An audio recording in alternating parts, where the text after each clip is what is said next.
So why you sound so tired?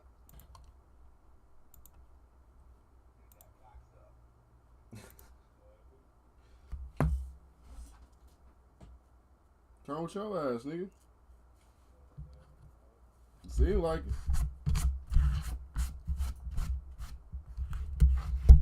You know the talk game.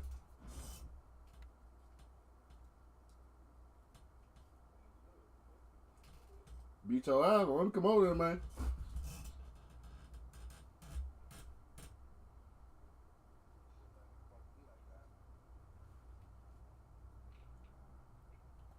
Shut your ass up.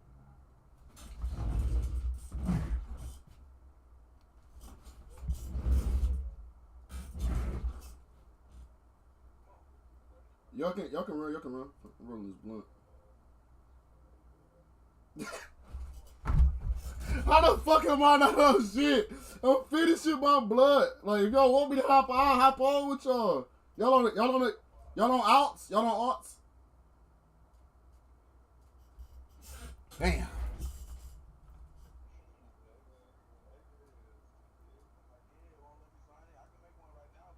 They won't let him sign in again. I tried for him too. That shit was not letting this side in. He got to call Microsoft. It's like a glitch on his shit. Yeah, you call Microsoft, they can get into your software and see what's wrong with it. You already made one. I made one for you. Yes, I did, Gay. That's how you made your account. You got to use a random email. Oh, that's why. Okay.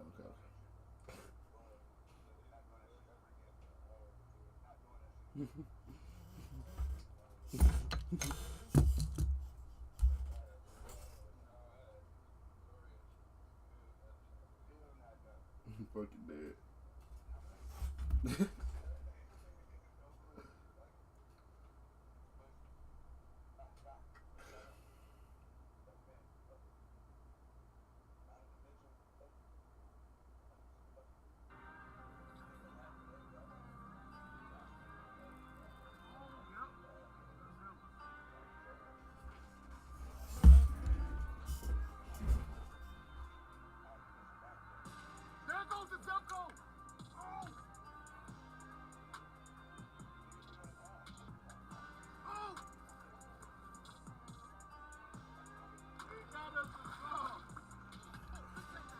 Pluck his ass at his damn temple here for. This massive rock to a random guy. Would you drop for $500,000? Would you drop for $500,000? That's what Mr. Beast. That's what Mr. Beast doing. Would you risk drowning for $500,000? 4.6 million views in 2 hours. 4.6 million views in 2 hours. 4.6 million views in 2 hours. He's getting more views. He's getting more views in an hour than fucking WWE gang. Gang, he's getting more views than John Cena and Randy Orton. Fucking what's the name, gang? Like, he's fucking goated. He gotta be goated, cuz he gotta be he's top. What the fuck? 2 hours? Bro, I thought 2.4K in an hour or something. 4.6 is insane.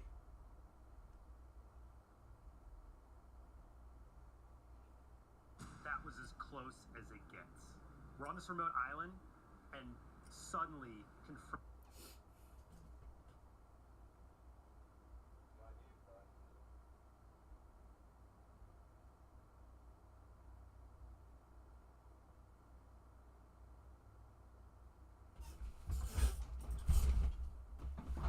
Hey kids, what y'all doing? Huh?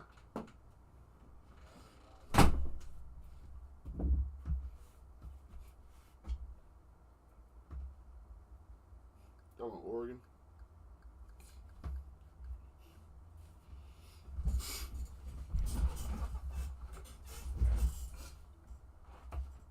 Shit. Shit.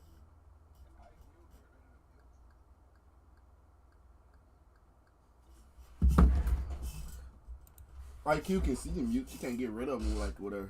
You gotta use the Twitch or a grenade for her shit.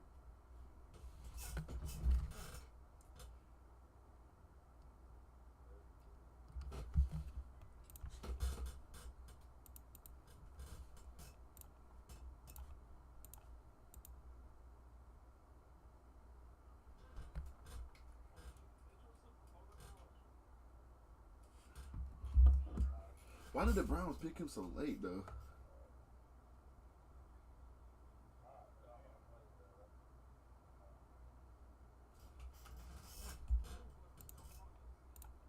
What's going on, everybody? Welcome back to the Cosmic Plays with Corner. natural instinct. Now, he doesn't always stand out in terms of height. 59 coming up. Playmaking abilities there. 3-year starter as well. So he can play that deep safety role. He can come down and play the box. Very balanced safety. If you think about Miami, they lost some safety. John Holland's gone. They had a huge need in the secondary here. So Trader's going to have an opportunity, even as a 5th round pick, he's going to have an opportunity to climb this depth chart and get onto the field for the Miami Dolphins. Here the Dolphins have done. Big, powerful defensive tackle for Michigan. Kenneth Graham was first off the board for them. That brings us to Kansas City Chiefs. McDaniel apparently very pleased with most recent turn of events there. Kansas City Chiefs making the next selection here in the 5th round. I use 2 quick smoking medicines from getting counseling. My tip is, keep trying. You only have to quit for good once. You can quit. For free help, text quit now to 333-888. The Pittsburgh Steelers have traded the 156th pick to the Kansas City Chiefs. This is Grand Canyon University's With the 156th pick in the 2025 NFL Draft, the Kansas City Chiefs select Jeffrey Bassa, linebacker, Oregon. Jeffrey Bassa was a 4-year starter for the Ducks. They had some transition during your time there. He continued to battle through it. Senior Bowl guy, voted national team's top linebacker during practice. He's got nice physical measurables at just over 6'1", 230 pounds, 4'6" to 40. When you can keep him clean and let him run sideline to sideline, I can make plays. Now, there was a play at the second level of him setting a block and moving laterally and getting off, but that's not something he consistently seems to be able to get done. But if you can have some big defensive tackles in front of him, give him some clean reads, let him hit it downhill field, he'll make a lot of plays for you. So if my brain was sharing a brain with yours for a little bit right there, this is a weak side linebacker, right? This is a guy who began his college career as a defensive back. He is at his best when you are asking him to spill over the top from those defensive tackles, some of those gaps in front of him. If he can run, he can strike. This guy can hit. Up close and personal. This one of those look-the-part linebacker. He has got some impressive vision. We didn't know he was this mobile. Bassa, the latest selection by the Chiefs at the 8th dust to go off the board. That ties a record in the common draft era for Oregon that they set last year. Dan Lanning's been accumulating the talent in the team. Jeffrey Bassa, the last one. Every season he come back. Specifically teaming up to do a tie-in comic. The Browns ain't doing that shit. Your list on apartments.com. Renters will start coming out of the They woodwork. trading him, cuz. They trading him, cuz. Single family home? Yes, please. Does he have a dishwasher? Ooh, look at these high ceilings.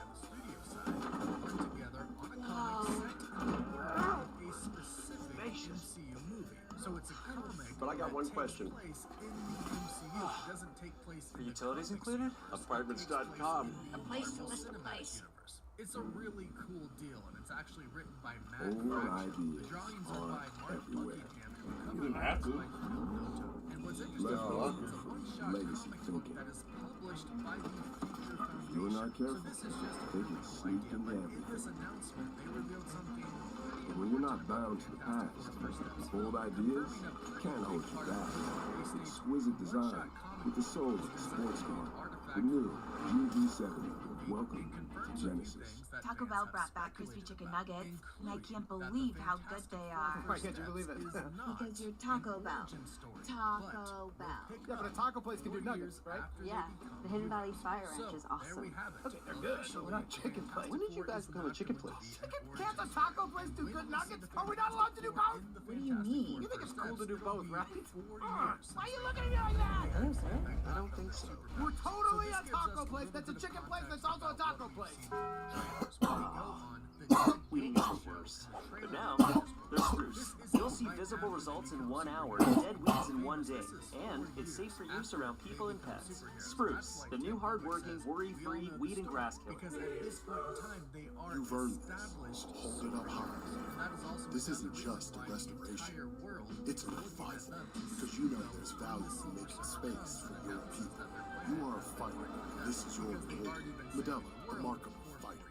And This speaking baby of, hits here's another 88 miles interesting per hour. detail revealed. They gotta see some serious. For this comic is exactly like the cover for Fantastic Guess who's Four back? #1. Well, almost exactly me out. like it. They switched up the fact that Richards doesn't have throats on him. Sue's in a protective shield and they're all wearing their actual Fantastic Four uniforms, but it was designed after their debut still Fantastic Four. Remember, this is all from the movie, so it shows The us best tires in the world have Gucci written all over them. try craft signature shreds. Still the beast bang, still doing my thing. Since I left, ain't too much change.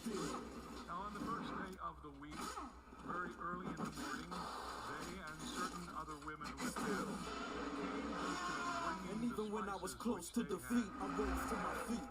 I'm representing for the change of women across the world. Still getting in trouble, still taking my time to the and I'm still not done with the streets. these women who came to the tomb on that first As you're on day 3 of the NFL Draft, great crowd, beautiful Saturday evening. Here are some of the recent selections. Mike Roberts, edge rusher from SMU, going to Tampa Bay Buccaneers, and now the Los Angeles Chargers about to make a pick. And for that, we go to Athens, Greece. See what Harbaugh's squad will be. Good evening from Athens, Greece. I'm Maria Olson, the interim U.S. ambassador here. And as a Wisconsin girl myself, special shout out to all the fans there in Green Bay. Behind me, you'll see the iconic Acropolis of Athens. I want to say a special thanks to the Chargers and to the Spanos family for bringing the NFL to Greece.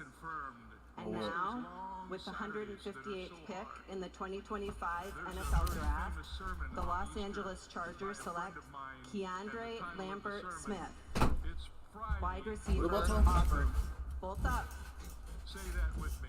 It's Friday. So Keandre Lambert-Smith, wide receiver, transferred into Auburn.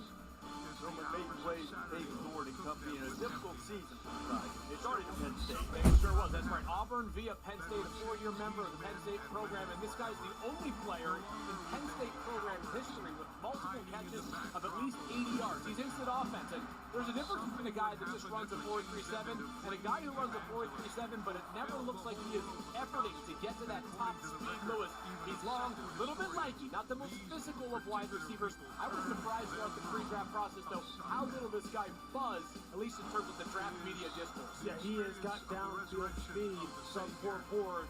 It's the contested catches, the high point catches that he's just a master at. I saw him do it in person when they played against Texas A&M in overtime, made a great catch back in the end zone. Defenders raked all over him. The Chargers needed to upgrade at wide receiver. Now with him and Trey Harris, I'll tell you what, Justin Herbert's got some dudes now he can put it up to for sure.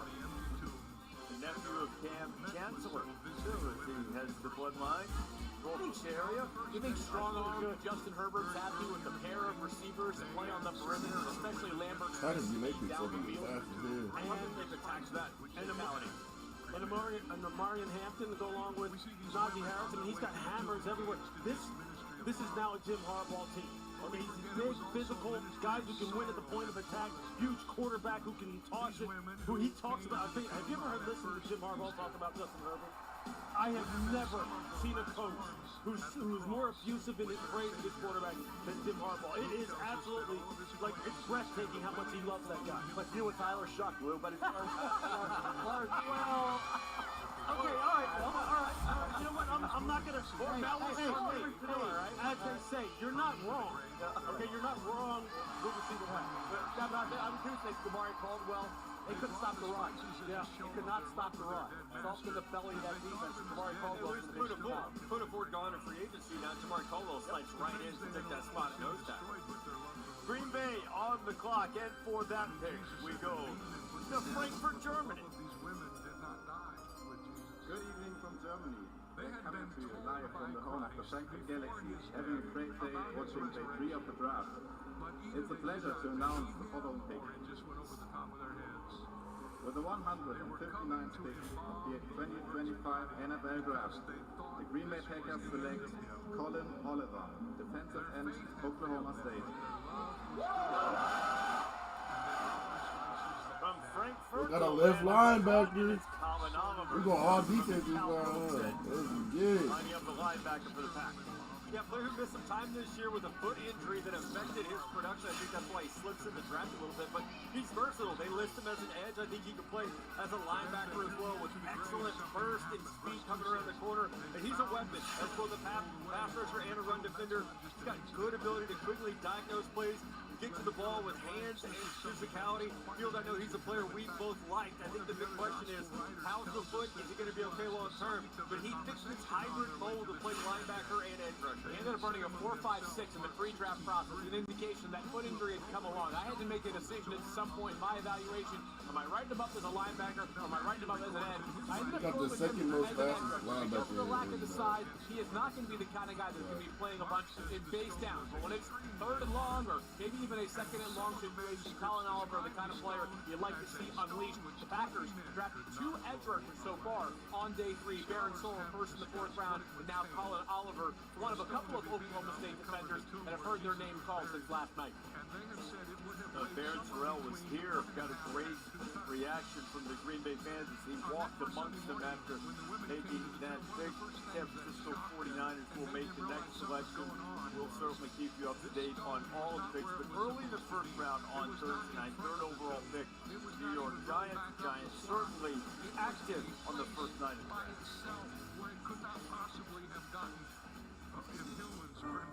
With the 3rd pick, the New York Giants select Abdul Carter.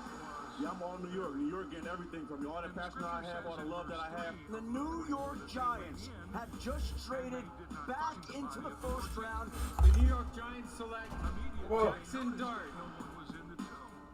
And I want to say to you that the gospel rests entirely on the fact that the tomb was empty. So that's what the Giants did on the 1st round, and for more on the Giants, let's join Adam and Peter. Well, thanks very much, Reese, to break down the Giants draft picks and everything that's gone on this weekend. We are joined today by the Giants general manager, Joe Shea. You want to bring him in? Do we see Joe anywhere? Hey guys, how you doing? Yeah, hello there, Joe. Peter, you want to leave yourself here? Great seeing you, Joe. Obviously, we appreciate you coming on in the middle of the draft. Still some picks to go, but let's go to the pick in the end of the 1st round. You guys were staying patient. You were holding firm, and then you made a move with the Houston Texans. Can you take us behind the philosophy and maybe the strategy of going back into the draft and getting your quarterback, Jackson Dart? Yeah, we went through an extensive process with the quarterbacks. I know it's well documented this year, and we identified Jackson as a player that we were open to targeting at the end of the 1st round if there was a chance he was going to be there. So yeah, once we got through the mid part of the 1st round and he was still available, we started making some phone calls and got a little stressful there. It was difficult to find a trade partner. There was a lot of people before the draft that were looking to move out, and then a lot of those teams decided to stay. But we were lucky enough to get a deal done with Nick down in Houston, and we're excited about getting Jackson at pick 25.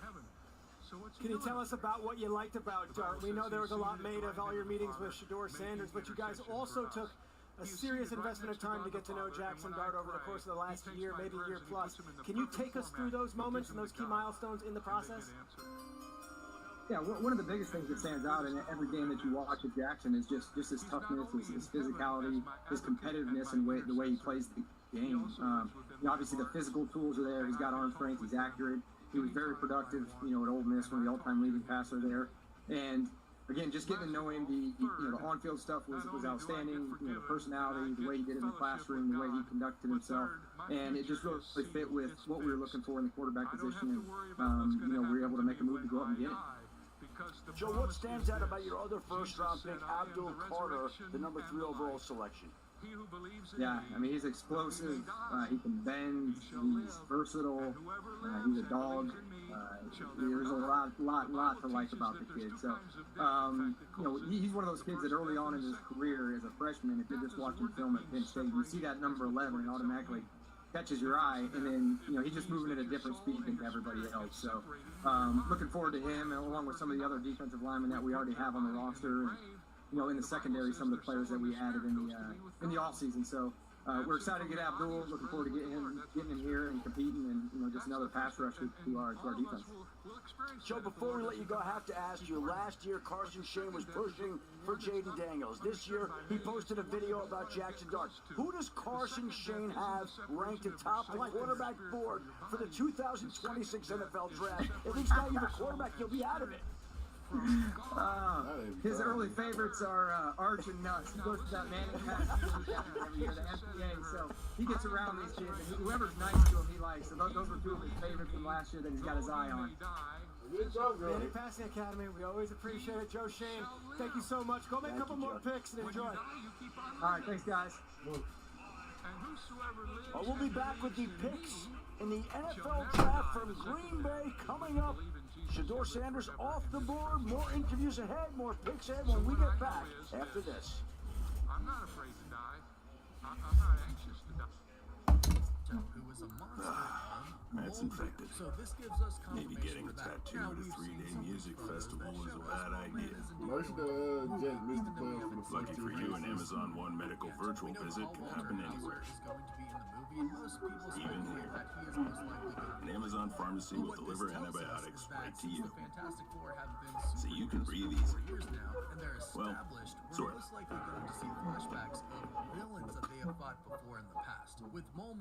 For some of us, personal finances aren't just personal. We use money as a tool to help all the people we hold in our hearts. Loved ones, neighbors, the communities we call home, and the causes we care about.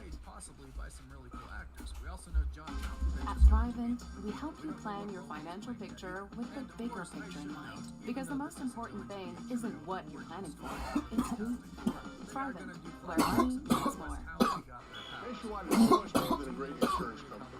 They're also one of America's largest financial services companies. Like you so much more than Saquon Barkley. I'm also Stay Calm Barkley. Oh man, fuck my uniform. Whoever did. Calm in. Stress out. Who Miami playing? Remember all this. Relax, Rook. When things get intense, Miami playing the Cavs. What a nice cleansing surprise. For your insurance and financial needs, Nationwide is on your side. Jack Links presents the greatest duo.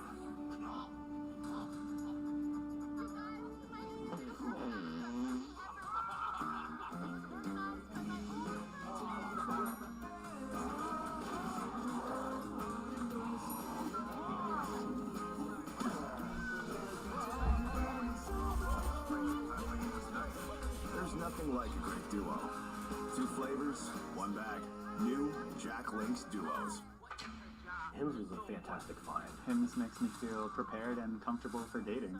Hims makes me feel confident. I went to hims.com and there was a lot of different options to fit my lifestyle. I was shocked at actually how affordable it was going to be. It's allowed more spontaneity and allowed us to be more playful with each other. No matter what happens at the end of the day, I know I'm ready because I have Hims. It's a safe and simple way to get my medication. Get treatment for ED with doctor-trusted medication.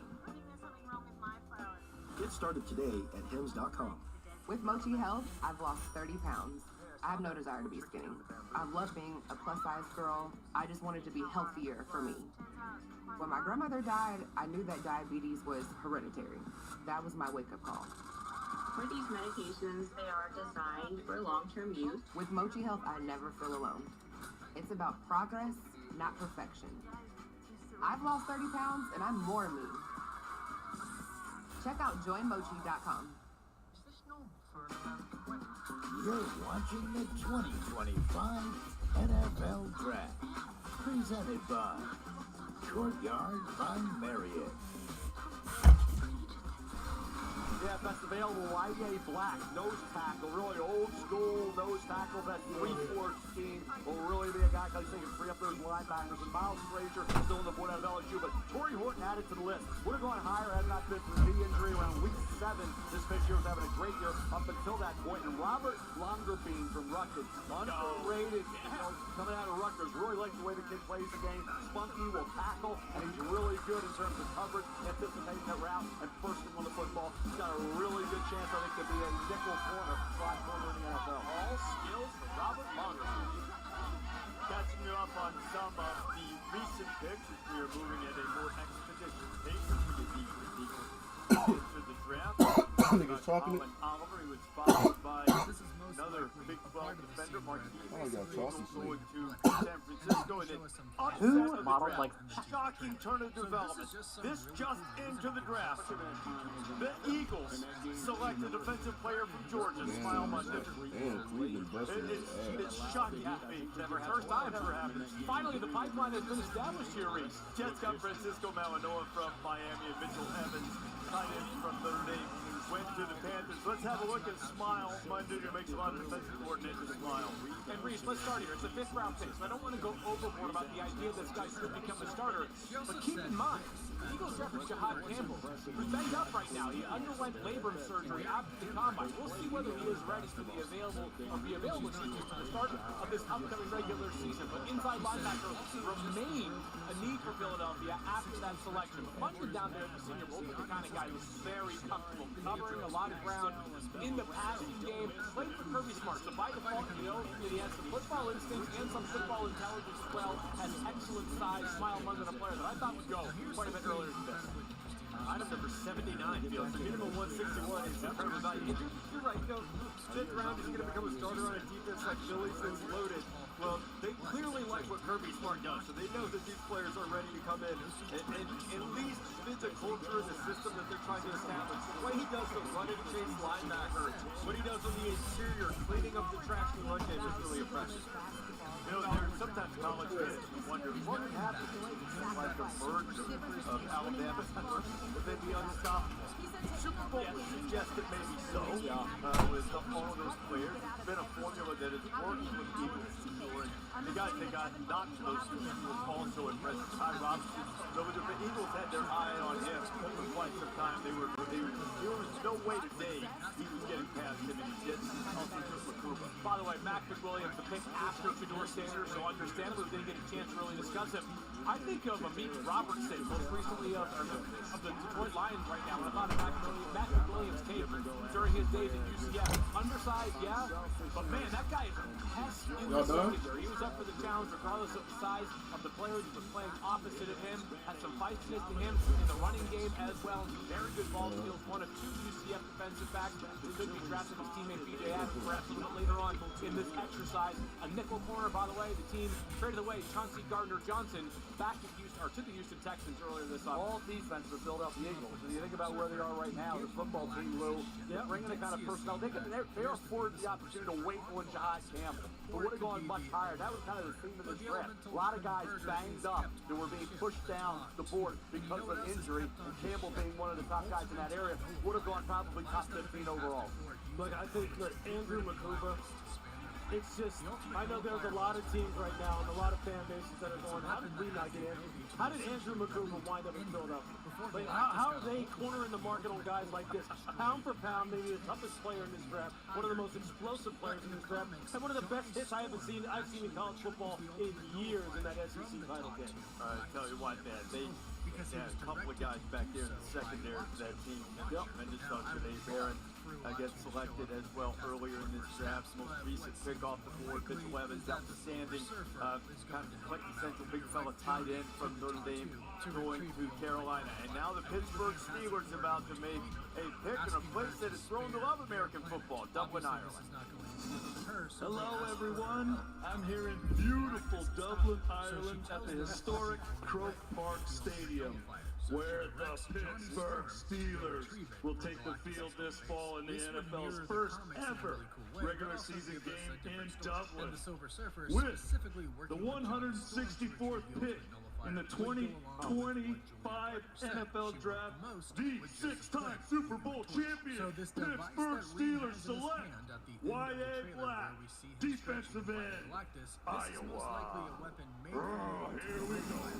And another one to move off of Mel's best available board. Race, everybody wants that guy to get upfield and be disruptive. So it's hard to find the old school guys, the throwback guys, the 6'6", 336-pounders like Y.A. Black. They're just not out there anymore. This kid is for the Pittsburgh Steelers at nose tackle. And Lou, you talked about the field and that, a guy who can block it. He can free up those linebackers. And I tell you what, good recognition skills, I thought. He was practicing against Tyler Linderbaum early in his career.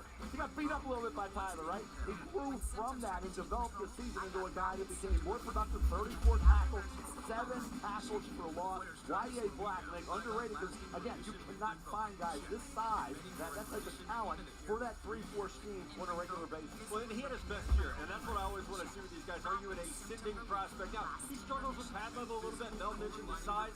His best trait and his biggest curse at times, so I think he has to learn to play with a little bit better leverage. But, man, the Pittsburgh Steelers, when you think about big nose tackle, someone that can just play in that Casey Hampton role and just hold the line of scrimmage, Black is that type of fit and that type of scheme fit for Pittsburgh when they want to run that 30 front. And I would be interested to see, you mentioned the tackles for loss, what is his pass rush potential? Because I think we started to see some of that flash this year, but that's a part of his game that still has to be developed a little bit. Maybe once we get that pad level down, it's going to help out. Chargers made the pick late in the 5th round.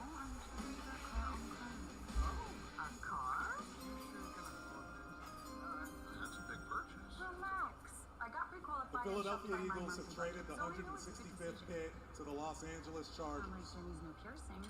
With the 165th pick in the 2025 NFL Draft, the Los Angeles Chargers select Oronde Gadsden II, tight end, Syracuse. He was one of the more dangerous tight ends in college football. He was a third-team All-American. Of course, Syracuse playing for Fran Brown last season. Of course, he's got the great bloodlines with his father playing in the NFL. Yeah, Mel's scouted his dad way back in the day, and this is a player who's a great study, Reese. He began his college career as a wide receiver in his first year playing tight end on a full-time basis in 2022. What did he do? He led all FBS tight ends in receiving yards. He had the most catches by a Syracuse tight end in a single season in program history. This guy is excellent at generating separation at the top of the routes. You see him playing a lot of his snaps from the slot or even lined up outside here. Here's the reality with Oronde Gadsden II. If you're asking him to get moving in the running game as a blocker, you've chosen the wrong player. But if you want to find a guy that can help you stretch the middle of the field up the seam now, you got a chance. Yeah, he came back from the foot injury, and he caught everything. So Oronde Gadsden II, his dad, obviously, you talk about Winston-Salem State, undrafted free agent 1995, caught Dan Marino's last touchdown pass his dad did. When you think about Oronde Gadsden II, this is a kid that can. You get him in his area, Lou, whether it's off target or on target, he's going to catch the football. Again, think about how Joe Horan and Jim Harbaugh built this football team. Look at the profile of the people that they pick. Size, big, strong, size. They want size all over the field. When the Chargers come out of the tunnel, 2025, that's a nice, big, young prospect right there that they're going to get a lot of mileage out of. When the Chargers need another tight end, that's an area of concern. We talked about maybe they could even go there in round 1 if a player fell. They were all over players last year, so this is a team that has a spot that he could make it up into the starting lineup as a move tight end. So the Chargers celebrating the drafting of Oronde Gadsden II, deep in the 5th round here in Green Bay. He's hurled through the chaos of alternate realities, each one more bizarre and incomprehensible than the Being Courtyard's official fan ambassador has opened a new world for me. Now I get to hang out with NFL fans all season long. Eventually, Kane is hurled out of the multiverse and into the Beyond Zone, where he finds himself hurtling through a dark vortex as he descends further into the life See you on game day. Four-dimensional rabbit hole, constantly flickering between light and dark, almost as if the space I have 10 years of is speaking to experience. him. This job King's requires a college desperate degree. struggle to hang on Any to degree. nothingness around him grows more intense as he Indeed matches continues you to with play. jobs that The actually sensation match of your speed experience. is And what blinding was at your major? first, but soon Dance. King Oh. slows and eventually he comes to a stop. Gary, and lands used car hard shopping in the can't eerie hurt quiet you. of But what if his I mansion. overpay? King is Come out and I'll show you a better way. Well, show me, Carfax. Knowing how a car's accident history impacts price means you don't have to overpay. No fear, just Fox. Say, show me at Carfax.com. The energy occasionally takes form before dissipating back into the night. His eyes close in a moment of vulnerability as he quietly whispers the meaning of loneliness. His voice carries a deep sense of longing, echoing the vast emptiness of a strange dimension, disconnected from everything that once knew. In the chaotic realm known as the nexus of all realities, the Watchers, led by I knew Dr. Pepper Black Bear. It's a pepper thing. to assert their dominance over the multiverse. Using their immense powers, the Watchers managed to freeze the king. Good thing Dash Pass saves you money on DoorDash, so you can skip the trip to the grocery store and focus on what really needs saving. The eager to Your please sanity. from a touch to the skeptical centurion. Latu warns Immortus of the consequences of his actions, urging him to reconsider before they With destroy savings on everything. groceries, However, you can afford to Immortus give yourself a dismisses these pass. warnings, Dash asserting Pass that by multiples DoorDash, can only your be door saved to through more his divine savings. rule. Because a child, my credit score is up 100 points. I had a goal to start building my credit, and I didn't want a credit card with fees or expensive debt. So I got the Charm Credit Builder card, and I use it for everything. There's no annual fees, no interest, and my score is up 100 points. My card limit's based on my own money, and there is no minimum deposit required. My credit score is in the 700s, and I just got approved for a mortgage. So that's why I Charm. Join the millions of Chime members like me building credit every day at Chime.com. Hi, I'm Johnny. I'm a dad. I deliver packages and flowers, and I'm a major customer. I was loading a package car, and my driver came through, and he was like, "What's that smell?" And I took a quick sniff, and I was like, "Oh my God, that's me!" And thankfully, I found Mando. I can tell you that I always feel confident when I wear Mando. I mainly use a stick on my armpits, but I use a spray all over my body. Mando keeps me fresh all day long. I wanted something that works, and Mando works. It's awesome. Time and reality begin to slowly fracture. The Cleveland Browns have traded the second pick to the Jacksonville Jaguars. The youngest general manager in the NFL, James Gladstone, is taking a huge swing targeting Travis Hunter. I probably got some familiarity with the them picks. All right, let's welcome in the man who made the move of day one, first-year GM of the Jacksonville Jaguars, Mr. James Gladstone. James, thanks for joining us here on ESPN's coverage of the NFL Draft. I appreciate you guys having me. How's life? Listen, James, we got to ask. This was a big pick. First-year head coach, first-year general manager, and you guys were not timid. Take us behind the philosophy and the courage to move up from 5 to 2 and getting your guy, Travis Hunter. You know what? I think where it starts is that when we went through the interview process for the general manager position, one of the things that I articulated that my hope for our leadership group was that a trademark would be that when there's an opportunity to be bold, we won't flinch. And I think this was a reflection of that, while at the same time acknowledging that this is a rare talent in the game of football, but also a rare person. And I think it says a lot about who we are as an organization, how we plan to move, and can't wait to get to know Travis on a deeper level, get him inside the building and on the grass with his teammates, and just see how this takes shape here over the course of the offseason and into the 2025 regular season and beyond. And as for Hunter himself, what made him stand out? What made him feel like this would be a cornerstone to this franchise? And when you see Travis Hunter now in that Jacksonville's colors, what does it mean to you? You know what? Obviously, the on-field talent speaks for itself. The idea that he has the capacity to play on both sides of the ball is certainly unique. But when you get a chance to understand who he is as a person, right? Him being on site with us over the last 24 to 36 hours, it's been very vivid, the mode in which he operates, the way in which he thinks, right? He's got a joyful, personality, but when he talks, there are some things that hit you in a way that are jaw-dropping, and it's hard to even comprehend that somebody of his status and his age can even be thinking the way that he does. And clearly, it's something that is special, not only on what is showcased on the surface, but what lies beneath it. James, I'm curious. You're 34. You're the youngest general manager in the league. You made that huge historic trade on the opening night of the draft. What has it been like for you to man the helm with your first NFL draft as a general manager? You know, it's been a blast. Obviously, it's a collective effort. You know, we're leveraging the insights from our coaching staff as well as our scouting staff and everything just outside that within the organization, from sports performance to strength and conditioning. So this has been an enjoyable process so far, and I hope it's truly fulfilling by the end. Obviously, we got 4 more picks on the horizon and look forward to really rounding this thing out the rest of the way. All right, I know this is more of a question perhaps for the coaching staff, but here's Travis Hunter, this unprecedented player, and we have heard that he has spoken to both your offensive coordinator and your defensive coordinator. Is there a defined plan for how he will be rolled out onto the NFL in his first NFL week?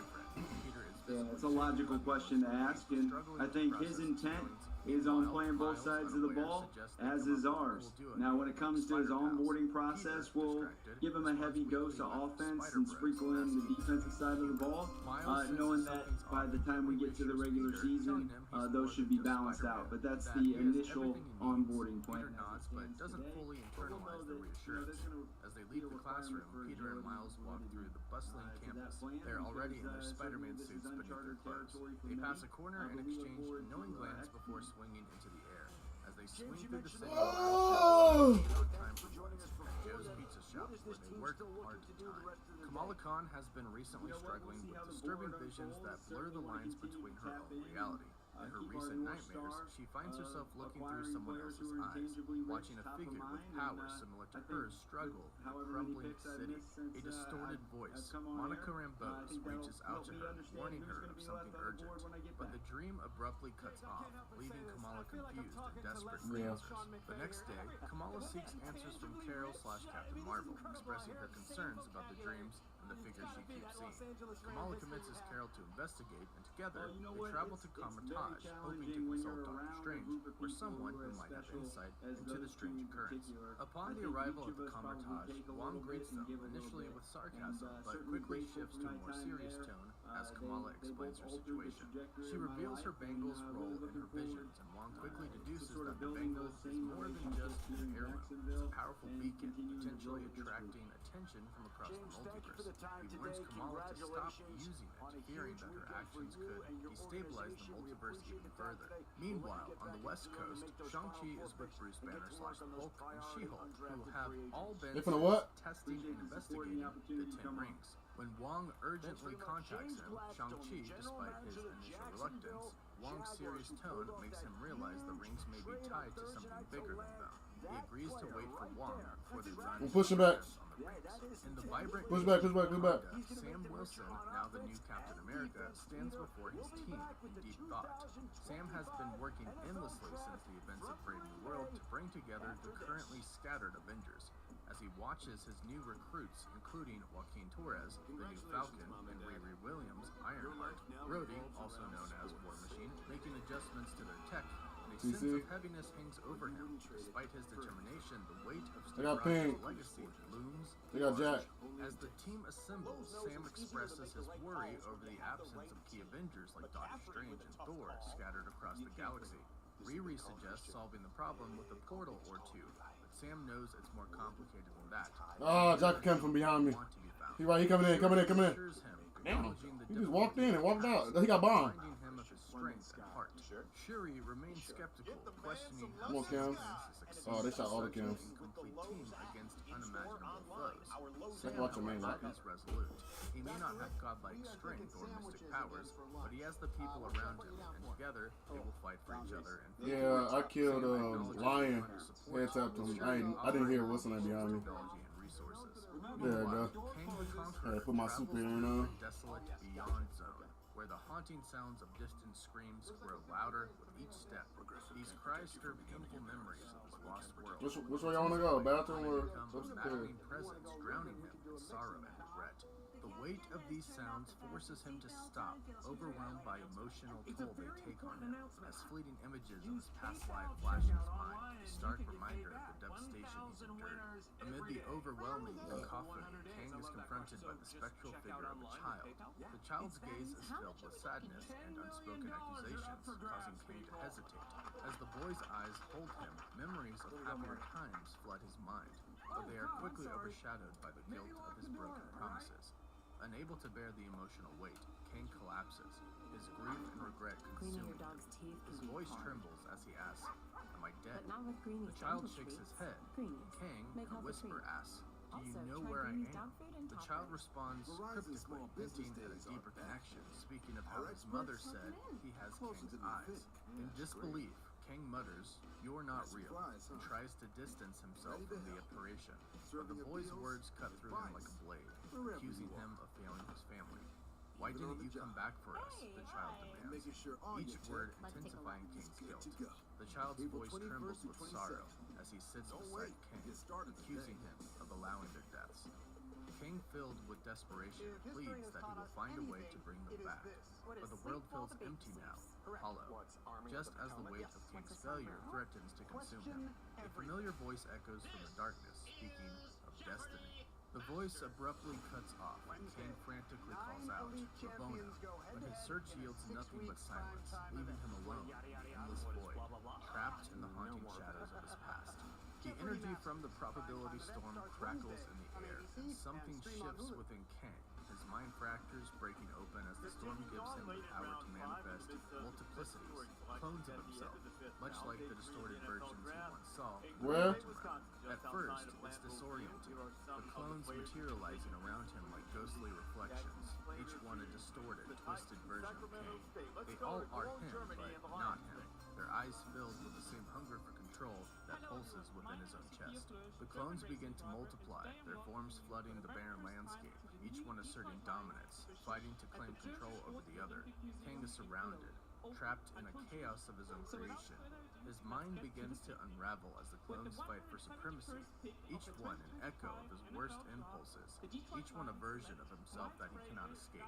They mock him, taunt him with his failures, and as they clash, Kang finds himself locked in a battle not only with his physical clones, but with the demons of his own mind. The battle becomes more than physical. It is a metaphorical war, one that represents Kang's struggles to confront his deepest regrets.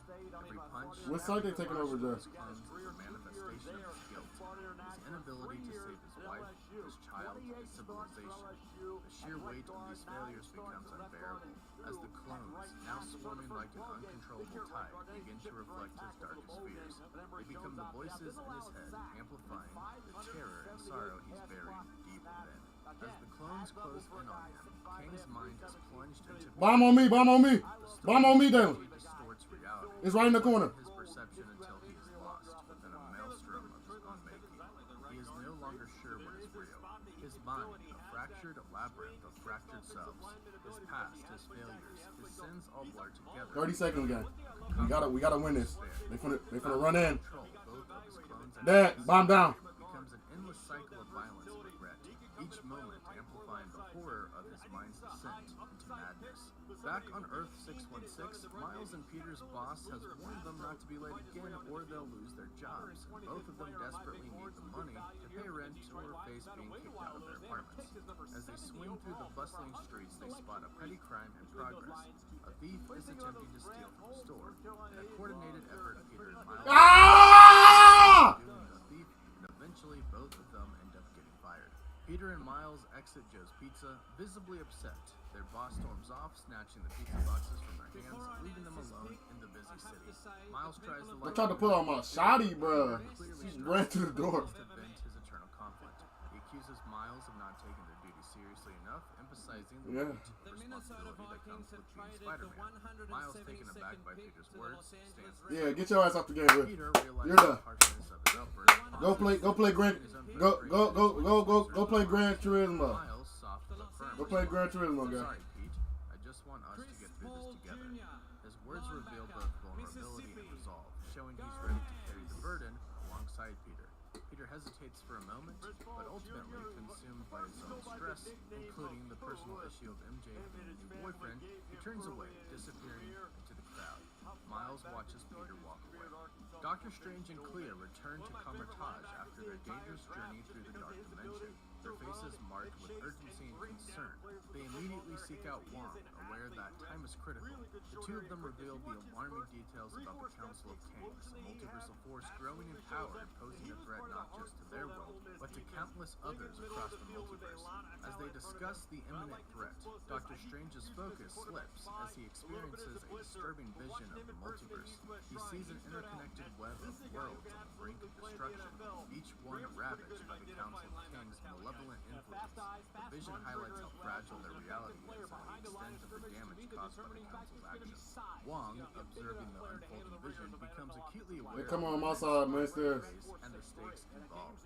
Wong agrees that swift action is necessary, but points out a major complication.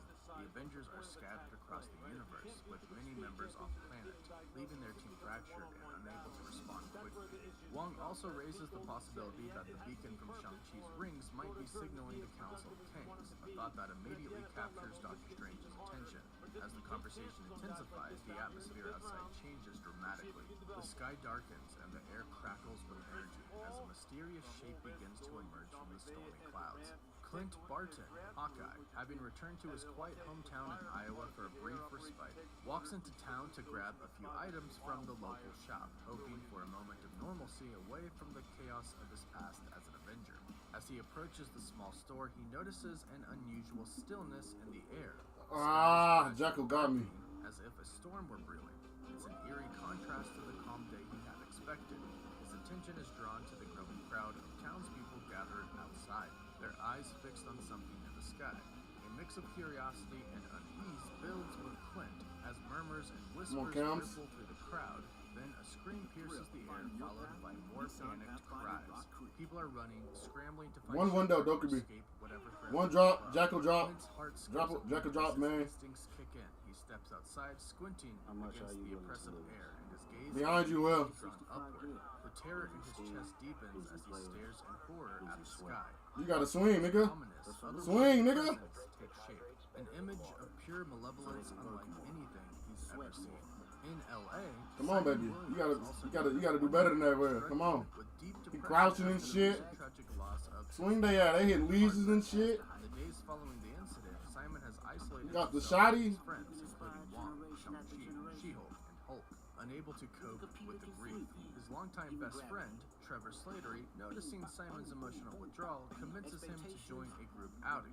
They plan to watch a live Shakespeare play, Julius Caesar, in downtown Los Angeles. At the play, Simon begins to feel increasingly uneasy during the pivotal scene where Julius Caesar is surrounded by the senators and stabbed multiple times. As the brutal moment unfolds, Simon is overcome with anxiety, wincing with each stab, unable to separate his emotional pain from the scene and stage. Distressed and overwhelmed, Simon abruptly leaves the theater and turns a corner into an alleyway, his anxiety rising fast. He puts on his headphones to block out the world, hoping for a reprieve from his grief. As Simon sits in silence, he suddenly notices something strange. The world has come to a standstill. Everyone on the street is frozen, staring up at the sky. Curiosity and dread fill him as he removes his headphones. What he sees sends a wave of terror through him. The arrival of the Council of Kings in the 616 universe causes widespread panic and chaos. Mortis, utilizing his powerful telepathic abilities, projects a chilling message across the skies of Earth, declaring the Council's intention to purge the Earth for the sins of the Avengers. The Council accuses the Avengers of stealing the sacred relics, 10 rings, and negabands, and sees the cleansing of Earth as a necessary punishment to preserve the stability of the multiverse. As the main trio's message reverberates across the globe, fear grips the citizens of Earth 616. In various locations, individuals react in shock and disbelief. Hank, Janet, and Hope are paralyzed by guilt, with Janet overwhelmed, convinced that the Council's arrival is her fault. Meanwhile, Scott Lang and his daughter, Cassie, watch from Scott's apartment in San Francisco, while Peter Parker, Daredevil, and Moon Knight each witness the projection from their respective cities.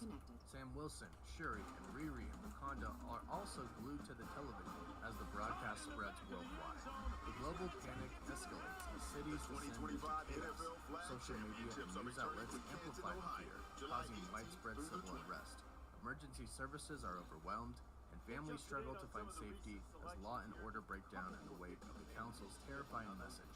Massive multiversal portals tear open in the sky, revealing the enormous fleet of the Council of Kings.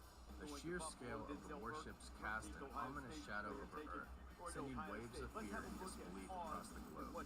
As the ships strategically position themselves above key cities, their intimidating presence overwhelms the populace. The Council of Kings menacingly over Earth's major cities, releasing devastating energy blasts that shatter skyscrapers and landmarks with terrifying ease.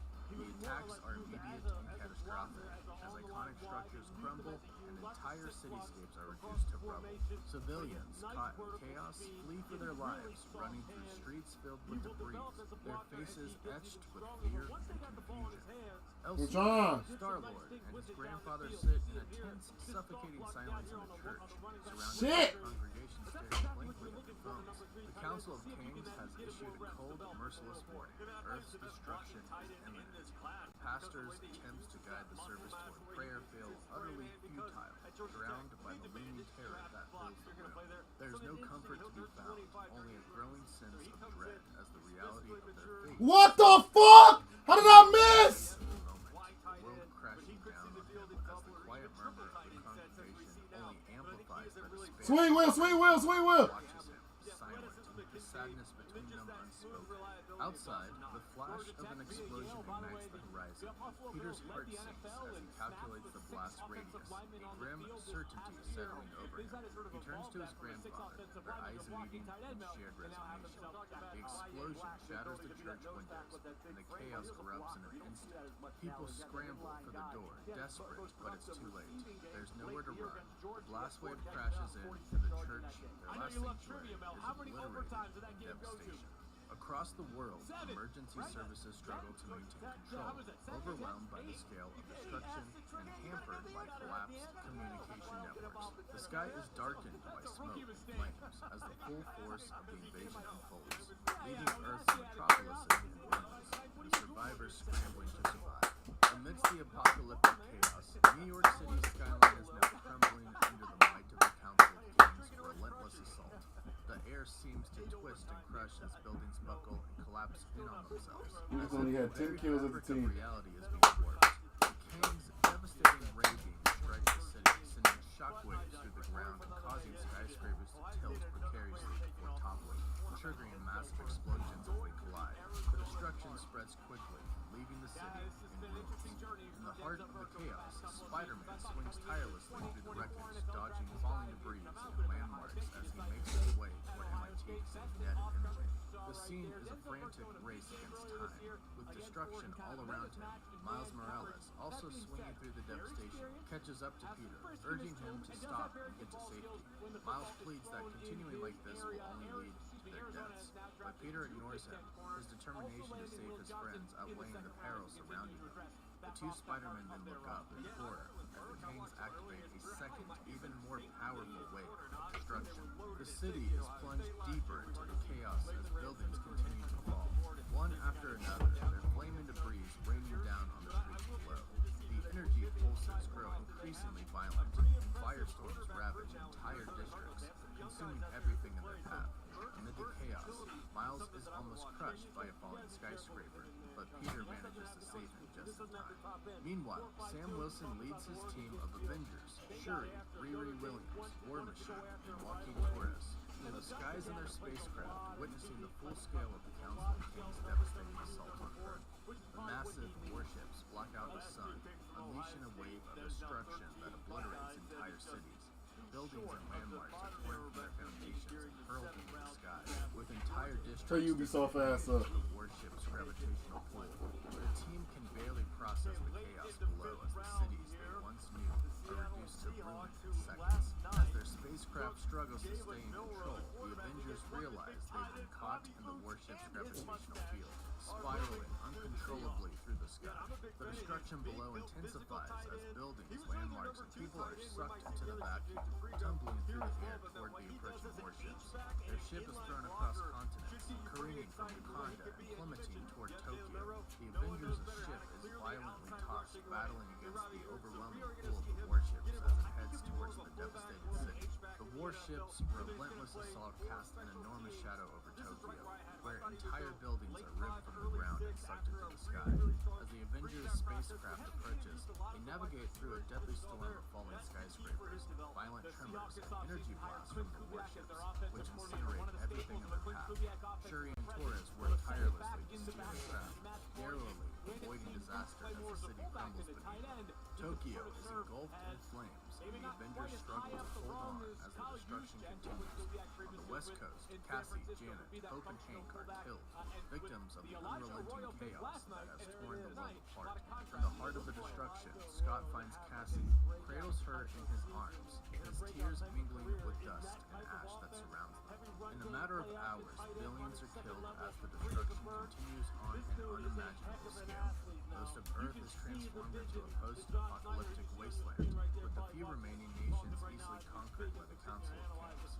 The once thriving planet is left in utter devastation, with skeletons and charred corpses littering the streets. The fires from the initial attacks burn so intensely that soot and smoke begin to block out the sun, casting the world into perpetual darkness.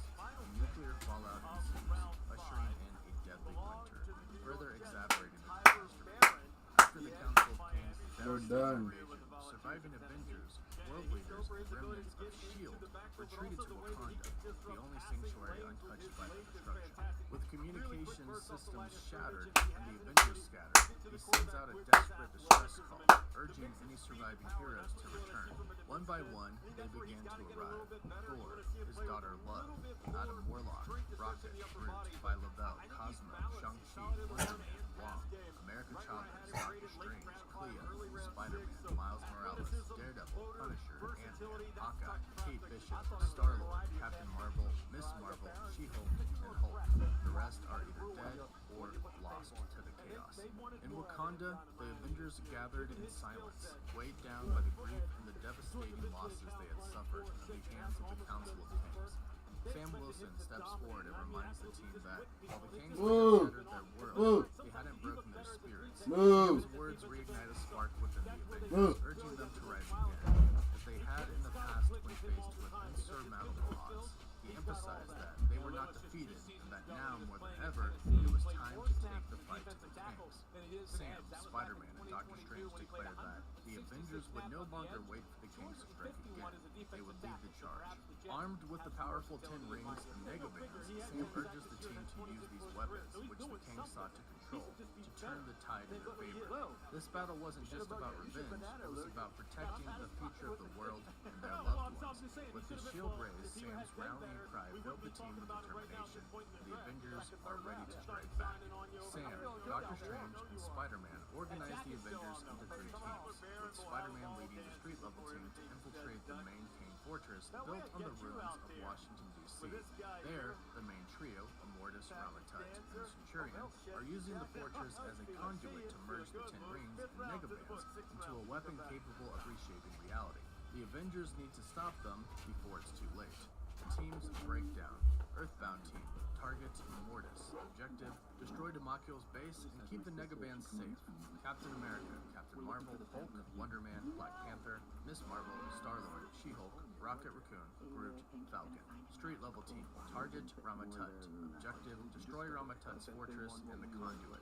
Spider-Man, Miles Morales, Daredevil, Punisher, Ant-Man, Hawkeye, Kate Bishop, Ironheart, War Machine. Cosmic team, target the Centurion. Objective, keep the 10 rings safe. Doctor Strange, Clea, Wong, America Chavez, Thor, Love, Shang-Chi, Adam Warlock, Lavelle, Cosmo. As Captain America leads the Earthbound team towards Immortus' warship in space, their mission is to destroy the Damakiel's base and secure the Megabands, preventing Immortus from harnessing their immense power. However, Earth's remaining leaders, distrustful of the Avengers' ability to handle the threat, secretly activate Earth's final defense, Sentinels built from the adamantium of a dead Celestial. The Sentinels, designed to neutralize superpowered threats, are unleashed against Immortus. It's revealed that Ross had authorized the program, viewing the Avengers as a potential danger to global security. As the team heads into space, Rocket lightens the mood with a familiar joke, asking who has him into space. Captain America raises his hand, prompting Rocket to tease him about being a space virgin. Upon reaching Immortus' warship, the team learns that damn, they all in the one room, which surpass the 10 rings when used correctly. Immortus believes they are the holiest. they're in visual one room.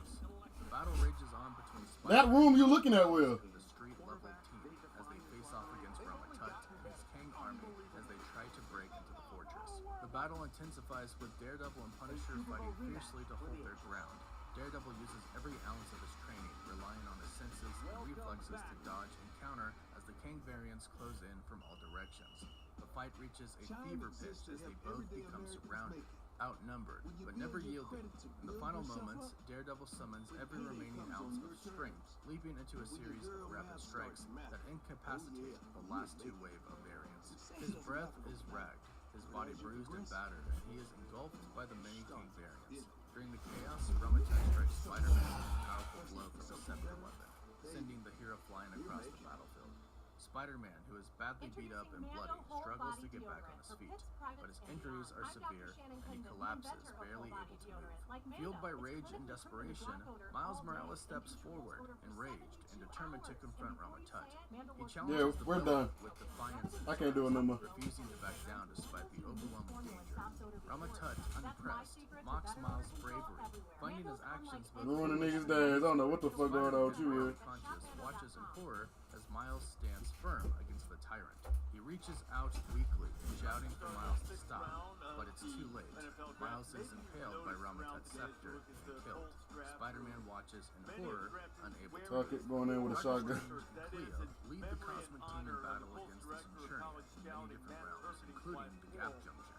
During this fight, Love and Viola Bell form Hell no. their friendship growing stronger as they battle together.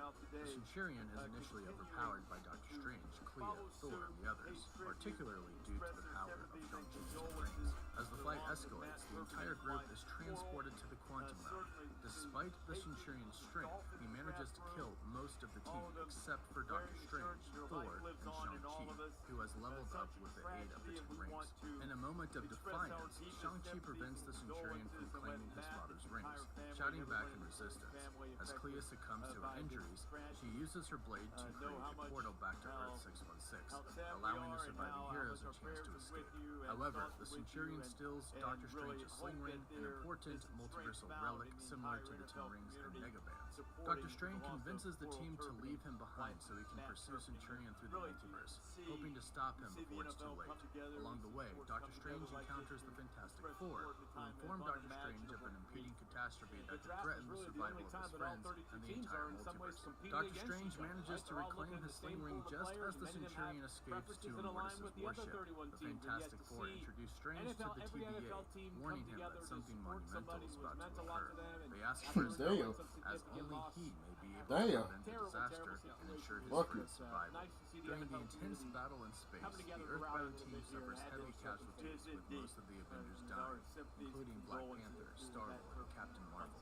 Immortus and his army succeed in retrieving one of the Megabands, and a desperate fight ensues for the second band. The heroes, battered and outnumbered, realize they cannot hold on much longer. In a moment of self-sacrifice, Wonder Man decides to give his life for the cause, believing that his late fiancée would have wanted him to do something great, even though he had never believed in himself. Grabbing the second Megaband, he urges the others to escape and activates its power, fusing it with his already immense ionic energy. Transformed into a near Super Saiyan state, Wonder Man charges at Immortus' fleet of Kang warships, intending to destroy them and the Negabands in one final kamikaze-like act. Immortus, using the other Negaband, charges at Wonder Man, and the collision sends shockwaves through the galaxy. When the debris settles, Immortus stands victorious, having used the Negabands to enhance his power. The Kang variants watch in awe as the surviving heroes flee, realizing the catastrophic loss of the immense power now at Immortus' disposal. At Ramatut's fortress, the scene unfolds with Ramatut presenting the severed heads of the fallen Avengers to Immortus, a symbol of his victory. Immortus watches oddly as Ramatut, like a sycophant, grovels at his feet, eager to please his master. Despite Ramatut's outward display of loyalty, Hints emerge of Immortus' Machiavellian nature as he subtly manipulates Roma Tut, turning the weaker-minded ruler against Centurion. Immortus, now empowered by the Megabands, seized with anger over Centurion's failure to capture the Ten Rings. His ambitions grow even larger. Centurion, feeling cornered and betrayed by both Roma Tut and Immortus, tries to strike back in desperate act of defiance. However, Immortus' newfound power, thanks to the Megabands, proves overwhelming. With a sadistic grin, Immortus absorbs Centurion's energy, consuming both his essence and his soul, making him even more powerful. The rest of the Council of Kings, including Roma Tut, watch in stunned silence as Immortus squashes the attempted coup, solidifying his dominance. Roma Tut, now completely subjugated, cowers before Immortus and pledges his undying loyalty to him as the true King Prime. The Council, feeling Immortus' power, follows suit, bowing and chanting King Prime in a creepy display of submission. Immortus' rise to power is chillingly Machiavellian, marked by his cold manipulation and ruthless consolidation of control. With his new power, Immortus declares that the Ten Rings are the final piece needed to ascend to an Omega-level being. As his yellow eyes gleam with a sadistic laugh, he envisions his ultimate victory. Meanwhile, in a somber montage, Wakanda is left in ruins. Captain America rallies their surviving Avengers, what's left of humanity. They retreat to an underground bunker, a secret facility built by Tony Stark for just such a doomsday event, as the threat of Immortus' reign looms ever closer. King the Conqueror finds himself trapped in a chaotic confrontation with his clones in the Beyond Zone. His emotional stability unravels when one clone utters the name Ravonna, sparking an uncontrollable spiral of rage and despair. As his mind breaks down, thousands of clones converge on him, overwhelming him until the last shred of light fades. King reaches out in desperation, but is consumed by darkness over the realm. Over a black screen, Janet's voice calls out, "Who is King?" This marks the beginning of King's descent into an eerie part of the Beyond Zone where King's mind is unraveling, and we finally get to see his past. In the abyss, King's terror intensifies as he falls to darkness, surrounded by the haunting memories he has tried to suppress. Flashbacks of his childhood with Ravonna, running hand in hand through a wheat field, fill his mind, quickly followed by scenes of massacres he committed, exterminating timelines and killing innocent civilians across multiple worlds. The flashbacks become more intense, showing King's deep love for Ravonna as teenagers and their eventual marriage. However, his love is overshadowed by his brutal acts of violence, including the slaughter of many different variants of the Avengers. The abyss of him grows darker, and King's cries for help echo into the void as he recalls moments of tenderness with Ravonna, like holding her pregnant belly. Yet his atrocities continue to haunt him, with images of Oh my God, more innocent she's in a corner? variants of those he once cherished. King's emotional agony deepens as he plunges further into the probability storm. As he falls, the last bit of light extinguishes, and he is enveloped by the cold, isolating dark. He realizes that if he is to escape this mental prison and save reality, he must first conquer his mind, allowing his demons to consume. King finally makes peace with the idea that his actions, though horrific, were necessary for the survival of the multiverse. He remembers his love for Ravonna, and as everything around him bursts into flames, he faces the truth. His war with many different Avengers and his destruction of countless universes was all to prevent a greater catastrophe at the hands of the Council of Kings. His hands are stained with the blood of trillions, yet he feels no choice but to continue down this path of destruction. He must save the multiverse from his variants. As King faces the consequences of his decisions, his mind returns to the moment he lost Ravonna. The two argue bitterly before his departure to wage war on the Kings. Ravonna begged him to stay, reminding him that fate had a different path for them. But King refused to listen, driven by paranoia and the belief that he must protect their future at any cost. Through the powers of the Beyond Zone, King astral projects himself to relive that moment, pleading with his former self to stop and cherish what he had. But his former self leaves, but Ravonna is left weak and alone. The vision leaves King broken and consumed by regret. King's journey continues as he is ambushed and captured by the Council of Kings. His trial held in a sadistic amphitheater where the other kings revel in his misery. Immortus, Roma Tut, and Centurion sentence him to exile and punishment, which King accepts with defiance, though he pleads for his wife's safety. Immortus coldly informs him that Ravonna and his kingdom will meet him in the afterlife, further crushing King's spirit.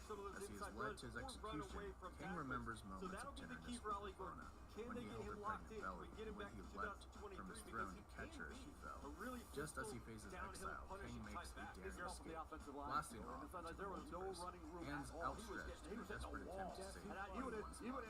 Kang's journey reaches a devastating conclusion as he crash lands back in his destroyed world. His kingdom is in ruins, the wheat fields and apple trees burn, leaving only the skeleton of his former life.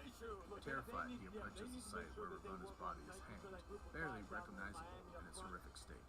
His grief overwhelms him and he collapses, digging her grave in the blackened earth. As he buries her, he speaks through his tears, telling her to wait for him in the shadow of the trees. But as Kang mourns, the Council of Kings appears once again. In his despair, he just trying to unread his circle face. into the dirt, symbolizing his goal for a singular, perfect timeline. His timeline, free of the chaos he believes the other kings have wrought. His vengeance and resolve grows as he stands. Sand slipping from his fist, facing the Council of Kings, eyes filled with fury. Kang is recaptured, but not before Immortus rips the tracking beacon from his chair, mocking him. The Council begins the exiling procedure, their devices poised to send Kang to the quantum realm. As they fire, Kang's anger erupts, yelling that he will find them, vowing vengeance as his chair is sabotaged. The soundtrack swells as he struggles, but soon the scene shifts. In the present, Kang sobs alone, surrounded by his clones who silently watch him. Clutching the necklace he once gave to Ramona, Kang's tears fall onto it, but as they do, his emotional pain transforms into determination. His probability selves/clones begin to merge with him, chanting his name, Kang. Their cries fuel him, and Kang ascends out of the probability storm, rapidly moving through dimensions as his suit repairs itself. His power grows as he absorbs the essence of the multiverse, eventually transforming into the one true King Prime, aka Beyonder Kang, an all-powerful being, ready to exact his vengeance on the Council of Kings. Kang's emotional journey is one of profound tragedy and existential transformation. From a man torn by guilt and loss, he becomes a being of immense power, consumed by a desire for vengeance. Kang and his legions of clones are now headed to Earth 616 to destroy the Council Calm down. once and for all. The sky above is a haunting acid rain falling movers. You try to find a backup who has a similar profile of play. That has not always been the case in Philadelphia, right? Kenny Pickett last year, good athlete. What the fuck? Captain America has gathered the last surviving Avengers, remnants of humanity, in a massive underground bunker designed by Tony Stark for global disaster. The remaining Avengers include Thor, Ant-Man, Spider-Man, Shang-Chi, Miss Marvel, and Hulk. It's presumed that Doctor Strange perished while pursuing this journey. Thor is devastated by the loss of his family, wishing for his own death, but he remains steadfast in He wants his to go get bombed. the Ten Rings, refusing to let the Kangs retrieve them. The group knows their time is running out. The Council of Kangs will soon arrive, Planting a bee. drawn by the beacon from the Ten Rings. The legions of Kangs eventually surround the bunker. Captain America makes his final stand. Shang-Chi, wearing the Ten Rings, and the rest of the Avengers by his side, he faces the encroaching legions. Standing tall in defiance, they are ready to die, protecting their last remnants of humanity. The moment is eerily reminiscent of the battle of the Hot Gates, with Ramatut now acting as Immortus' emissary, having merged his armor with Centurion's remains. Ramatut demands they bow before King Prime, threatening their destruction. Captain America offers his life in exchange for the other's survival, but Immortus sees his bravery as both foolish and impressive. Instead, Immortus offers Sam a dark choice: to serve as their messenger of death, using the Ten Rings to execute superheroes and mutants across the multiverse. Immortus offers Sam magic and cosmic powers, claiming that Captain America's legacy is nothing compared to Steve Rogers. In a moment of agony, Captain America looks at a shield once held by Steve Rogers, now tightly grasped in his own hands. As time seems slow, Sam's memories flash before him, smiling faces of the original Avengers. What Steve understands. With his head bowed, Sam stands tall once more, casting aside the shield and defying Immortus' demand. Avengers assemble, he yells, signaling the remaining Avengers to launch a kamikaze-style attack. Red Wing, activated from Sam's suit, sends Immortus' coordinates to him. Sam, fueled by determination, rises into the air, shield in hand. He hurls the shield towards Immortus, but Ramatut intercepts with a barrage of energy blasts. Despite the efforts to stop it, the shield grazes Immortus' head, throwing him violently backward. For a brief moment, doubt flickers in Ramatut's eyes as Immortus, now bleeding, rises in fury, demanding the Kangs finish the Avengers. Captain America falls, gravely wounded, unable to stop the slaughter of his friends. As he reaches out to Ant-Man, the dying hero's tears reflect his guilt. This is all my fault, Ant-Man admits, but Captain America reassures him, you fought like a true Avenger. Your daughter would be proud. Meanwhile, Immortus fights to seize the 10 rings from Shang-Chi, delivering a fatal blow. As Shang-Chi falls, his body convulses under the mystical energy, and the light in his eye fades and the rings fall off his dead body. Immortus, eyes burning with the hope of ultimate power, steps forward, stretching his hands toward the 10 rings as their beacon grows louder with every passing second. The air hums with energy, and Immortus' voice rings out commanding, "Come to me, my relics." His words seem to shake the very ground beneath him. As he advances, the 10 rings begin to lift, vibrating with powers, their movements almost as if responding to his call. Then, in a sudden surge of energy, they shoot upward into the nuclear winter sky, disappearing into the dark, toxic clouds above. The ground shakes violently, a strange rumble building as Ant-Man looks to the skies. A figure descends from the clouds, almost godlike. Kang the Conqueror, now empowered as Kang Prime, hovers down from the nuclear winter storm, the 10 rings glowing with intense energy, the beacon now eerily dim. Ant-Man, weak and on the verge of death, points at him, whispering, "It's him. That's Kang." Ramatut, horrified, cries out, "A conqueror." Immortus and the rest of the council are paralyzed with fear as Kang, now wielding unimaginable power, hovers above them. Immortus is stunned when Kang Prime suddenly hovers over them, surrounded by his vast army of clones who snarl like wild beasts. Immortus sneers at Kang Prime, asking if he has returned to be buried by them, to which Kang Prime responds, he has returned to burn them out of time forever. Ramatut, standing alongside Immortus, mocks the moment, questioning whether Kang Prime likes what they've done with the place. Kang Prime's only answer is, it ends tonight.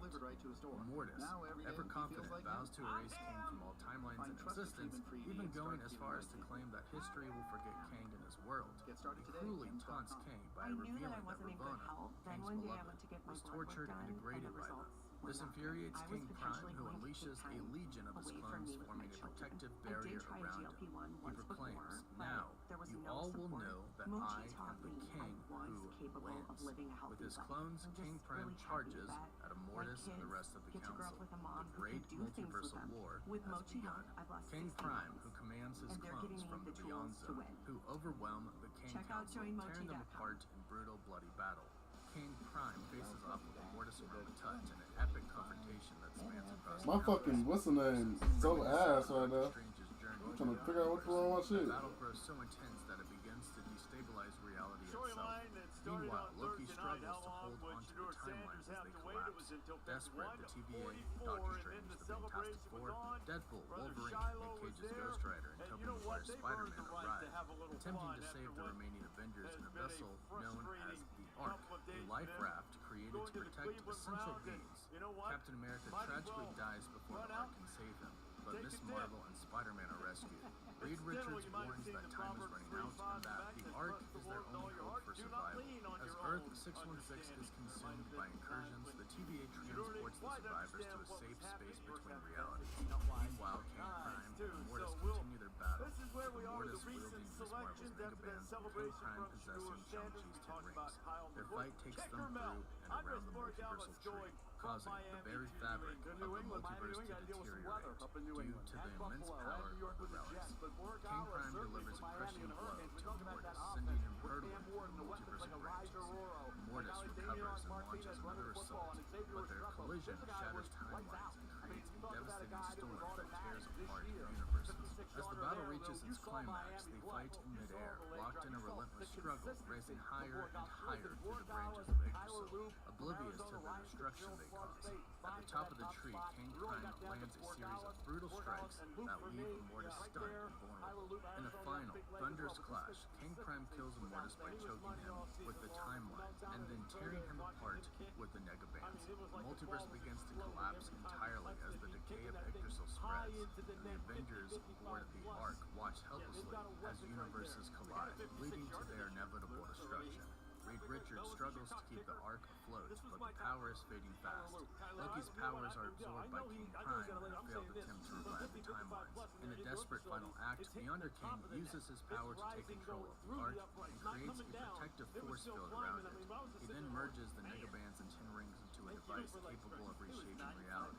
However, instead of restoring the multiverse, King Prime fuses all the remaining universes into a singular You're already in. called BABYYYY. Using the combined relics he reshaped, the Void into Chronopolis, a new reality built from the ruins of Earth 616, Earth 838, and Earth 6010, and countless others. Surviving heroes aboard the Ark, including the Fantastic Four, Deadpool, both Spider-Man, and Avengers, are imprisoned by King Prime. In the newly formed battle line, Kang strides through a stunning landscape of vibrant rose fields. A sense of calm and fulfillment washes over him as he walks, his fingers brushing lightly against the delicate petals. Now, in this new world, his domain stands tall, breathtakingly beautiful, restored to something even greater. Main walking. Exquisitely beautiful, a perfect reflection of his vision of a new reality. As Kang moves closer to a quiet spot in the field, he sees a woman standing with her back to him. She turns, revealing herself still pregnant. He might hop through this window. Radiant, she grazes at him. She holds out her hand to him. Twitch. A of love and welcome. She shot your lesion. By the side, gently takes her hand and presents her with the rose he picked from the She finna hop in right here. Ravonna says softly, her voice filled with warmth. King replies with a tender smile. For all time, always, my love. Ravonna steps into his arms and they share a passionate kiss. A moment of pure joy and connection. As they embrace, the screen slowly fades into black. Now, I don't know if this is real or not. It is certainly detailed, so I'll give it to them. But honestly, it sounds pretty dang intense, and it makes me really kind of miss what we could have got with Avengers the Kang Dynasty, because something like this would actually be quite insane to see on screen. I would have actually loved this. Again, no idea if this is 100% the leaked script, but unfortunately, we'll probably never know. However, it was nice hearing what could have been, and I do kind of think this would have been epic, but go ahead and let me know your thoughts in the comments down below. If you made it this far, thank you. Be sure to comment, like the video, and subscribe so you don't miss out on any of our other videos. You can find us on Instagram, Twitter, Facebook, Apple Podcasts, and Spotify. And as always, thank you all so much for watching. Boast by Super Hydration Body Wash. The sweet scent of a honeymoon in Fiji. Moisturize with vitamin B3. You better not be using all the Old Spice. Can you get my bag? We getting our ass chopped, just.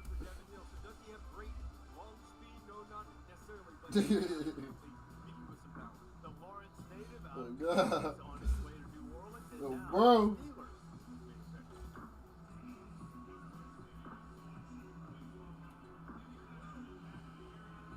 Man, they took it to I don't know what the fuck was going on. Oh shit. Thank you for having us. Fantastic. Thank you. We look forward to seeing you in Dublin. Maybe with the Badgers in 2027. The folk and the Irish dancing are very similar. YouTube, what's you here with a video on Kang's Dynasty and what could it be. So recently information has come out about the whole script for the Kang's Dynasty, entire script of the movie. We're going to break it down. It's going to be a long video. It's interesting. Really, this could have been a very good movie had Marvel not pivoted away. But it is what it is. But I also think because we covered so much Kang's Dynasty, Ant-Man 3 related content, we should cover it. So yo, what is good YouTube? If you're new around, subscribe to never miss any of the Marvel DC Kaiju Monster Verse Pop Culture based content. If you're new around here, make sure to subscribe to never miss any of the videos. Also check us out on Instagram at Wars2 to see the beautiful fake kind of voice. And check us out on Twitter, Wars2G. Right, let's get this video. Side note, this could be a very long video. So the movie opens with Kang as he strolls through serene rose fields, his fingers brushing the petals gently. As Kang picks a rose, his gaze shifts to a woman standing in the distance near a farmhouse, stirring memories of home, family, and a life he may have once known. Suddenly, the peaceful scene is shattered by the sound of shouting, pulling Kang out of his daydream back to a more chaotic reality. Fast cuts reveal Kang's intense battle with Ant-Man from the ending of Quantumania, where he's driven dangerously close to the multiverse engine core.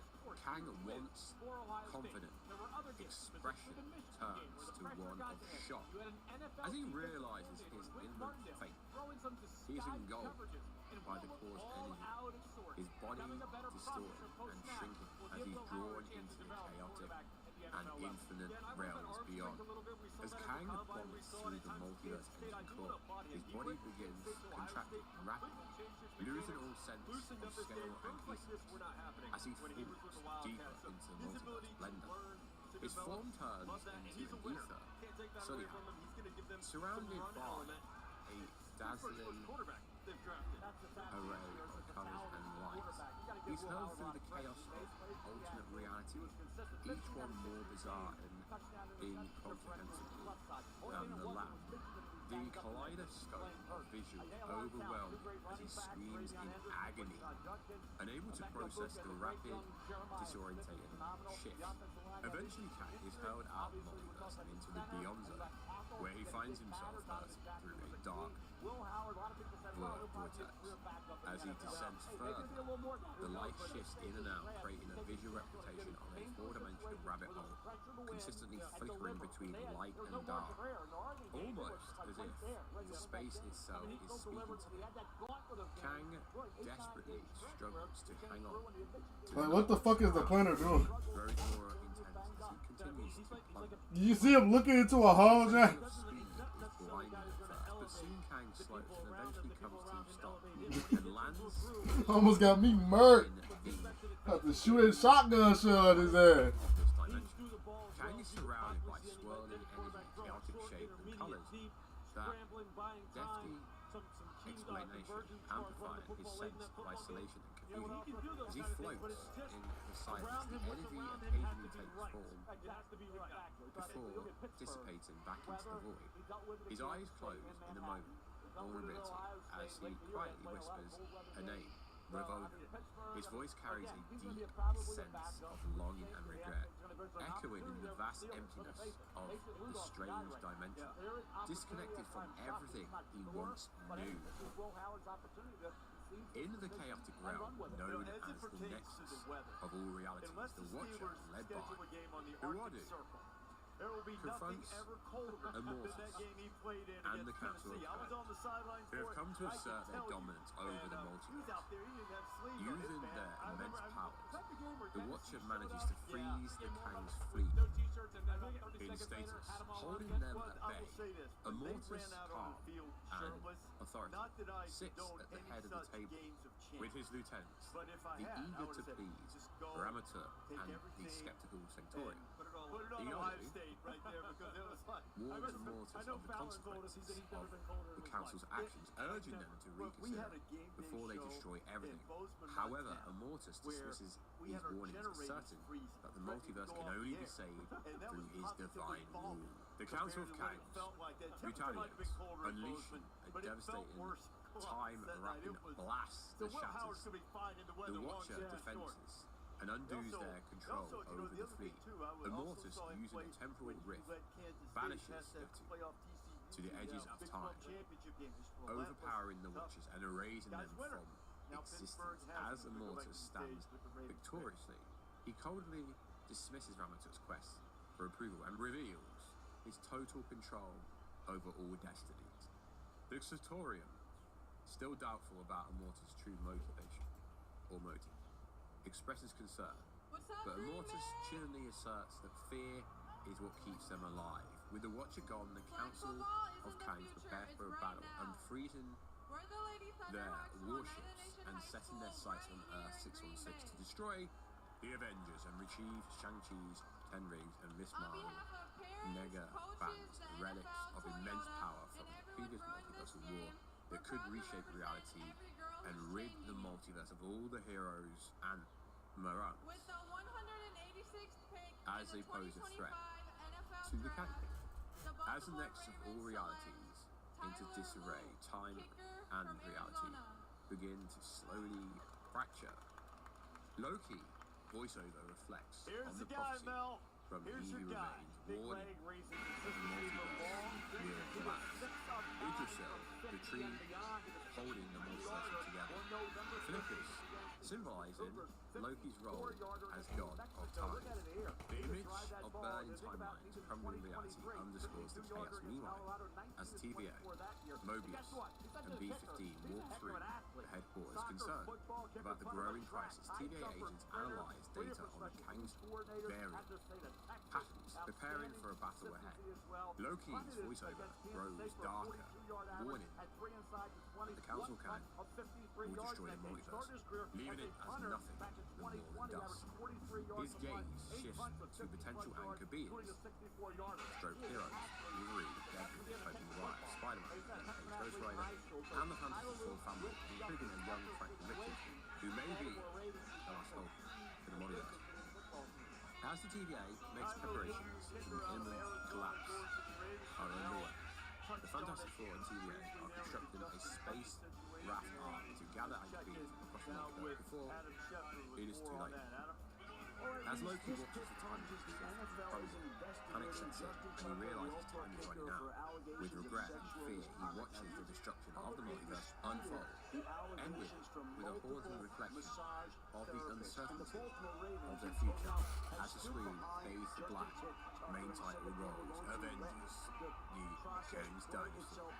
Scott Lang wakes up in the cold sweat, haunted by the visions of Kang's twisted face and prophetic words. Struggling with PTSD, he clutches a photo of his daughter, Cassie, for comfort, but the dread lingers as he paces his room in panic.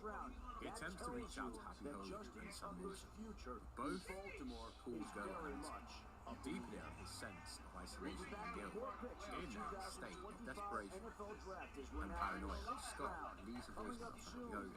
He expresses frustration at not being able to reach the Avengers, referencing his past heroic, including saving the universe and battling Kang.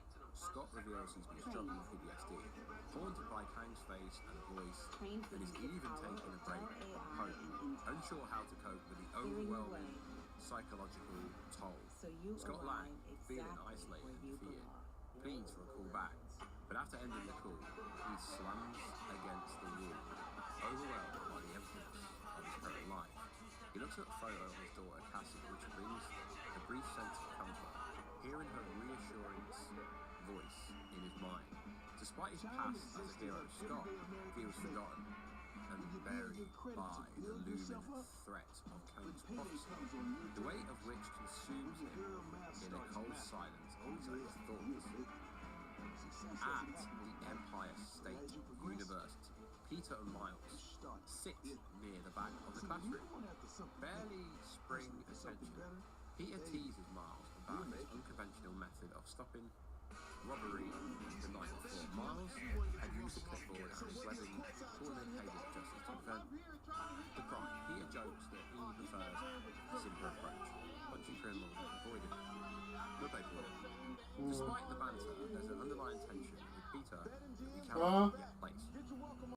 The mood shifts when their teacher, Peter, who is caught off guard by the question and weighed down by his own thoughts for freedom. The pressure Matthew Golden winning rookie of the year.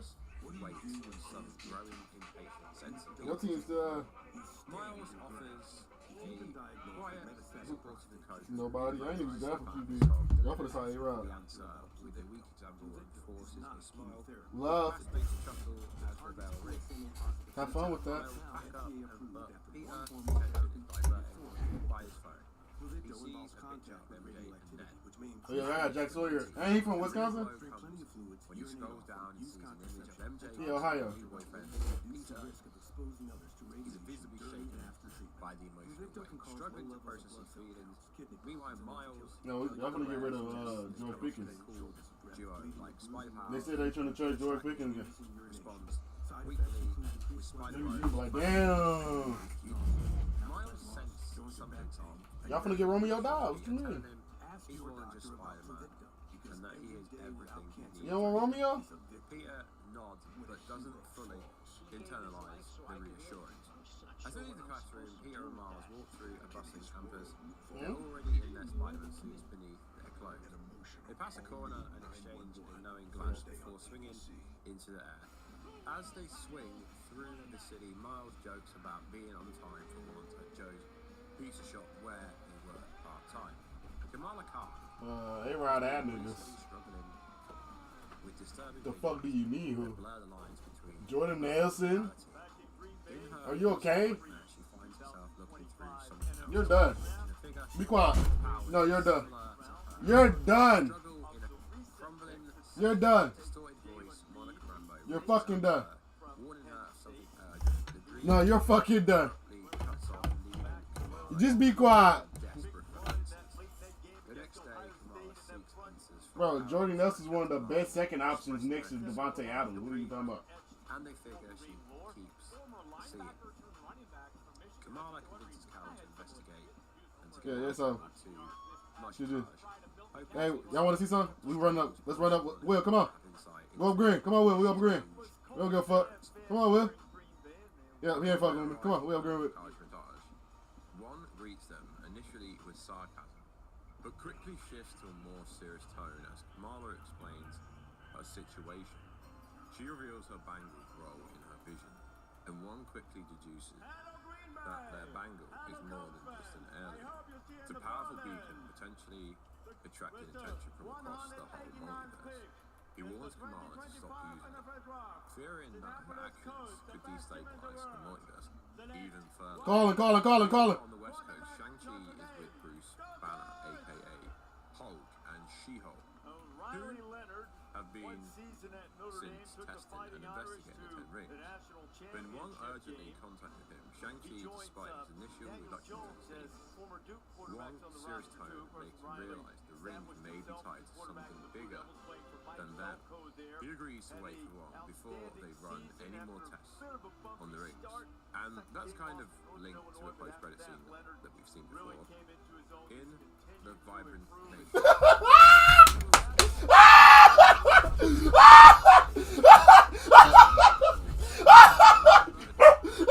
Baby knife twice! Baby knife twice!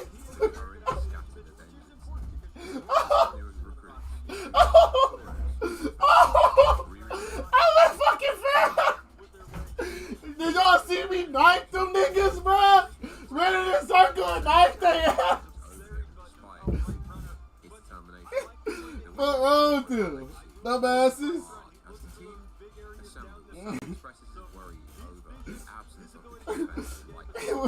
We in that bitch. You told dude up that was hiding that damn behind the desk.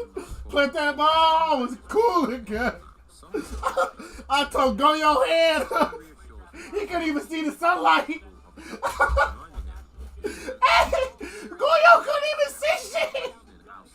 Hey, Daily, nigga, you killed the nigga shotgun. Goyo was just crouching like, what the fuck going on? He got one tap. I quick beat the shit out of his ass. Oh, his fucking head out here. I'm recording that.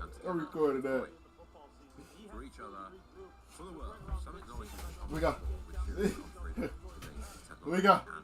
I threw the flashes. Hey, I threw the flashes. Ain't got gone.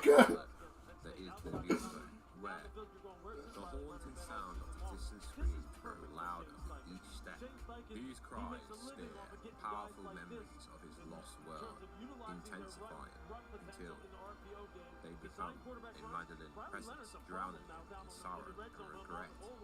The weight of these sounds gotta go, yo. Here we go, Scott. Overwhelmed by the emotional toll they take on him as fleeting images of his past life flash in his mind, a stark reminder of the devastation he's endured. And once the overwhelming cacophony, Kang is confronted by the spectacle figure of a child. The child glazed. They on what's the name? They was on camera. Causing Kang to hesitate as the boy's eyes hold him. Memories of a happier time flood his mind. They are quickly overshadowed. We gotta pause. Of his broken promises. Unable to bear the emotional weight, Kang collapses his grief and regret consuming him. His voice trembles as he asks, "Am I dead?" The child shakes his head. And Kang whispers, "Ask, do you know where I am?" The child responds, cryptically, hinting at a deeper connection, speaking of how his mother said he has Kang's eyes. In disbelief, Kang mutters, "You're not real," and tries to distance himself. "Bro, apparition." But the boy's words cut through him like a blade, accusing him of failing his family. "Why didn't you come back for it?" The child demands. Each word intensifies Kang's guilt. Damn, he shot me from that far? As he sits beside Kang, accusing him of allowing their death. Will, yeah, I was gonna say he was right below you. That he will find a way to bring them back, but the words she flashed him, and she missed, and she. Oh my God, is he down? Voice echoes from the darkness, speaking of destiny. No, he ain't even down. Abruptly cuts off. Dad. Frantically calls out Ravona, but his search yields nothing but silence, leaving him alone in the endless void, trapping him in the haunting shadows of his past. The energy from the probability storm crackles in the air, and something shifts within Kang. He got yeeted bad. Like he was finna fuck Goyo up. Nigga got yeeted, couldn't see shit. Went right black on his ass. In the quantum realm. At first, it's disoriented. The clones materializing around him like ghostly reflections, each one with a story twisted version of Kang. They are all him, but not him. Their eyes filled with the same. Oh, y'all dropped the Will Howard. Daily. The clones begin to multiply. That's a good pick. That's a good pick. The buried Yeah, y'all drafted the quarterback. Will Howard. Thought y'all was gonna get Dylan and Gabriel. Kang is surrounded, trapped in chaos of his own creation. His mind begins to unravel. As the clones fight for supremacy, each one an echo of his worst impulse. They finna get A-Rod and make him. They finna do the Packers way, guy. They finna go the Packers way, guy. As they clash, They finna make Will Howard sit. They finna make Will Howard. They finna do it with Will Howard, guy. They gonna do it with Will Howard, guy. Will Howard sound like it's gonna be a cold nigga though. It's only gonna be like a year or two. Every clash with his clone is a Cause A-Rod ain't in the playoffs this year. He done. Damn. His own kind. The sheer weight of those failures become unbearable. The clones now swarming like an uncontrollable tide begin to reflect his darkest fears. They become the voice in his head, amplifying the terror and sorrow he buried deep within. As the clones close in on him, Kang's mind is pure chaos. The storm energy distorts reality, rapid perception. Which way we going? Lost within a maelstrom. To his own making, he is no longer sure what is real. His mind has fractured Leviathan of fractured cells. His past failures, his sins, all blurred together become the cacophony of despair. The battle for his control, birth of his clones, and his own sanity becomes an endless cycle of violence and regret. Each moment amplifying the horror of his mind, descent into madness. Back on Earth, 616, Miles and Peter's boss has warned them not to be late again or else they'll leave their job, and both of them desperately need the money to pay rent, or face being kicked out of their apartment. As they swing through the bustling streets, they spot a petty crime in progress. Beef is attempting to steal from the store. In a coordinated effort, Pete and Miles intervene, skillfully. How the fuck you get to man? How you get man? How you get to man? End up getting fired. Peter and Miles exit through pizza. How you just get in that motherfucker? Storms off, snatching the pizza boxes from their hands, leaving them alone in the busy city. Miles tries to lighten the mood with a joke, but Peter, clearly stressed, begins to vent his internal conflict. He accuses Miles of not taking their duties responsibly, or seriously enough, emphasizing the weight of the responsibility that comes with being Spider-Man. Miles takes aback by Peter's words, stands in silence hurt. Peter realizes the harshness of his outburst, pauses, torn between his own frustration and his concerns for Miles Morales. It's good, I got no mask on. I'm sorry, Pete. I just want us to get through this together. His words reveal both vulnerability and resolve. Watch that, Dylan. Watch that, Dylan. Carry the burden alongside Peter Parker.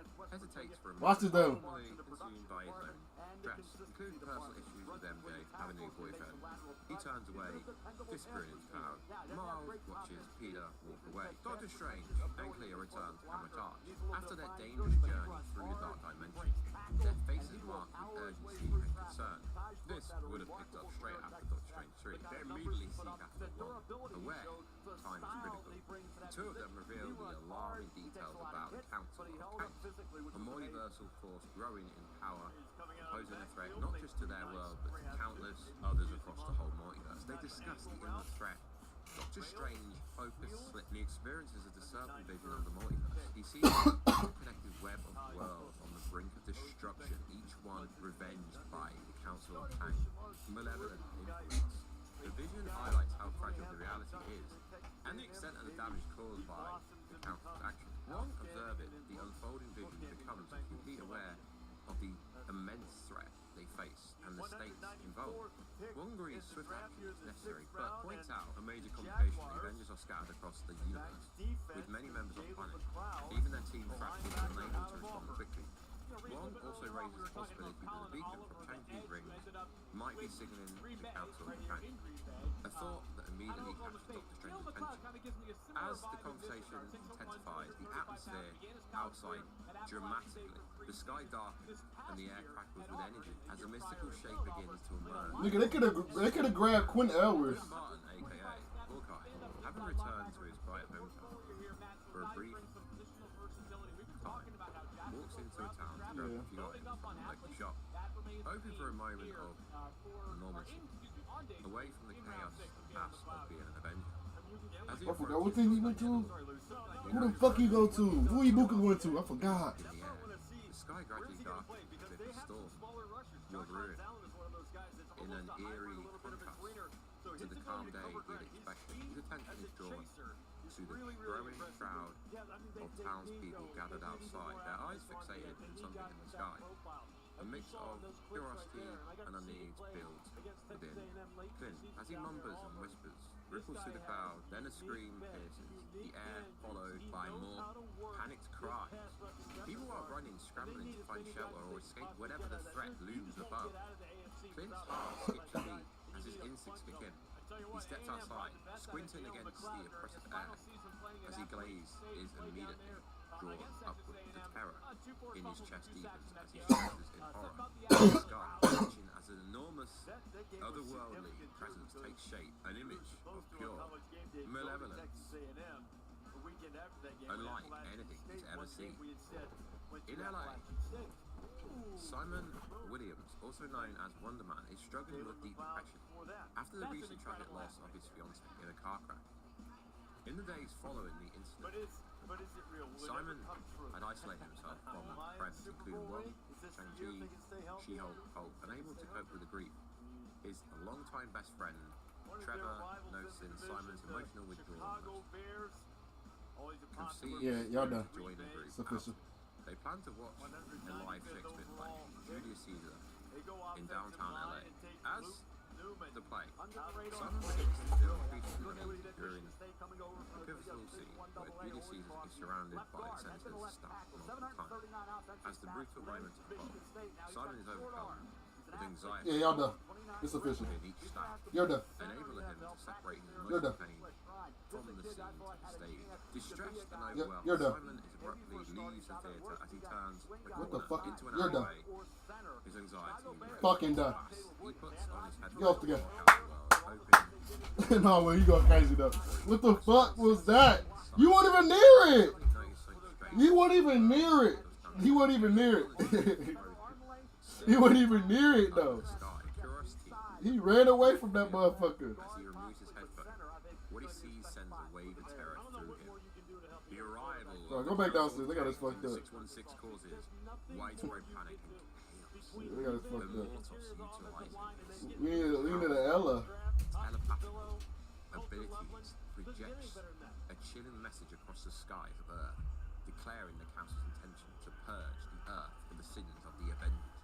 The Council accuses the Avengers of stealing the the sacred relics, the 10 rings, and the Nega bands, and sees cleansing the earth as necessary punishment to preserve the stability of the multiverse. Lions on the clock. What the Lions about to get? Reverberates across the globe. Fear. Oh, I hope we draft a cornerback right here, boy. Individuals react in shock and disbelief. Hank, Janet, Hope are paralyzed by guilt. Janet overwhelmed, convinced that the Council of Kang's arrival is their fault. Meanwhile, Scott Lang Yeah, I'm going to the Packers on Madden 26. San Francisco, while Peter Parker, Daredevil, Moon Knight, Cornerback. witness projection of their respective cities. Sam Wilson, Shiri, Riri, in Wakanda are also High school to college to NFL. The global pandemic escalates as cities descend into chaos. Social media and news outlets amplify the fear, causing widespread citizens unrest. Emergency services overwhelmed. Families struggling to find safety as law and order break down in the wake of the council. Terrifying message. Massive multiversal portals tear in the sky, revealing the enormous fleet of the Council of Kang. The sheer scale of the warship cast an enormous shadow over Earth, sending waves of fear and disbelief across the globe as the ships strategically positioned themselves above key cities. Their intimidating presence overwhelms the whole world. The Council of Kang's warships hover menacingly over Earth's major cities, releasing devastating energy blasts that shatter. They got a Brava. They got a Brava. The attacks are imminent. They got a Brava. As I don't know why they got a Brava. Skyscrapers reduced to rubble, citizens caught in chaos, flee for their life, running through the streets filled with debris, their faces edged with fear and confusion. Elsewhere, Star-Lord and his grandfather sit. I tried to get Twitch, bruh. She just hopped in. Congregation staring blankly at their phone. The Council of Kang has issued a cold, merciless warning Earth's destruction is imminent. The passives attempt to guide the servants towards prayer. Come on, Dalen. Shoot. Drowned by the looming terror. Keep doing it, nigga. Knife his ass. Thank you. Behind you. She's in showers. She's in showers, nigga. Right to your left. You don't see the to your left. Let's go, Jeff. What are? I'm trying to tell you where she was at. She was in your showers. Outside, a flash of explosion and night's horizon. Peter's heart sinks as he counts. You didn't hear that, bitch? You didn't see the laser game? He turns to his grandfather. Their eyes meet in a shared resonation. The explosion shatters the church window. The chaos erupts in an instant. People scramble for the door desperately. Oh, you're fucking It's dumb. too late. There's no way to run. The blast wave crashes in, and the church and their sanctum is obliterated in the devastation. Across the world, emergency services struggle to maintain control, overwhelmed by the scale of destruction and hampered by collapsed communication networks. So they face up. As one appetizer of the invasion involved human Earth metropolis in its ruins and the survivors scrambling to survive. Got my ass smoked by Twitch. New York City. Motherfucker, she was just by the window. I'm like, damn. I tried to pre-fire her ass. Nah.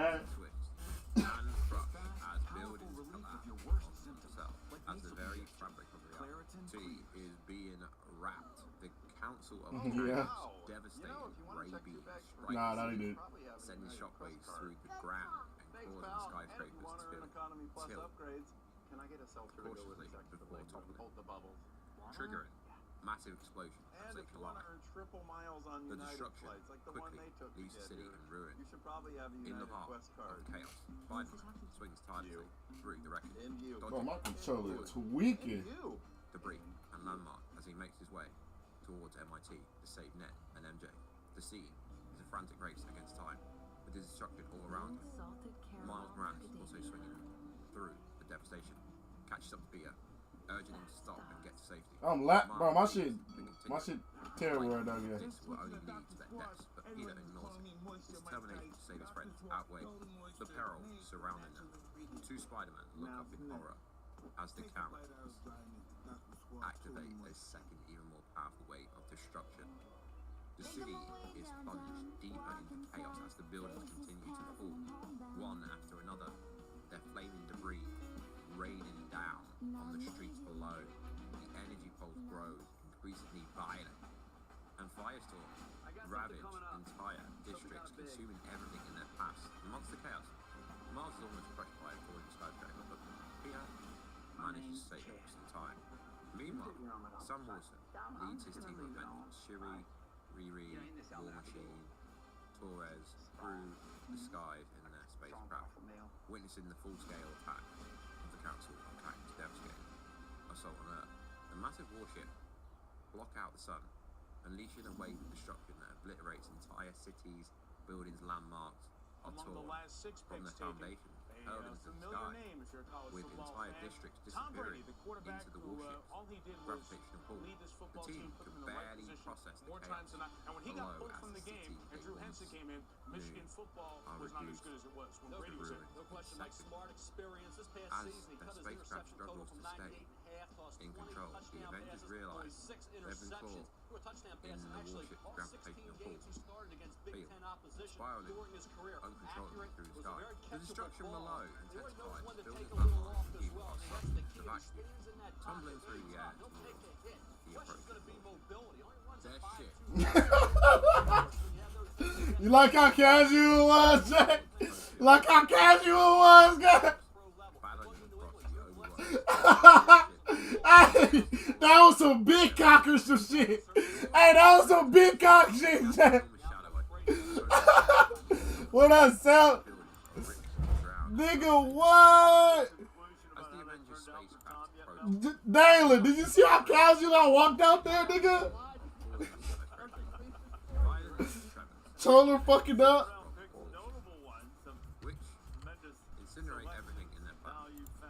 Jerry and Torres work hardest to steer the crash, narrowly avoiding. Oh God, they ain't watching it. Don't claim on it. I told him, yeah, Jay said, oh. He said, oh. I made fucking thermite ass out. Laid his ass on that motherfucking ladder, boy. I thought Blackbeard was down. That's why he died so bad.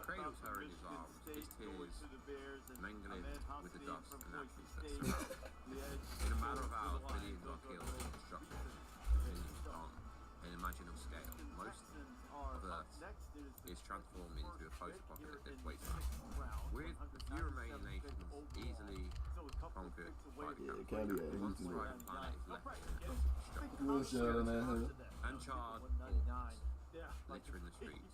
The fires from the initial attack. No, stop! Quit the map! Quit the map! Yeah, you're done. The soot and smoke begins to block out the sun, casting the world into dark. A nuclear fallout ensures ushering in a dead, furthering, exacerbating the catastrophe. After the Council of Kang's devastation invasion, the surviving Avengers were leading and remain off the field, retreat to Hold up. We gotta use the bathroom. the communication system. I got a shit, bro. Come on, man. My stomach hurt. Sends out a desperate. No, bro. That shit not gonna take that long. One by one, they begin to arrive. Thor, I got a shit. Adam Warlock, That's it. Groot, Cosmo, Shang-Chi, Wonder Man, No. American Chavez, Doctor Strange, Cleo, Spider-Man. Because I have to. No, I want to play too. Wolf Stew, Hawkeye, Kate Bishop. No, it's not gonna take that long. No. What's that? Chris Martin, What I say? What I say, Dan? dead or lost to chaos. Hey, don't fucking listen. Silence, weighed down by the grief and the devastation by the hand. Sam Wilson steps forward and reminds the team that whilst Kang's invasion shattered their world, they hadn't broken their spirits. Sam's words reunite a spark within the Avengers, urging them to once again rise as they had in the past, faced with insurmountable odds the Enterprise. But they were not actually defeated, and that now, more than ever, it was time Spider-Man and Doctor Strange declared the Avengers would no longer wait for the Kangs to strike again. They would have to lead the charge. Armed with the powerful 10 rings and the Mega Man whose dirt the Kangs were actually after, Sam urges the team to use his weapon, which the Kangs sought to control, and to turn the tide in their favour. The battle wasn't just about revenge, it was about protecting the future of the world and their loved ones. With the shield raised, Sam rallied, Pride, Phil, the team of determination, and the Avengers are ready to strike back.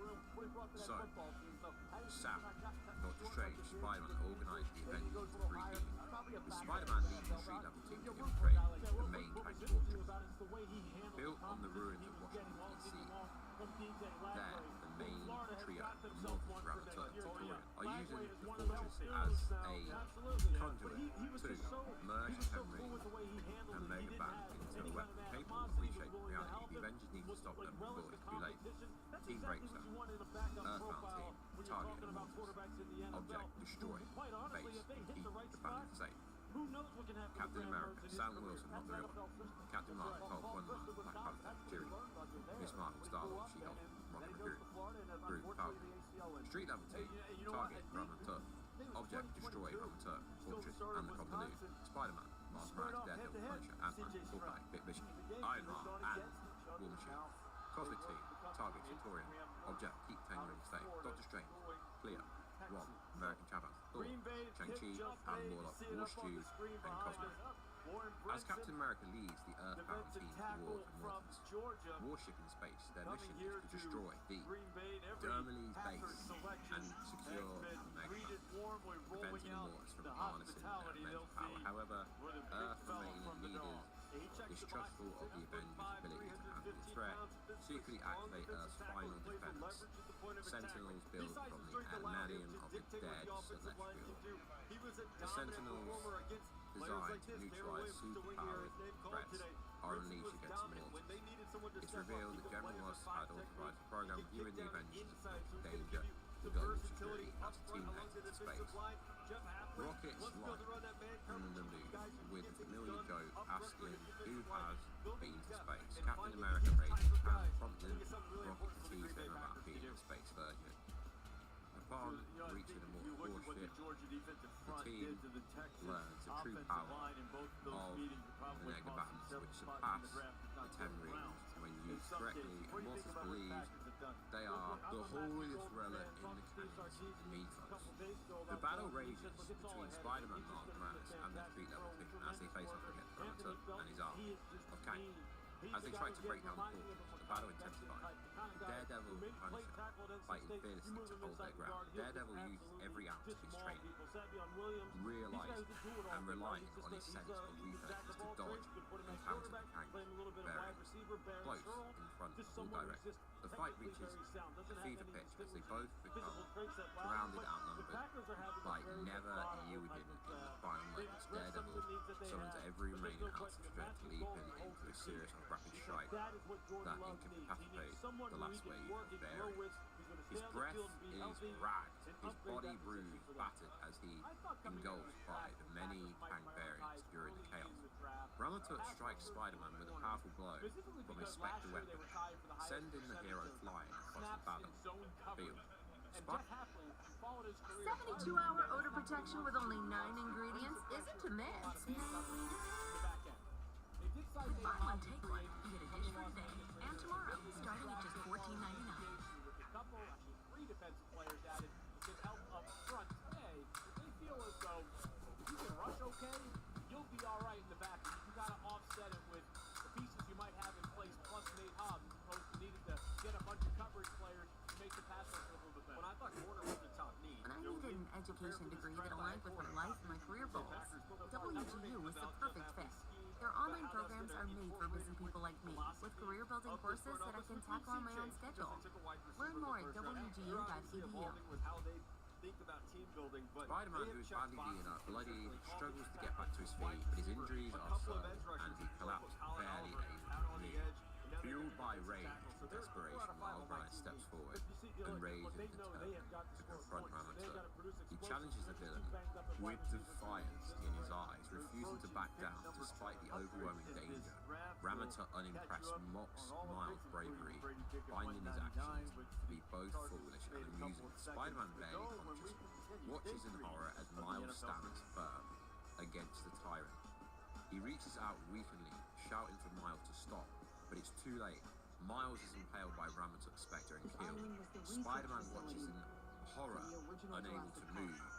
Doctor Strange and Clea lead the cosmic team in a battle against Historia in many different realms, including the Gap Junction during the fight. Love and Violet Bell form a deep bond, their friendship growing stronger as they battle together. The Centaurian is initially overpowered by Doctor Strange, Clea, Thor, and others, particularly due to the power of Shang-Chi's Ten Ring. As the fight escalates, the entire group is transported strangely into the quantum realm. Despite the Centaurian's strength, he manages to kill most of the team, except for Doctor Strange, Thor, and Shang-Chi, who has leveled up with the aid of the Ten Rings. In a moment of defiance, Shang-Chi prevents the Centaurian from claiming his father's ring, shouting back in resistance as Clea scrambles to her injuries. She uses her blade to create a portal back to Earth 616, allowing the surviving heroes a chance to escape. However, the Historian steals Doctor Strange's sling ring, an important multiversal relic similar to the Ten Rings and Megaban. Doctor Strange convinces the team to leave him behind so he can pursue Centaurian through the multiverse, hoping to stop him before it's too late. Along the way, Doctor Strange encounters Fantastic Four, who inform Doctor Strange an imminent catastrophic that could threaten the survival of his friend in the big-time multiverse. Doctor Strange manages to reclaim the sling ring as the Centaurian escapes to avoid warship. The Fantastic Four introduce Doctor Strange to TVA, warning him that something monumental is about to occur. They ask for his help, as only he may be able to prevent the disaster and ensure his friend's survival. During the intense battle in space, the Earthbound team suffer heavy casualties, or most of the Avengers die, including Black Panther, played by Shuri, Star-Lord, Captain Marvel, Immortus, and his army succeed in retrieving the Megabands, and a desperate fight ensures for the second battle. The heroes, battered and outnumbered, realize they cannot hold on for much longer. In a moment of self-sacrifice, Wonder Man decides to give his life for the cause. Believing Megaban, he urges the others to escape and activates its power, fusing it with his already immense iconic energy, transforming into a near Super Saiyan state. Wonder Man charges at Immortus and his fleet of Kang warship, intending to destroy them and Megaban in one final kamikaze-like act. Immortus uses the other band, charges at Wonder Man, and the collision sends shockwaves around through the galaxy. When the debris settles, Immortus stands victorious. Having used the Megabands to enhance the power of the Kang variants, watching Immortus as the surviving heroes flee, realizing the catastrophic loss and the immense power now at Immortus' disposal. At Ramatur's fortress, the scene unfolds, with Ramatur presenting the several heads of the fallen Avengers to Immortus as a symbol of victory. Immortus watches coldly as Ramatur, like a sycophant, grovels at his feet, eager to please his master. Despite Ramatur's outward display of loyalty, hints emerge of Immortus' nature as he subtly manipulates Ramatur, turning the weak-minded order against Historian. Immortus, now empowered by the band, with anger, fucking bitches, failure to capture the Ten Rings, his ambitious, you hoe. ever larger Centaurian, Hello. concerned and betrayed by both Ramatur, tried to strike back. Hello. A desperate act of defiance. Hello. However, Immortus' newfound power, thanks Hello. to Ramatur's, proves overwhelming. With a sadistic grin, Immortus absorbs Victoria's energy, consuming both his essence and his soul, making him even more powerful. The rest of the council, including Ramatur, is was stunned, silenced as a mortis, finishes at the attempt, solidifying his dominance. Ramney now completely subjugated, cowers before Mortis, and pledges his undying loyalty to him as the true Kang Pride. Council, fearing Immortus' power, follows suit, bowing and chanting Kang Pride in a creepy display of submission. Immortus' rise to power is chilling and Machiavellian, marked by his cold manipulation and root consolidation of control. With his new power, Immortus declares the 10 rings as the final piece needed to ascend to a meager level of power. His yellow eyes gleam. Hello? He envisions Yeah. the ultimate victory. Meanwhile, in a somber montage, Commander is left in ruins. Captain America rallies the surviving Avengers and what's left of humanity. They retreat to an underground bunker, a secret building built by Tony Stark in such a doomsday event. As the threat of Immortus reigns, looms ever closer. Look. So that is just so cool for Avengers Kang's Dynasty, which to me sounds freaking insane. We're never gonna see that. Yeah, and that's a huge compliment. Chris Cooley is one of the all-time greats. I learned so much. Let me put your cock in the bitch and she gasped. First year as a tight end, the class was legendary with Travis coming out and a bunch of other great players, but just the body lean, the mannerisms, the good instincts in the field. I think he really comes to life best after the catch, which is one of the things that I love about Cooley. Somebody, it's in my stomach. Damn, it's in your stomach. Shit.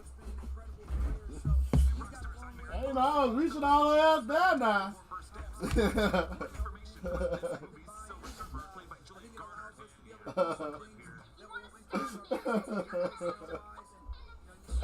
That shit funny as hell, gang.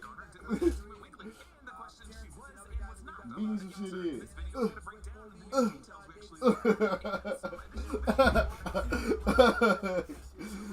Oh shit. I gotta stop, bro. How does Devontae Adams look in the Sean McVay offense? Gotta stop, bro. I gotta stop. We'll see. He's obviously been a great player. You know the respect that I have for him and what his body of work has been. I've really enjoyed just getting to know him better. Understanding. Great family man. Unbelievable passion for the game. When you talk football with this guy, it's incredible just the inventory of knowledge that he's pulling for, the way that he sees the game through the lens of a quarterback. Similar to some of the things that were so special about Cooper, and he's got a really good golf game. So very passionate about those three things. But I love being around him, and he is a true stud, and he has already, become a big fan in the locker room with all these guys that have a lot of respect and reverence for him as well. Hey, we're about 2 months removed from when the whispers started coming out about a potential Matthew Stafford departure, and yet it seems like you guys might be better than ever right now.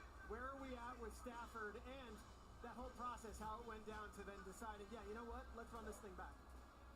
Yeah, I think you're really grateful when you look back on it. And, just speaking with both of you guys throughout that process, the end goal and the hope and anticipation was to have them come back. Sometimes to be able to go through those things, you can be closer. And I know, I really cherish the relationship that we've built, really my relationship and our relationship with each other's families. And I do believe that we're closer than ever. I think we're really excited about extending the partnership for hopefully years to come. I know we'll be able to have a couple years taken care of, and he decides that he wants to go off into the sunset after next year, however that goes, or if he wants to play a couple more years. I think he's feeling really good, and I couldn't be happier with the direction that we're headed as a team with him leading the way. What the hell, y'all? Can't let you go without asking about a Michigan man in the 3rd round, the 90th overall selection, Josiah Stewart, and what he might bring to your team. No, you're done. Well, when you look at his tape, I mean, that was one of the cooler calls that I've ever had, in the 9 years that we've been doing this, but passionate. This guy has a relentless motor, great rush ability. He might measure small, but he plays big.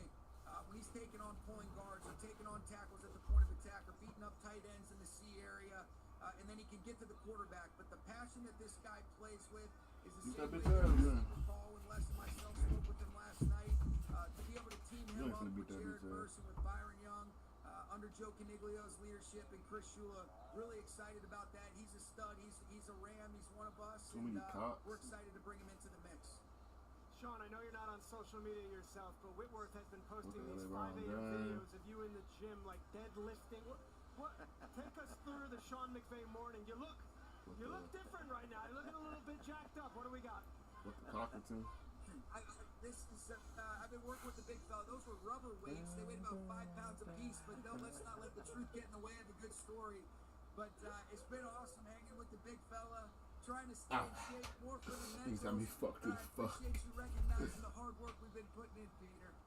Of course, come on. Sean McVay, head coach Los Angeles Rams, there with the first responders. Really proud of you guys, and please wish everyone our best out there out west. Thank you, Sean.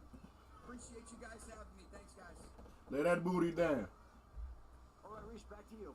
What is that? Guys, thank you very much. That was entertaining. Sean McVay full of energy as always, as promised. We told you who the Brady pick would be, 199 overall out of Pittsburgh. Taylor, the tackle, going to the Chargers. What's he gonna be saying at with number 200, the first Service Academy player taken in this draft. Rayon Lane from Navy going to Jacksonville, where there is a Naval Air Station there. Kobe King from Penn State going to the Vikings, along with Gavin Bartholomew. LaJonte Webster, wide receiver from Colorado to the Ravens. And Johnny Cornelius out of Oregon, another Duck being chosen. And then Kane Madrano from UCLA going to the Commanders. So let's go back now and have a look at what Rayon Lane out of Navy can bring. Heck of a career with Naval Academy. Rayon Lane did. Going back quarterback as a freshman high school. Sophomore year, just basketball. And back to football. Under-recruited because of the COVID year. Obviously, you think about Rayon Lane going to Navy. 4 outstanding years. What a career he had. This past season, 70 tackles. He has 71 back as a sophomore. He has 2 interceptions. He finished his career with 7 interceptions. 8 career forced fumbles. He'll punch it out. And what? Tell his ass shut the fuck up again. Yeah. Making a tackle, intercepting a pass, anticipating a route, and then breaking and making the interception. He gets You want some his pussy? hands on a lot of balls. He knocks out the ball for a You want that fumble. pussy? He just has the gift and knack to be in the right place at the right time. Want that pussy? Rayon Lane, dogmatic kid, 5'11", 200-pounder, 37. I asked him, Dad, I said, you want some pussy? Watch how he at.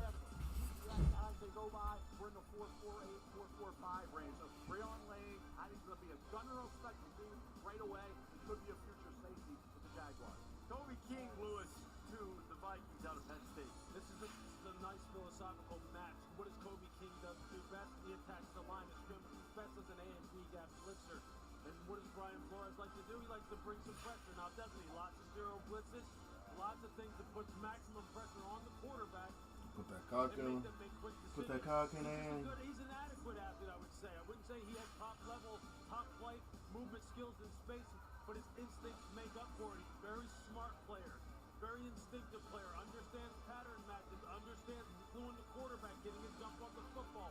He runs with bad intentions in terms of trying to make hits, misses some tackles, but he's a good value here in the 6th round. And the Vikings went back-to-back, and they took one of your guys, Lewis, Pittsburgh guy, Gavin Bartholomew, big tight end. Yeah, good tight end, a player who can be in the wing, and he can line up and line. I think he's just got to get a little bit stronger, but we were walking up the practice with the Cedar Ball, and a scout grabbed me and said, hey, that Pitt kid, he's going to be a steal. Keep an eye on him. So I'm excited to see how he continues to develop, and he's going to give you some versatility to line up in the slot. I think you can use him out of the backfield as well. Where's his home at? I think that's the biggest key for him. He's got to continue to get a little bit stronger, become a more refined route runner, and you're not going to get him out of a three-point stance like we saw here. But he has some upside and is a selfless type player that I do think will be a fit for this team. Over 18 yards per catch a season ago for Gavin Bartholomew. Keep in mind the Vikings lost, as Kevin O'Connell has frequently referred to him as, the best third tight end in the NFL, and Johnny Munt decided to deal with the Jacksonville Jaguars in free agency. Perhaps some reinforcements to fill that role in the form of Gavin Bartholomew. Donovan Jackson, you see there on your screen, he's got a huge role. Ty Felton, but he's underrated, I believe. I know he went in the 3rd round. You said, well, how underrated could he be? That guy's a home run hitter, and he is a guy who's going to help out J.J. McCarthy and add to what is already a very good wide receiver room. The rich get richer in that way. I'll tell you what, on Donovan Jackson, I know we're on the day 3. You know, this exercise that we are undertaking is incredibly unpredictable, not just in terms of how the players are going.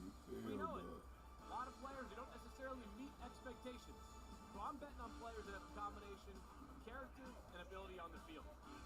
And how could you find a better blend of character and versatility and positional ability than Donovan Jackson? The guy was outstanding, as Mel was referred to as many times. Ohio State's MVP this past season. At pick 206, we get back up to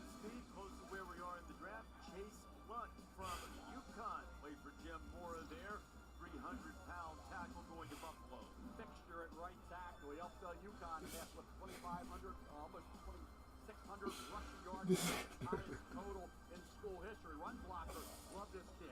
Tell you, he can get out and pull. He can get out on the perimeter. He gets the job done on the second level. I love his finisher mentality. Well, what he does, Pass man. blocker, the footwork, technique is good. He's a little stronger. He has weight room. Chase Lunt, though, has talent.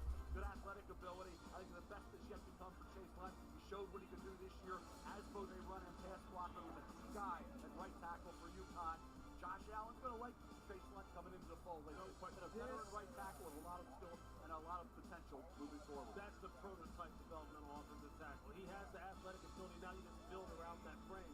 But the movement skills, the understanding of how the position is supposed to be played, the footwork, the angles, it's all there. Just got to fill out that big frame. They may have really hit on something there in the 6th round. That's the idea, isn't it? Tell you what you can do. If you can find a guy that's a project, blossoms into a standout player for you, the Bills certainly hope that will be the case with Chase Lunt. Nearing the end of the round. One more round to go after it. We'll keep you up to date. Schedule release.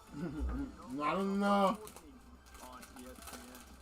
Continues from Green Bay on day 3.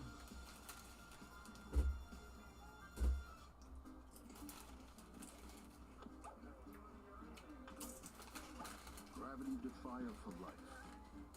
Imes for life. Also try new Imes Tell his ass. cat food. Not enough. What's better than a limited time deal? An unlimited time deal. That's why the $5 biggie bag with the Junior Bacon Cheeseburger is available all the time. Because the best time for fresh, never frozen beef and applewood smoked bacon is all the time. Duh. For the best deal of all time, gotta be Wendy's. From the #1 rated brand in cordless outdoor power, the Ego 22-inch aluminum deck mower with Select Cut is the most powerful mower in its class, featuring an Put that aluminum cock in deck there. that allows for extreme blade speeds, producing the perfect razor-sharp cut. Designed for durability that's guaranteed for life. All powered by Ego's patented 56-volt arc lithium battery. One battery powers all tools. Find an Ego retailer near you. Nigga dead. Nigga dead, done.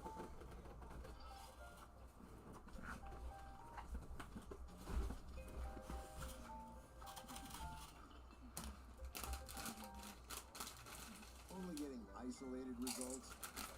Big gains come from AI that works across all your data and applications. The AI built for business, IBM. Craving more football? Experience the game like never before. Every snap, every play.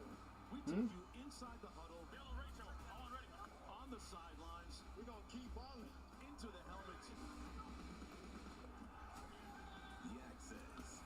The action. You see and hear everything. More of what you love. The United Football League on ESPN.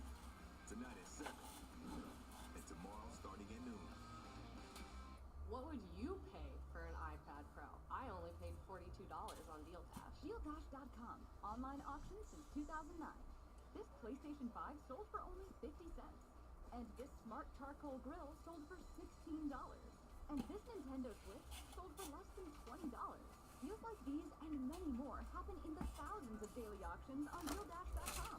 All auctions start at $0. And remember, everything must go. I got this KitchenAid stand mixer for only $56.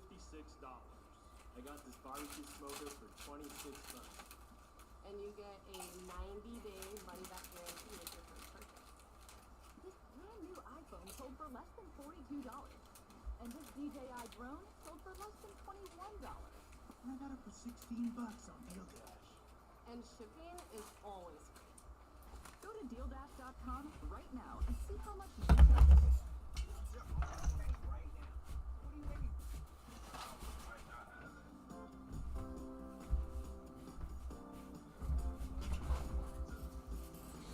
Hi, hello, and welcome to the New York Sheraton Hotel's Grand Ballroom, the site of the 1980 National Football League College Player Draft.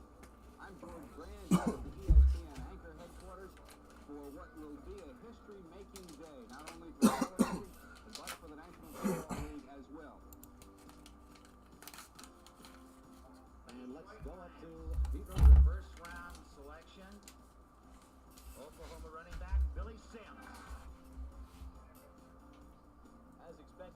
pick George was Billy Sims out of Oklahoma.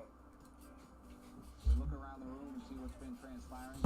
For us, this has been an exciting, exceptional day for the chance to bring you something that has never been done before, our live, exclusive, and continuous coverage of the National Football League 1980 player selection. First time the draft was televised, and from that point, look what you've done from that point forward, Mel. Building this into the entire industry here. I was putting out a book then. No, I was just putting out a draft report. Was not part of that. No. Well, first year was 84. First year putting out reports was 79. First year of ESPN. How'd you do? 84? Yeah. And Boomer third overall on the board. He went in the second round. Kind of reminds me of something. Not your back though, Well, different with the fifth round. If Boomer, I felt bad when I left to go back. I said, I'm one and done. I never bring back.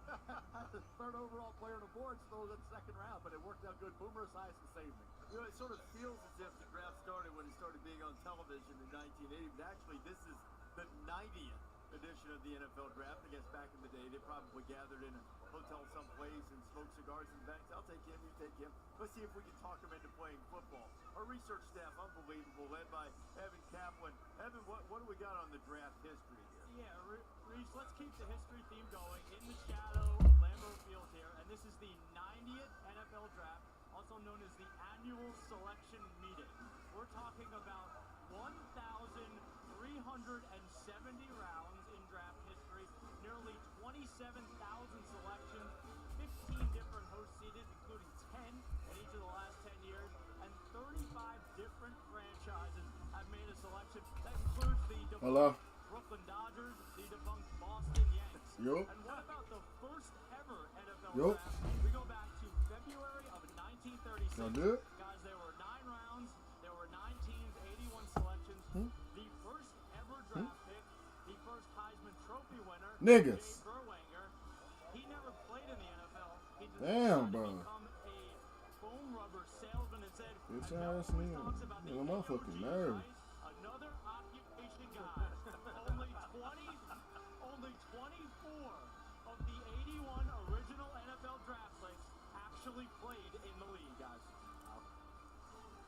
Coming into this draft, and here we are, the 46th straight years coming into this draft, the Wisconsin Badgers been drafted in the state of Wisconsin. It's been in Wisconsin before over the years.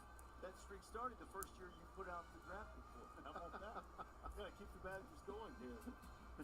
And Lou's always has something to say about it. No, hey, look, The game is done with shit. Man, I give you nothing but credit, and we're gonna give you a lot of credit later. We got a long way to go with this draft now. You had a vision. You truly are an entrepreneur. In this I am a visionary. Picks in the 6th round of the Ravens had 4, right? 4. Just had another one. They got another one coming. So it's pretty amazing. This is going. Yeah, they had, remember the 4th round picks from a few years ago? Yep. Jordan Stout, punter, Travis Jones, Isaiah Likely, Daniel Falele.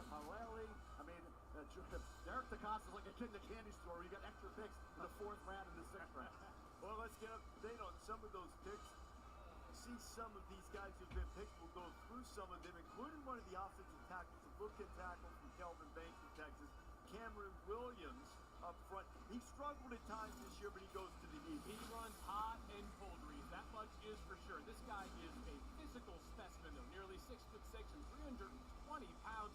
Kim Williams at his very best. This is the kind of guy that's going to stick around for a long time in the NFL. Then you catch him on a bad day. You're thinking to yourself, how does he not put it all together? Penalties were way too frequently a problem during his final season at Texas. But the Philadelphia Eagles, we talked about Stoutland University just a little while ago. I know I said it just a few picks ago, but truly, this is going to be a Jeff Stoutland pick. If he can turn Cameron Williams into the kind of guy that can stick around on the active roster for this Eagles team, of course, the defending Super Bowl champion, with minimal holds, it will be a testament to the developmental skills of Jeff Stoutland. See if we can get him turned around. You remember our great friend Bobby Bowden, the late Bobby Bowden, said Will singing someday would say, but he had to play Miami. I'm afraid that for Cameron Williams, that the college edition would say, but he had to play Georgia. But he'll get to play for Philly. He's going to get to practice against them every week. A lot of talent. See how it goes. And then after that, another one, you got Antoine Powell live on the edge from Virginia Tech as well. Pick 208 overall in the draft. receive Colorado Jimmy Horn Jr.? What's Bryce Young getting? And diminutive, shifty wide receiver. Well, I'll tell you what, General Manager Dan Morgan is doing some work. He drafts Pat McMillan in the first round. Now he gets Jimmy Horn Jr. here in the 6th. Jimmy Horn is lightning. Lightning in the bottle. A small little bottle at 5'8", 174 pounds.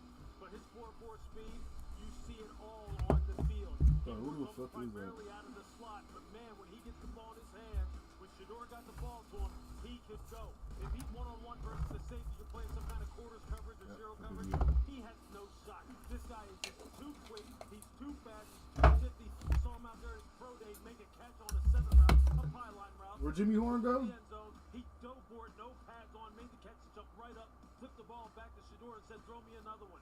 Between him, Pat McMillan, and last year's #1 Xavier Legette, Bryce Young has some weapons to work with now.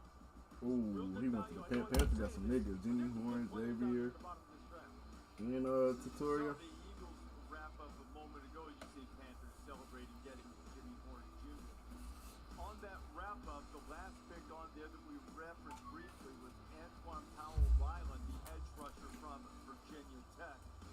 He goes to Philadelphia too.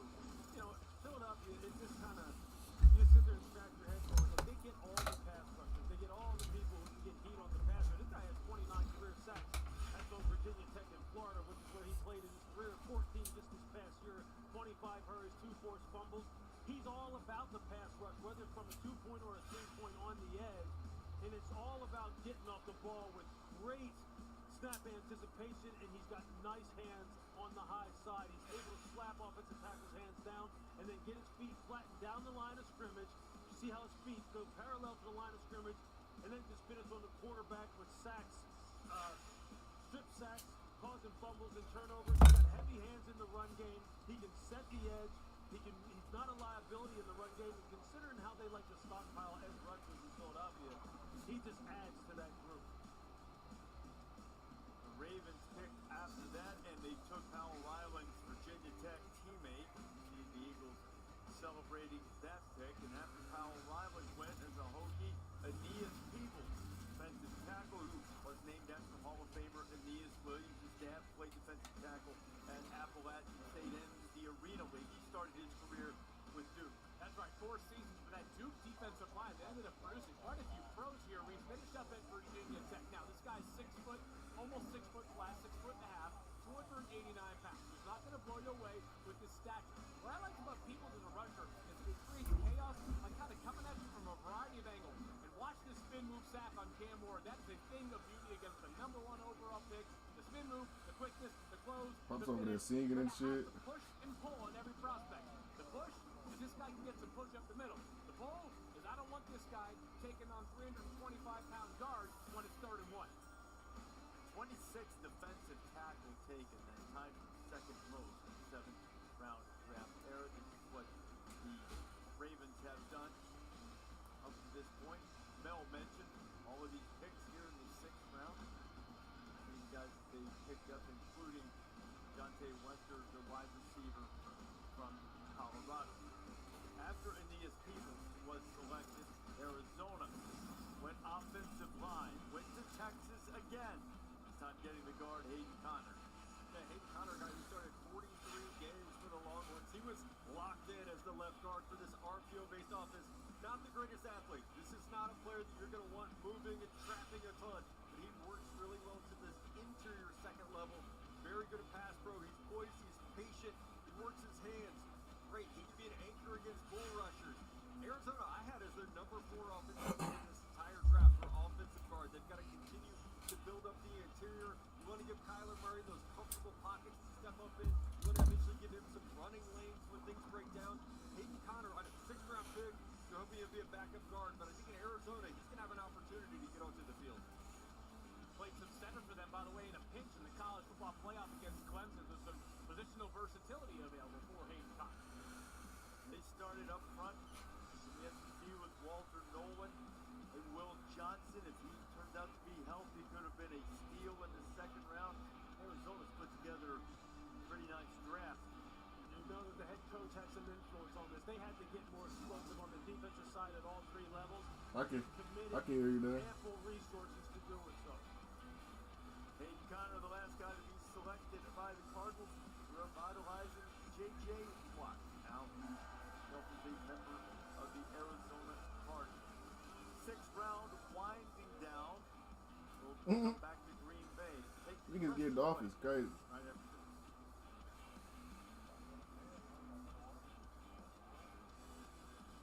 You know, sometimes my life could be a little crazy.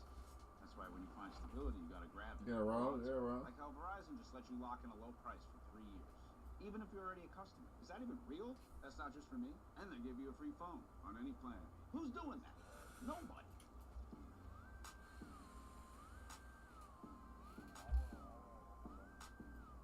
Come on, what's better than that? Probably nothing. No, y'all run up. Yeah, Y'all run. No, y'all run. When you see a car, I switch. find it on Auto Trader. Even my TV detective car. Just put your info in the Kelly Blue Book My Wallet, browse personalized monthly payments from dealers in your area, then start and finish the deal online. Case closed. Lowe's knows spring is a chance to prove you've got this whole adult thing down. With the right advice and same-day delivery, you'll have your home feeling All grown up. Lowe's knows how to help you spring. Those are the Adidas I've been looking for. Hey! Wow, look who's getting their fix for kicks and dicks. I know, there's so much here. Plus all the fancy stuff. I need these in a size 6. There's even more kicks when you click on Well, dicks.com. kick sporting goods, right? Check out the new whip. I fully custom. How many Bud Lights can you fit in that puppy? As many Bud Lights as it takes. A lot of Bud Lights. Give me one of those. You took us on an epic roller coaster ride. I'll never give up. Sunday and Monday, you have dazzled us. American Idol is live. You get better every time we see you. Coast to coast. What up? We got a hell of a show with incredible performances. Hell Guided yeah. by artist in residence, Jelly Roll. Let's go! And they're singing for your vote. It's in America's hands now. Idol live coast to coast Sunday and Monday on ABC and stream on Hulu. Above us, we dream of comfort and softness, which is why we make the best socks and slippers in the history of feet. Visit bombas.com and get 20% off your first order. It's lunchtime and Gary is double booked. Good thing Gary's company uses Otter's AI meeting assistant to take notes and generate a summary. So Gary doesn't miss a meeting and can regain his lunch break. Try now for free. Visit otter.ai or download the app. Build the bowl yourself. What could go wrong? Some things are better left to a professional. It drives so fast. Like when it comes to finding financial. So leave it to Smart Asset to find them for you. Take the free quiz at smartasset.com. Then you'll be matched with up to 3 vetted fiduciary financial advisors. To get started, take the Advisor Match quiz now at smartasset.com. Terrific.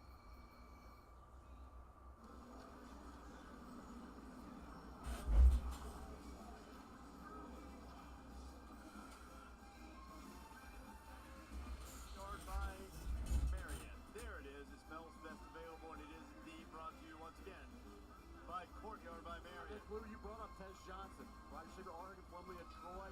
Hey, he's diminutive, but he is a playmaker.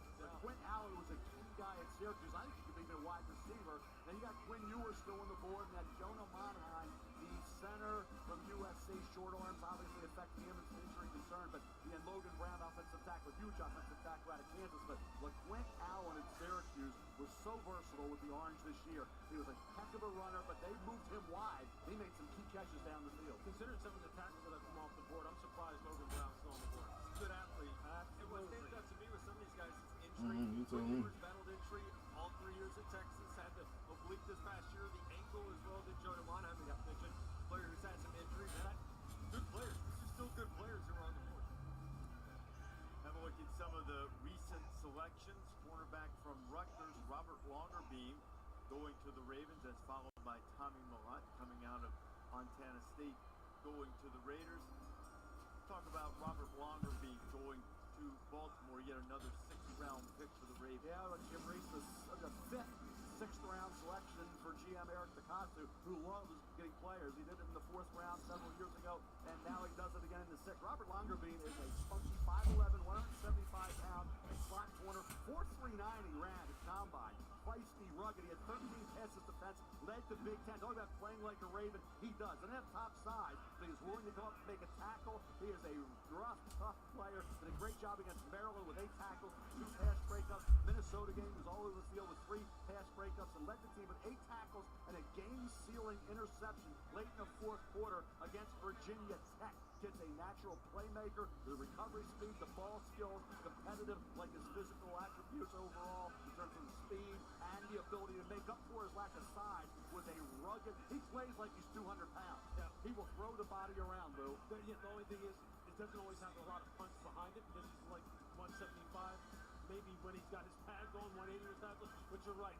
The catch-up speed, the explosiveness, playing press man, playing offense, zone, sequencing, and cover 2. He does all that stuff, all the good stuff. It's just the size at the catch point against big receivers.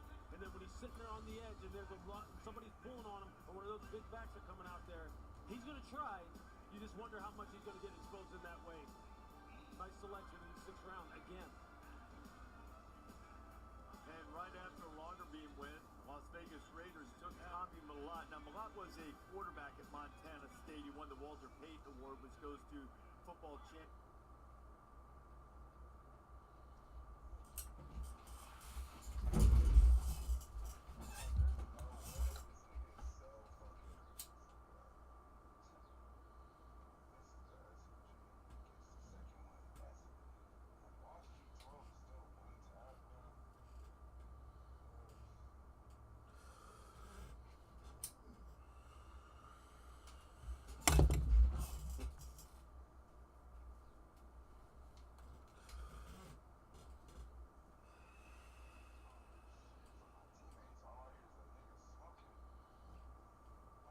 Shut your bitch ass up.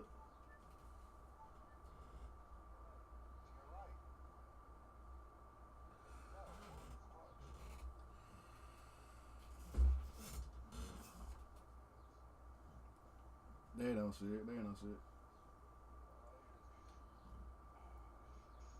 You sound like you had roll out right now.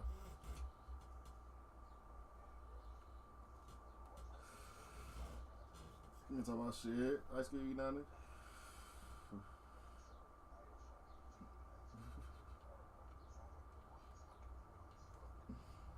Oh my god.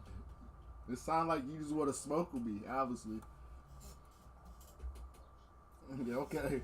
Obviously sound like you trying to smoke with the kid. Nah. If you want to pull up, you can just pull up. That's what it sound like to you. You know, you get on my fucking nerves, dog. Damn, man. Leave me alone.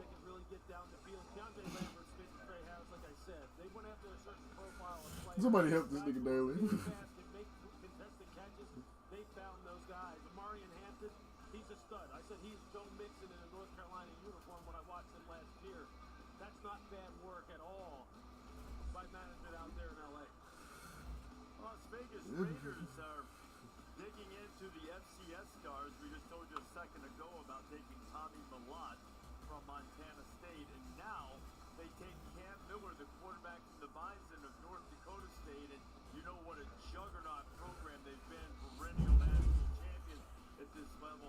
Trey Lance, Carson Wentz, Easton Stick, among guys who've come out of North Dakota State. Cam Miller ranks right up there with the best of them. And he was right behind Tommy Millott, the Walter Payton Award voter, by the way. This is my senior quarterback throughout the process. This kid does not have elite size. He's only 6'1", 212 pounds. He's a baller. What stands out as a thrower is the accuracy. Second to the FBS in completion percentage. He was incredibly productive. Won a ton of football games. Extremely tough. A physical and gifted runner as well. This feels like an appropriate time, by the way, to give a shout out to area scouts around the NFL. It's not always the most glamorous job. It takes you to a pretty remote location. But the reason you put in that grind and study these kids so extensively is you can find hidden gems like Cam Miller out of North Dakota State. All that effort pays off on a weekend like today. The Raiders have shown throughout this draft they're willing to take swings on guys who have somewhat of a unique profile. At the back end of round one. They took Charles Rogers, William and Mary offensive tackle, Charles Grant, yep. William and Mary offensive tackle, Darian Porter, the cornerback from Iowa State. Now in the span of 3 picks, they take 2 quarterbacks, one in Tommy Millett, 5-1 quarterback, and then Cam Miller to develop behind Geno Smith. Yeah, he's a winner. That's what I love about him. This point in the draft, why not take a guy that's won 2 national championships? And he is incredibly accurate. And when we were at the East-West Shrine game, he was the most accurate quarterback of anyone there. Kyle McCord was down there, and he stood out. So no, he's not the biggest guy. He's not going to wow you with that. But what he does in high-pressure situations, the toughness that he plays with, he's an infectious person. I think the more people got around him, the more they started to love his game. So he's a fun player to watch as a developmental quarterback here in round 6. And also, J.J. McGee, I think, played a little quarterback in high school. A large quarterback, very wildcat quarterback sometimes in college. 2 rushing attempts for J.J. McGee last season. Hey, why couldn't he be Patrick Ricard? You know, that type of player in the NFL who was a defensive lineman at Maine. He's done a heck of a job, Pro Bowler with the Ravens. The Raiders are celebrating that, and now the Broncos with the final pick of the 6th round. Wow! What's up, Green Bay? This is such an honor, dream come true, honestly. Like, this is crazy. When they told me I get to announce a pick for the NFL draft, I literally ran all over Green Bay. I felt exactly like Terrell Davis. Crazy! You guys are so nice! You're so nice! Your hospitality is top tier! You literally made me feel like our own team beat yours in a Super Bowl or something. So nice. And how about that helicopter flyover in round 1? I have not seen a better helicopter formation since John Elway. Oh, you're so nice. I love Wisconsin. So, with the 216th pick in the 2025 NFL Draft, the Denver Broncos select Jeremy Crawshaw, punter, Hello. Florida. Welcome to the Mile High City. No, y'all saw the game out on me. Oh, Madden. Play on Matthew Golden. I don't really know what this means, but What you doing? comedy's hard. Jeremy Crawshaw, the punter from Florida. The Australian sensation raised an Aiken boom at now with the rarefied air. I don't know what his average is going to be. It was 46 yards a punt this year at Florida, 49 yards per punt in 2023, 48 in 2022. This past year averaged 46 yards a punt, 25 inside the 20, only 4 touchbacks. That's impressive. He's a heck of a natural athlete. Grew up playing rugby, so he's going to be dangerous on the fake punts. He can roll. He can run. So, hey, there's going to be opportunities for Jeremy Crawshaw to keep drives alive for Sean Payton and for Bo Nix. They can steal a drive with this kid because he's an athlete. So, hey, whatever punt formation, you better be on alert. You've got a couple of athletes that Luke, Tyler Lucas, Crawshaw. Hey, Mel, I'll ask you a little trivia question. Who do you think back in 1995 caught a fake punt for a first down and turned it upfield looking like Jerry Rice, baby? Did that be one more? And then I got blasted and got out of bounds. we moved the chains? Yeah, we moved the chains. We were looking for the sidelines, though. 6 rounds in the books, and we'll start with the 7th and final round of this NFL draft. The Cowboys will make the first pick of the 7th round. 10 years. NFL draft, day 3 from Green Bay. This baby hits 88 miles per hour. We're gonna see some serious.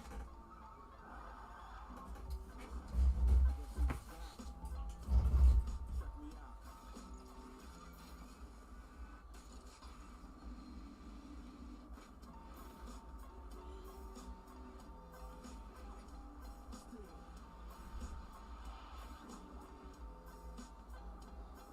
The best tires in the world have Goodyear written all over them. Still the beats bang, still doing my thing. Since I left, ain't too much change. What a fucking loser. Oh.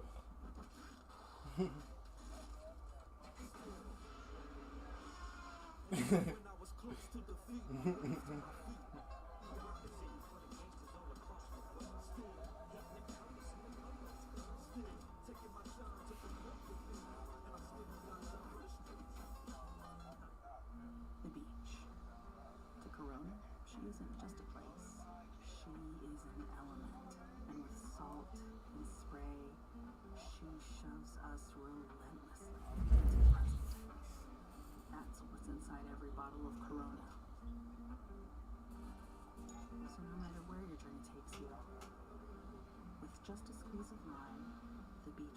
is closer than you think. Corona, La Playa awaits. Yeah, the NBA playoffs are here. Ridiculous. Unbelievable. Unfair. Downright nasty. Straight up. Can't miss. Don't blink. Grab your popcorn and strap in Philly. This isn't about who's next. This is about who's now. This time is different. The NBA playoffs on ABC.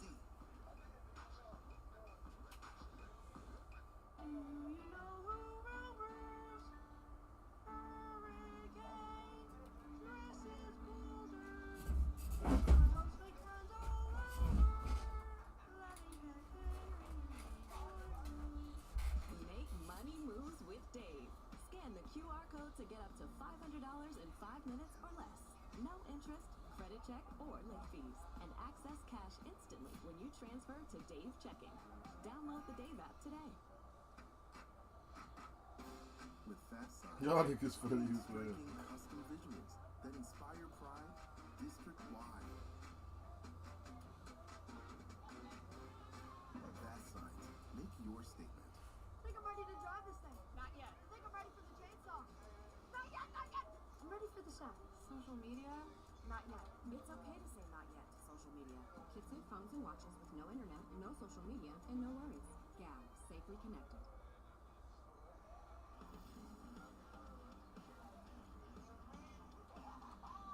With the 232nd pick, New England selected Julian Edelman, wide receiver from Kent State.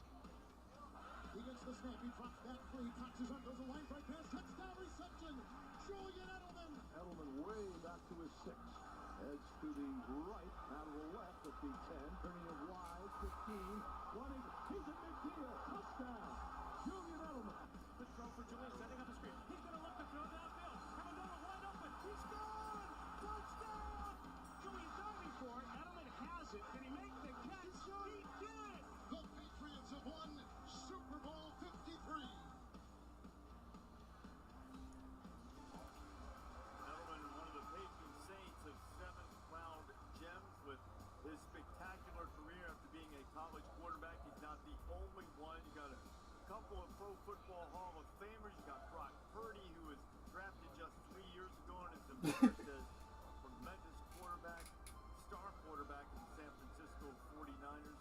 Donald Driver right here in Green Bay in 1999 turned into be a brilliant pick. We had 20 picks in this NFL draft announced from around the world.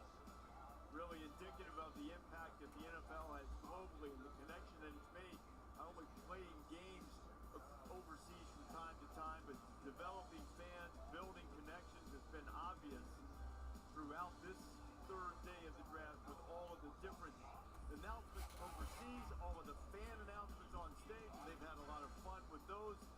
The ability to connect with the fans, the NFL has excelled for sure. Some recent selections. We talked to some of these guys. What you on, Jack? Toia from UCLA. Still playing that shit? Cowboys will be Ah, but go. final round, followed by Nah, I ain't Jack about to. Nelson, Nah. offensive lineman from Wisconsin. Let's talk about Toia, the defensive tackle for the Bruins. Talk about I was in the I'm in the Magic game. defender, that would be Toya right here. This man over the past couple of seasons has totally reshaped the front seven for that UCLA run defense. Now, big question is, what's he going to give you as a pass rusher? Not a whole lot, but this Dallas Cowboys team, I thought maybe would consider some moves up front earlier on in the draft. Instead, they ended up Toya at the top of the 7th round, a player that I thought could go maybe in the 5th round. Good value here for Dallas. Yeah, really is. He's going to fit nicely next to what they already have on that defensive line, but they needed somebody that can draw attention. Monty Smith hasn't become that player that they expected. Oh, you was funny as hell. Room on the roster for someone who can just be a tank, just be an anchor that draws the attention of interior blockers and frees things up for the athletes that they have on the rest of that defensive line. Yeah, just 2 seasons ago, Reese, UCLA allowed just 2.65 yards per rush, which is the 2nd best in the FBS. Again, a big part of that run defense. We keep counting defensive tackles now, 27 of them taken this time with most of the 7th-round draft era. Jack Nelson, offensive lineman from Wisconsin, on to Atlanta. Wisconsin produces offensive linemen at a very high rate for the National Football League. Jack Nelson, Yeah, nigga. solid football for the Badgers in Madison. It's a Who you trying to play? Who you trying to play?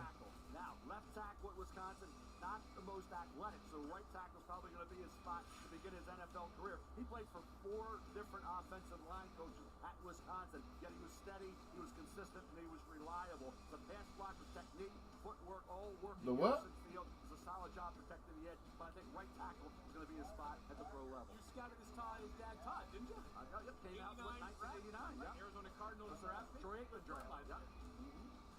One thing I love anything past this guy. Yeah, absolutely not. I love that he's played right guard and left tackle, so you're going to get that versatility. He has that. The experience factor on both sides. We talk so much about how hard it is for guys to switch sides. So I love it late in the draft when you're going to get that value, the versatility of somebody that, hey, if we need you in a pinch, could you go back and play right guard like you did as a freshman when you started 13 games? Could you play left tackle where he started for 3 years? I think that's what you're looking for this late in the draft, especially for a team that's gone defense. I mean, all edge, all safeties. Now they're going and getting depth on the offensive line. But, you know, the Falcons have had pass rush problems years and years, and they addressed it. What did you think of the moves, the giving up of the draft capital, the getting the 2 edge rushers? I mean, I don't know what else you could possibly do to shore up a pass rush if that's your primary goal. Look, Jalen Walker, he's a test piece. So Raheem Morris, the head coach, and Jeff Alford, the defensive coordinator, got to figure out how to best deploy him, right? I mean, he's not really a traditional on-the-line pass rusher because he doesn't have that kind of length, and he's not really a stack backer either. He's kind of a jack of all trades. So what he is, he's just going to be a trained assassin. Just don't get the quarterback. James Pierce is the one. That's the one that can really change the fortunes of everything they're doing down there. They paid a king's ransom to move up in order to get him. Now he has to reward them when they're trusting him with being dependable on and off the field and being there and being someone who can really realize all that potential. Because I'll tell you what, Reese, he reminds me of James Pierce. He looks like that. Long arm, big lower body, absolute just lightning quick get off. And when he wants to whip an offensive tackle, it's over. There's nothing you can do about it. They get 2 safeties. They get Xavier Watts. They get Billy Bowman. 2 guys who are ball hawks. Who in the back end, you figure if they can get some pass rush, get the quarterback to get the ball out quick, those guys are going to hawk it down. And they're going to turn it over for Michael Penix to get. So theoretically, it makes sense what they're trying to do. Now, it sounds great when we're sitting here talking about it, but that makes sense. You know what? They're going to be. Now let's see if it works. That's right. And he's right. Lou, the guy's exactly right. This James Pierce pick for what they gave up is either going to make their draft or going to break their heart. Yeah. This is it. This is that type of pick. The James Pierce is that edge rusher that they need. So critical. It's going to be Michael Penix Jr.'s team. But to give up what they did for Pierce, who teams were a little skeptical about, and they were pushing him. A lot of teams I spoke to said he's second round. So James Pierce Jr. hits and becomes a double-digit sack guy. Great move. If he doesn't, like I say, make your draft, break your heart. But think how aggressive they've been. Last year, Michael Penix Jr., no one saw that coming. And this year, to give up a future first for a pass rusher that did have some question marks away from the field and some question marks on the gridiron. He needs to add strength to his game. So Atlanta has been aggressive, which I think we all appreciate. A team that will say, we're going to go all in, we're going to get our guys. But if Penix and Pierce don't work, this is a front office that's in trouble. Now wait a minute. Don't sell yourself short. You told me on the podcast that you got a little tips. Hey, don't be surprised about Michael Penix Jr. And I chickened out, didn't put it in my mock draft. But you put a caveat in there. Now look see what Brandon said. Giants picked right after the Falcons took Jack. That nigga, bro, I don't know, bro. It's crazy they like seeing black niggas succeed. I ain't talking about him. I'm talking about everybody. He cocky because he confident. What? He's going to give you all he's got as far as a blocker on the line of scrimmage. He's going to try and stick and stay and really get after it. What he really does well, though, is he competes in the passing game. He's got good release quickness. He's got real good adjust, real good hands. He's going to run hard after the catch. And see, I know these are highlights and these are designed to really shine a good light on the player, but this is kind of who he is when he gets this opportunity. If he can get a little bit bigger and be able to sustain a little bit better in the run game, he can be a passing threat in the middle of the field with his natural hands and his adjust. Earlier in our coverage today, No Shame, the GM of the Giants, was a guest with Peter Schrager and Adam Schefter, and now Peter is with us. A little more context perspective on this pick for the Giants. Yeah, guys, back in the Combine, I sat with Matt Rule, the head coach of Nebraska. I said, lay out everybody. He goes, let me tell you about Fedoni. I'm like, Fedoni? Okay, go ahead. Tore his ACL as a freshman after being the #1 high school recruit as a tight end in the country, ahead of Brock Bowers. gets back, and then during the spring game, tears the ACL again. 2 torn ACLs. Works all the way to get back. Matt Rule said, I looked at him and said, you got years left. If you want to, you know, talk. He goes, Coach. Your gold one? Rule said, go pro. You're ready. This players have a warrior mentality, and he is just scratching the surface. Thomas Fedoni gets drafted after having 2 torn ACLs and being a part-time player in Nebraska. Peter, really good stuff there, but there are probably some Nebraska fans saying, now wait a minute, we have this whole collective thing now. We're going to collect a little money, see if we can bring him back. Our stage manager, Mike Ruhlman, is a Nebraska fan. He's nodding right now. Should have ponied up more, Ruhlman. He might have been able to keep Fedoni around. Jonah Monheim out of USC going to the Jaguars. I wonder where he ends up. That's my big question with Jonah Monheim, who protected for Caleb Williams as his blindside protector. You saw the various spots that he aligned for USC during his career there. He also played center this most recent season. That probably not is where I think this guy ends up, because the reality is the lack of body armor and the lack of anchor in the truck. He needs more lead in that truck to kind of hold up against some of these powerful interior rushers. That being said, all this positional versatility, you can imagine an offensive line coach in round 7 NFL draft saying, hey, I know we got some things we've got to clean up. That being said, something to work on. No, absolutely is. And I had an offensive line coach tell me once, you don't draft backup sinners. They said, look, motherfuckers talk about him. They saying shit about him. Your starting experience. Since you mentioned it, there's not a lot of sand here in the lower body. He's going to have to get stronger. But the quickness, the foot quickness is... Hey, bad at 26. Yeah, 26 on crack, man. His ability to move, the angles that he plays with, the leverage that he has, those are the tools that he can rely on as he tries to build out an NFL career with the Jacksonville Jaguars. Jaguars made the aggressive trade on the opening night, came up with what in my judgment is 2 first-round picks, because Travis Hunter, he just played corner, would be a first rounder. Absolutely. He just played wide receiver, he'd be a first rounder. If they could play both ways, then they got 2 picks, and you see what they've done in the later part of the draft with Monheim, perhaps giving a little extra protection to Trevor Lawrence. Raiders back to work, 222nd pick overall. Minnesota, some first and second rounders go earlier, and now Cody Lindenberg goes here late to the Raiders. Kind of like Fedoni on offense, Cody Lindenberg really exemplifies the same thing on defense in terms of the competitive character and the effort and the urgency that he plays with as a linebacker at 6'2", 236 pounds, 4'7", 1. Plays a little bit faster than that, though. It's about key and diagnose with this guy, too. Very rarely does he miss a gap in terms of his run fits. We talked about linebackers earlier, and then the need to play with their hands and get off blocks. He can play with his hands, and he gets off blocks. Nice pacing as far as matching the run fit of the running back where it's going to hit the line of scrimmage. He's a good tackler. He's a good zone drop guy. He can match some patterns in man coverage responsibilities. Just a good, solid football player. Nothing spectacular, but just a good, solid football player that'll make a team, play special teams, probably be active on game day because of it. The Raiders' most recent pick, a reminder of what they did at the top of the draft, taking Boise State star Ashton Jeanty, a couple of guys from the FCS level that they believe can help them, as well as J.J. Pegues from Ole Miss.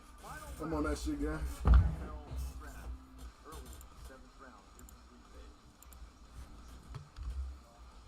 Love, gang. Got you. Hey, man. You like Dr. Pepper? And its unique blend of 23 flavors.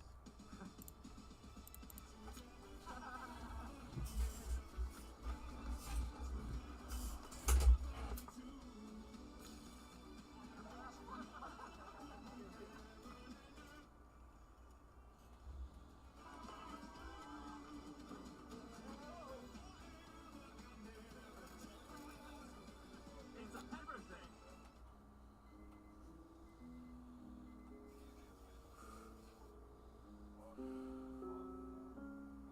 You can try Squirrel Girl.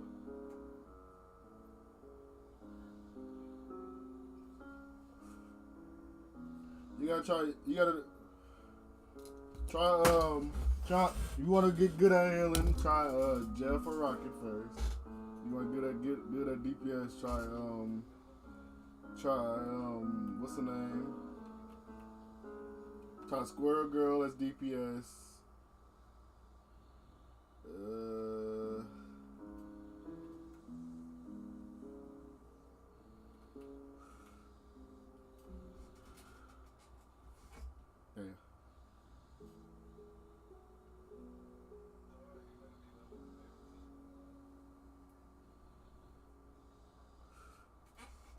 Ain't that bad.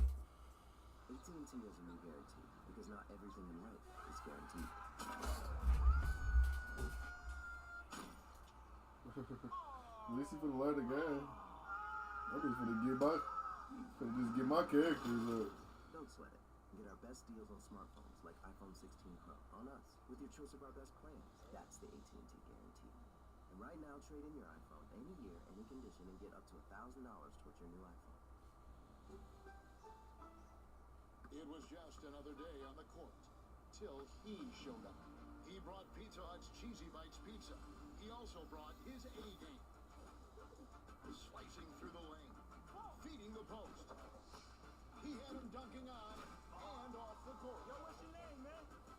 Peter's a Hut, but you can call me Pete. Pizza Hut. See you around. The legend of Peter's a Hut, the Cheesy Bites pizza, and new Ranch Lovers Flight. Get it on the Pizza Hut app.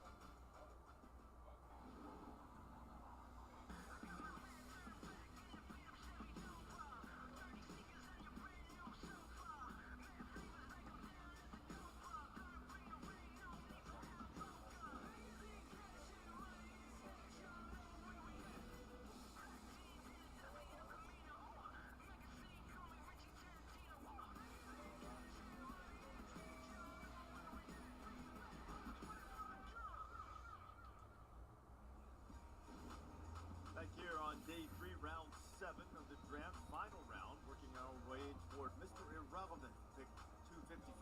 Here are the most relevant recent picks, including the running back from Miami, previously at Oregon State, Damian Martinez, going back to the Pacific Northwest of the Seahawks.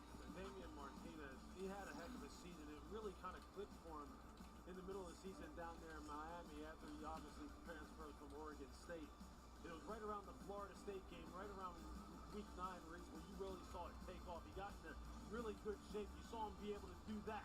Execute gut cuts behind the line of scrimmage, make linebackers listen to the second level, and he's a guy who can finish with authority. This is the game I'm talking about. This push in the pile, that strong lower body never going down, and then he ran 4.58 in the 40-yard dash at about 20 pounds. And you see there, when he runs with authority and gets his pads down, it's over. What a great pick. In the 7th round, you're stealing this guy. What a value. Stealing. Damian Martinez headed to the Seahawks. Texans made the pick after that. They went defensive tackle. You niggas so ass. I don't need to focus on the fucking name More one. defensive tackles taken than any other position in this draft. Deontay Hamilton from Rutgers going to Houston. Now, Deontay Hamilton, someone who actually wrestled at Rutgers as well, was a 3-year starter for them, 31 games this past year. He really saw his stock go uphill. 4 sacks this past season, 27 pressures. You see They was focusing good on that. I was the only one trying to help you on that. 6'3", 305 pounds, but he plays with great leverage. He understands how to use that pad height to push and pull offensive linemen. He can shoot to the background, and it's the hand strength to control those. Dog got one time. Really, really impressive. He's strong. I think he's explosive enough to give you some pass rush ability, and incredibly durable and experienced coming out of Rutgers. So, again, an ascending player. I think his best football is still ahead of him. Get him. Think about this. The Big Ten's had a record draft, too. 17 of the 18 Big Ten teams have had someone taken in this draft. Keaton Crawford, safety from Nevada, going to Arizona. Yeah, another player that I really like, 5'10", almost 5'11", 202 pounds, 4.41 in the 40-yard dash. He's a playmaker. That's one of my favorite things about him on the back end. We saw it last year. 2 interceptions. He's a guy who was at Texas, transferred to Nevada. He can force fumbles. I know Mel loves that, but also passes to miss. He lives near the football, and he will absolutely come downhill and make big hits in the run game. And he's going to help you on special teams where you pick him up in the 7th. Plays big time on special teams. There's no question about it. Keaton Crawford's going to help that team right away on that in the special teams with the Arizona Cardinals. That's what his forte is. That's where he's going to play in the NFL right away. Can he develop into a safety? Fine. But initially, even as a rookie right away, Lou, that's going to be his calling card. Steelers are on the clock. Special pick with the Pat Tillman Foundation. Fuck their ass up. Come on, Will. Yeah. Back up game. Back up game.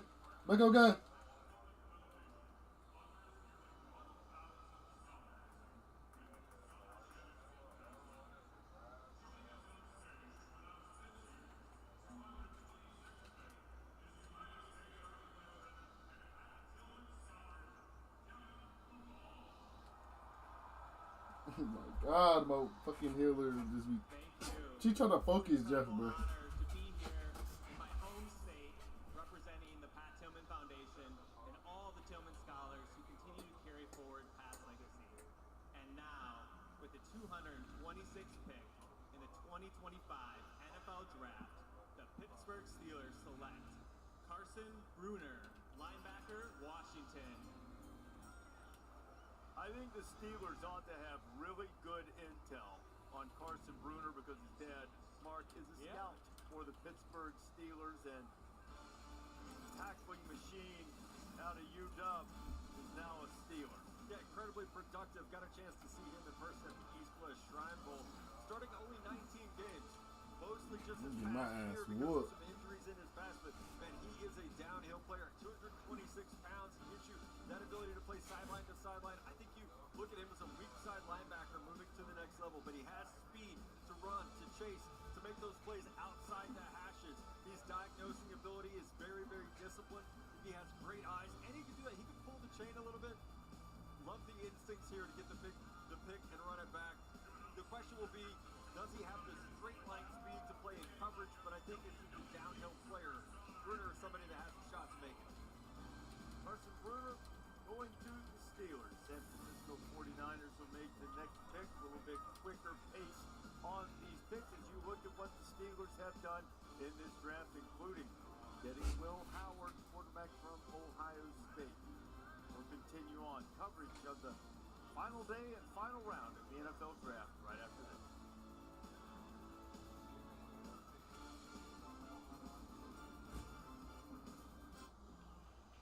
So yeah, outrage is trending. Our feeds stirring us up, splitting us up. Well, what if we came out from behind our walls and keyboards just for a sec and just go yard, front yard? Come out bagging, jumping, check on that Johnsonville feed. Let our individual flavors blend together. Yes, block nobody, block party. Keep it juicy.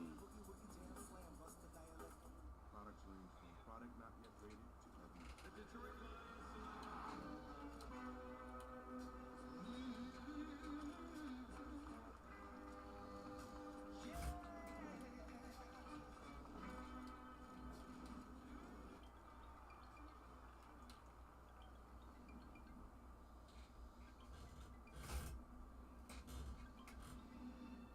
Hello? JD, it's Coach DQ with the Commanders. You ready for this? Been ready, coach. Man, I already know. You've been building for this Your whole life. Just sit with that a minute, man, how important this is.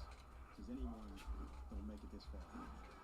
Anyone don't make it to the top. Thankfully, I'm not just talking to anyone. No, sir. Welcome home.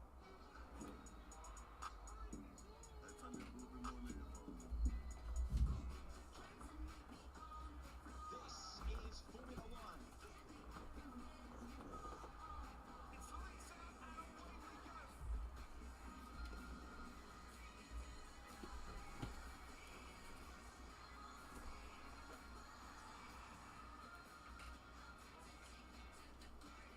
The season continues in Miami, Sunday, May 4th on ABC, the exclusive home of F1.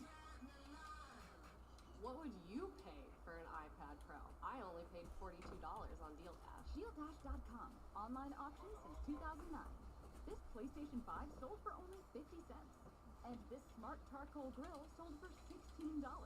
And this Nintendo Switch sold for less than $20. Deals like these and many more happen in the thousands of daily auctions on DealDash.com. All auctions start at $0. And remember, everything must go. I got this KitchenAid stand mixer for only $56. I got this barbecue smoker for $26. And you get a 90-day money-back guarantee with your first purchase. This brand new iPhone sold for less than $42. And this DJI drone sold for less than $21. I got it for $16 on DealDash. And shipping is always. Go to DealDash.com right now and see how much you can save. There are auctions going on right now. So what are you waiting for?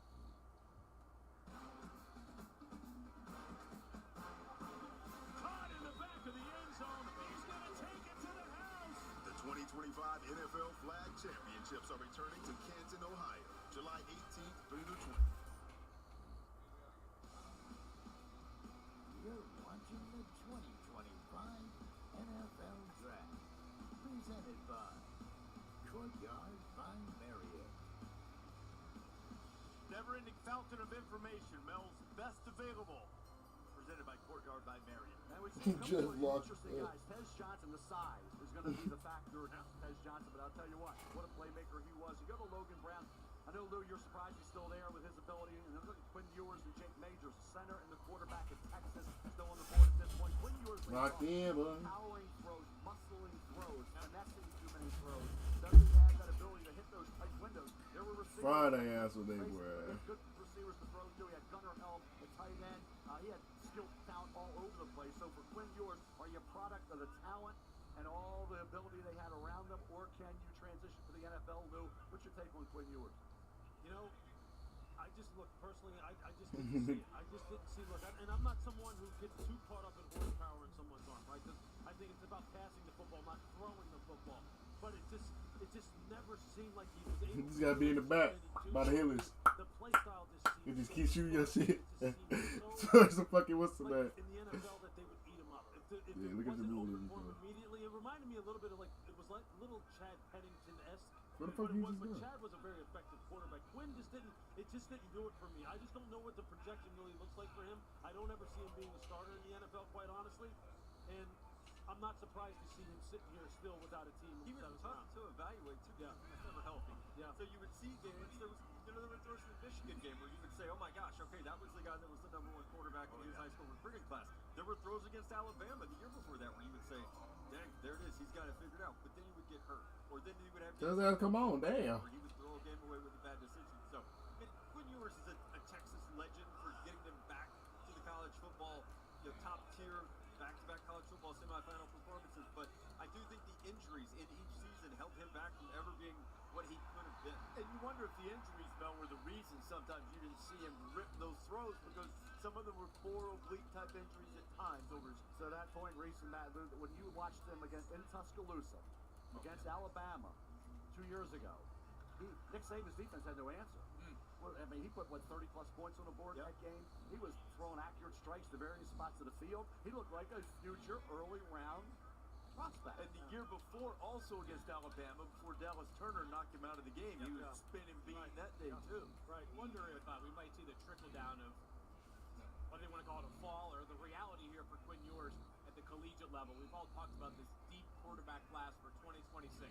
I'm trying to close the books on 2025 before I think too much about it, but these quarterbacks who might be on the fringes of where am I going to make it into the NFL draft? There's so much opportunity via the transfer portal, so much money via NIL that these players may end up taking that extra final year before they enter the NFL. And I respect that he said, I don't want to transfer. I've done that once. He's a Texas kid. He wanted to be remembered as a Texas quarterback. Still in the back. Going to Notre Dame or going to Miami. And Been on taking AFK. money, which he did once. He went from high school to Ohio State in order to take the payout when Texas wasn't allowing high school quarterbacks or players to get paid. So I do respect that decision of saying, this is where I'm from, this is where I wanted to be. I want to go out as a legend from that school instead of a Notre Dame player for once. And the other thing, too, I think you ought to give him some credit because he Jay, I need you.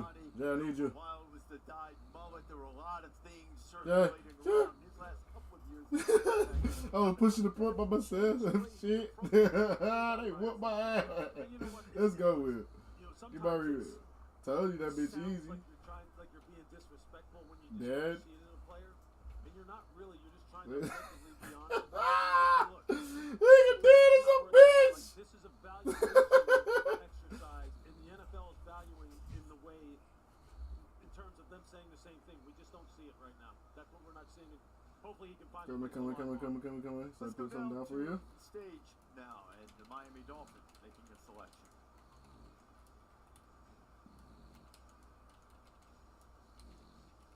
Kill her, Dad. Kill him. Jeff right here.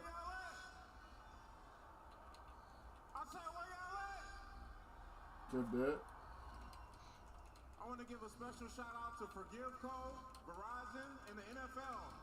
Welcome to the wonderful home of Green Bay, right? I just want to hear one quick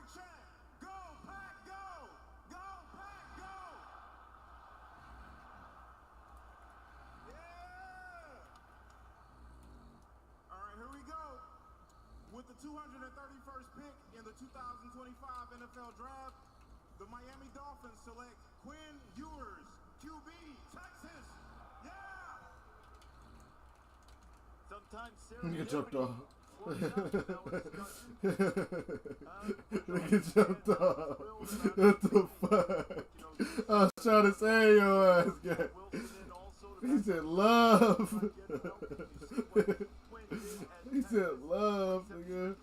Touchdown pass. He had some huge moments. Got to the SEC championship game, first year in the conference, led to a Big 12 championship, back-to-back playoffs, throwing to the end zone, a chance to go to the national championship game after the 23 season against Washington.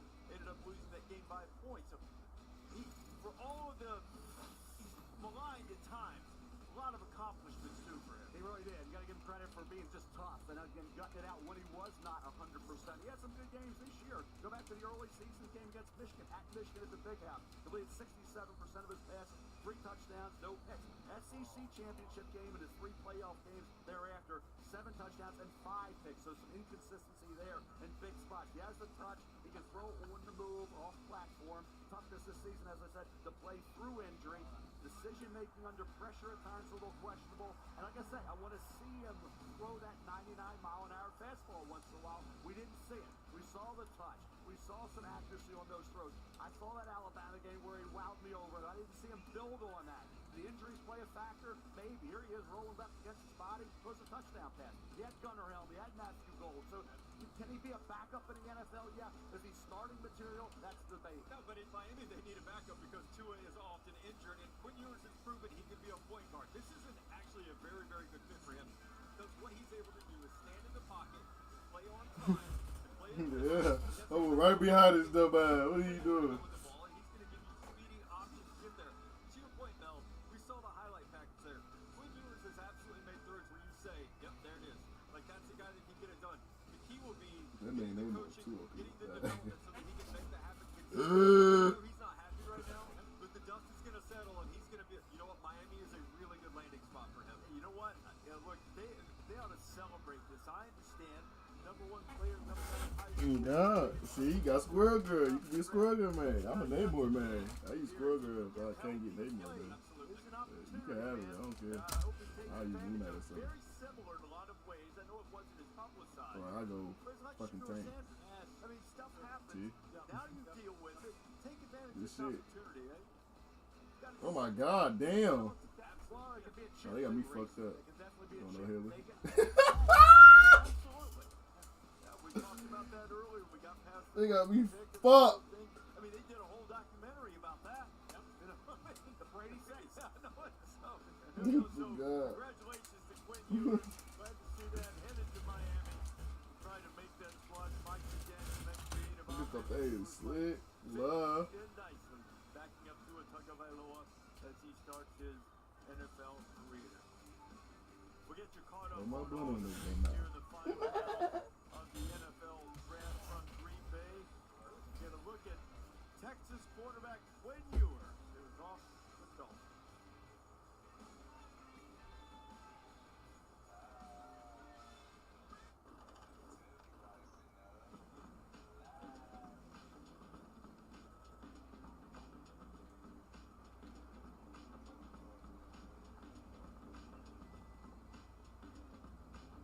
DPS skills. I'm already got Thor. I'm good with tanks and shit. I'm not good with Hawk. I'm probably good with this thing and shit. They got a Captain America. 1,000 winners every day. For how many days? For 100 days. I love that question. So just check out online with PayPal? Yeah, it's that easy. How much are we talking? $10 million are up for grabs, people. They over here. They over here. Oh, God, I'm sorry. Get him, Will. Get him, Will. Get him. The door, all right? Order a 10-piece McNuggets meal with spicy nether flame sauce. And unlock epic add-ons in Minecraft. Only when you order on the McDonald's app. Let's build it. A history of winning started with the 65 Gators losing steam, losing sprint. And a problem, a dream, Oh, scientific love, design, love, better than one. love. They could Love. Love. Love. Get your ass right there. Love. Fucking with y'all. Naturally, we called our stuff Gatorade. Sorry, honey, it's a work thing. Mine's also a work thing. I just need someone to cover my shift. So is mine. Alan says your business vehicle is now covered with Progressive. Protected 24/7, just like your home and auto. Oh, that's great. So dinner time's just phone time now? Sorry. You know, Yeah. I heard that ground turkey is the healthiest poultry. You know what? Never mind. Just be on your phones. This is the story of the one. The one who believes being prepared is not just a way of life. It's how he helps everyone stay safe. He sweats the small stuff before it becomes big stuff. For the one, being an unsung hero in a building full of everyday heroes is just how he likes it. Yay! Great products you need delivered fast. Call, click, Granger. Oh my God! Granger, for the ones who get it done. My biggest frustration with other deodorants is that they don't hold up, especially to a hard physical job. I was loading a package car and my driver came through and he was like, "What's that smell?" And I took a quick sniff and I was like, "Oh my God, that's me." Over the course of the day, Mando holds up. That's what I love about it. Every other deodorant I've tried just can't. I mainly use a stick on my armpits, but I use a spray all over my body. I wanted something that works, and Mando works. I can't move. You can beat up in the back. Yeah. The 2025 NFL Draft is presented by Courtyard by Marriott, the official hotel of the NFL. Go through the Packers Hall of Fame here, and it feels like a history of the entire sport. 13 NFL titles, 4 of them during the Super Bowl era. It's a spectacular venue and this mecca of NFL football with the Green Bay Packers. They've done a fabulous job hosting this draft. Pick number 235 of this draft with the Tampa Bay Buccaneers.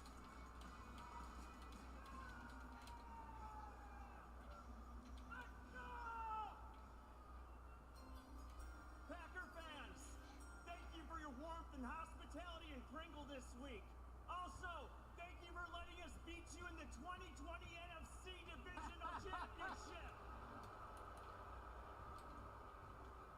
With the 235th pick in the 2025 NFL Draft, the reigning NFC South Division champions for the fourth They jumping here whooping their ass. Fuck wrong with y'all? Johnson, wide receiver, Oregon. Quack, quack, baby. They must not know. Tez Johnson, the Oregon wide receiver who started his career at Troy, undersized guy, really dangerous in the Oregon spring. No, don't want to go. Don't go now.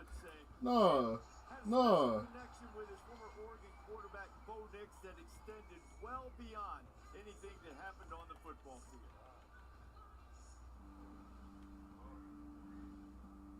Bo Nix is my brother, and I was adopted by the Nix family on the 23rd of April of 2018. He was my high school teammate, and the head coach was Patrick Nix, which is my dad now. And my bio mom called a parent-teacher conference meeting, and he was in the meeting, and he asked, what if I come home with them for 2 or 3 days, let things die down at home, and literally, I never left. I got a bio family, and I have the Knicks family, so I got one big happy Yeah, you're family. done. Get your ass up out of there. I was drafted to the Denver Broncos last year, and I was like, oh wow, this is really happening for me. And the emotion that went through my body, the whole entire family, how the joy and excitement of a guy reaching his goals, you never could be so happy for a person. Right when it was over, our Oregon media camera was there, and I remember telling them like, when you see a guy reach his goals and you've been pulling for him your whole life, it's like a feeling you can't really explain. I'm living out that dream right now. And the feeling's mutual, as Tez Johnson said. Next year to be my time, And it is. And there he is in his hometown of Dadeville, Alabama. Tez Johnson going to the Tampa Bay Buccaneers after standout couple of seasons at Oregon.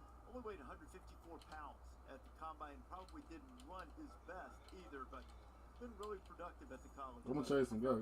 I'll keep chasing him. Was better than the time speed by quite a wide margin. On top of the speed, you've got this sort of joystick quickness to Tez Johnson. The big question is going to be, though, at 154 pounds, as you just mentioned, Reese, is this going to be a guy? I'm chasing him away every time. Keep going. Handful of plays open for per game, but I see that right there. I don't think to myself, that's 4.54 speed, man. This guy plays a whole lot faster than the stopwatch would tell you. Yeah, I didn't understand the 4.51 at the combine, and then he didn't run in his pro day, so he didn't take that opportunity to prove it wrong, and that's why I think he's here on round 7. If you go into the pro day and run a 4.4, okay, we'd be talking about him much earlier in this draft. I compared him to Tank Dell on the film grade. I thought he was a round 3 type player because he is explosive. He does that up and have that open field burst, and he's tough. We've seen in the spring game. We've seen as a pump turtle. He's willing to go out there and do all the dirty work you need as a wide receiver. Yeah, one of the notes that I took down is He running from Thor every time. Every time you see me run. He has a little bit of that Tyler Lockett mentality in him where he knows I'm not the biggest guy. It's going to be hard for me to withstand. He going for the hills. That's why. He want to go for the hills. Isn't a bad thing. Lockett has been brilliant with that throughout his career, which would not continue in Tennessee, by the way. Tez Johnson will follow that same model. Tez That's Johnson your guy. from Oregon, and the celebration Move that out of here. as he waited for a while, but now Whoop his ass. No, bring your ass here. No, bring your ass here. Bring. Whooping their ass. Wait, whooping their ass.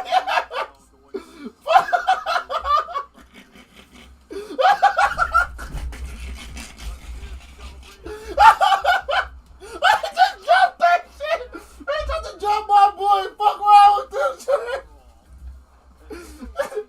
Fuck around with they dumb asses. Jumping on my boy. Fuck. Nigga, Rocket just spraying. Moon Knight just throwing shit at y'all. I'm like, what the fuck going on up here? Then Cap gonna leave when he see me again, bro. Run from his own team. Doggy's weird. He's just jumping. That's crazy. This is a kid with great hands. You can line him up wide. He only had 1 fumble. He was productive. He really excelled in the second, third game on the rest of the year. A lot of skill talent around Kyle McCord. But Quentin Allen was a key to that success. Doesn't have the game-breaking speed, but I'll tell you what, a one-cut runner, and he's going north-south, and he's got great hands. Don't keep spraying though. Don't go right straight for the hill. Just keep healing up. That versatility is going to leave him, I think, in a nice position for Trevor Lawrence, Liam Cohen, that Jaguar offense.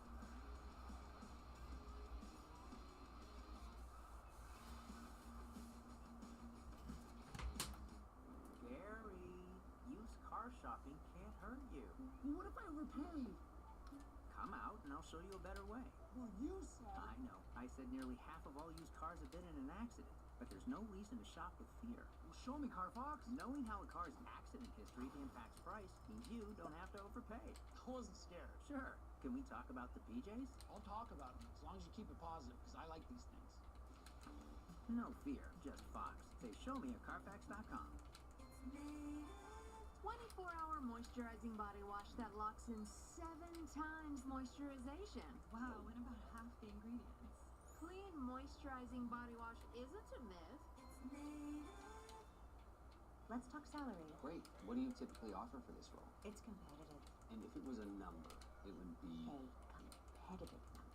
With Indeed, you can avoid awkward salary conversations from the start. Well, a number. Is it competitive? Nationwide is so much more than a great insurance company. They're also one of America's largest financial services. Just take care of Cap. He popping his off. He moving away from his ass. That's Dodge his ass. That's dumbass. I'll never remember all this. Relax, Rick. When things get intense, we get incense. What a nice cleansing surprise. For your insurance and financial needs, Nationwide is on your side. For an all-new season of Celebrity Wheel of Fortune. Big names, big laughs, and big wins for charity. I'm going to take the elevator to victory. Wheel of Fortune. New episode Wednesday on ABC. Your nerves might be shot, and you might be cursing droughts, and you might be thinking, oh my God, this is it. That's the Stanley Cup playoffs. Monday on ESPN. In just 1 year, I had over $900 in banking fees, and I had enough. And I realized just how much money I could save. That's when I found Chime, and I signed up immediately. There's no overdraft fees, no monthly fees, and over 60,000 fee-free ATMs. Just by banking with Chime, I'm saving hundreds of dollars a year. Got these hitters scattered, nigga. For my daughter's future. For a normal guy like me, giving myself a small raise. Join me at Don't give no fuck Chime.com. about none of that. We idiot shit. Headaches, fatigue, irritability. Love. You might be dehydrated. Transform ordinary water into extraordinary hydration with Live Hydrosigns.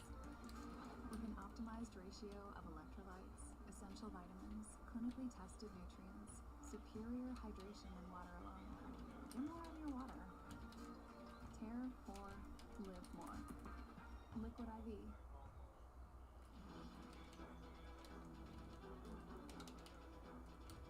We'll be here throughout the day in the Sports Center, and I'll be joined by Mel Kiper Jr. As far as the players that were still available, we have 2 wild cards still there. Boomer Esiason and Wilbur Marshall. It'll be interesting to see if Chicago takes a Wilbur Marshall, needing an outside linebacker there.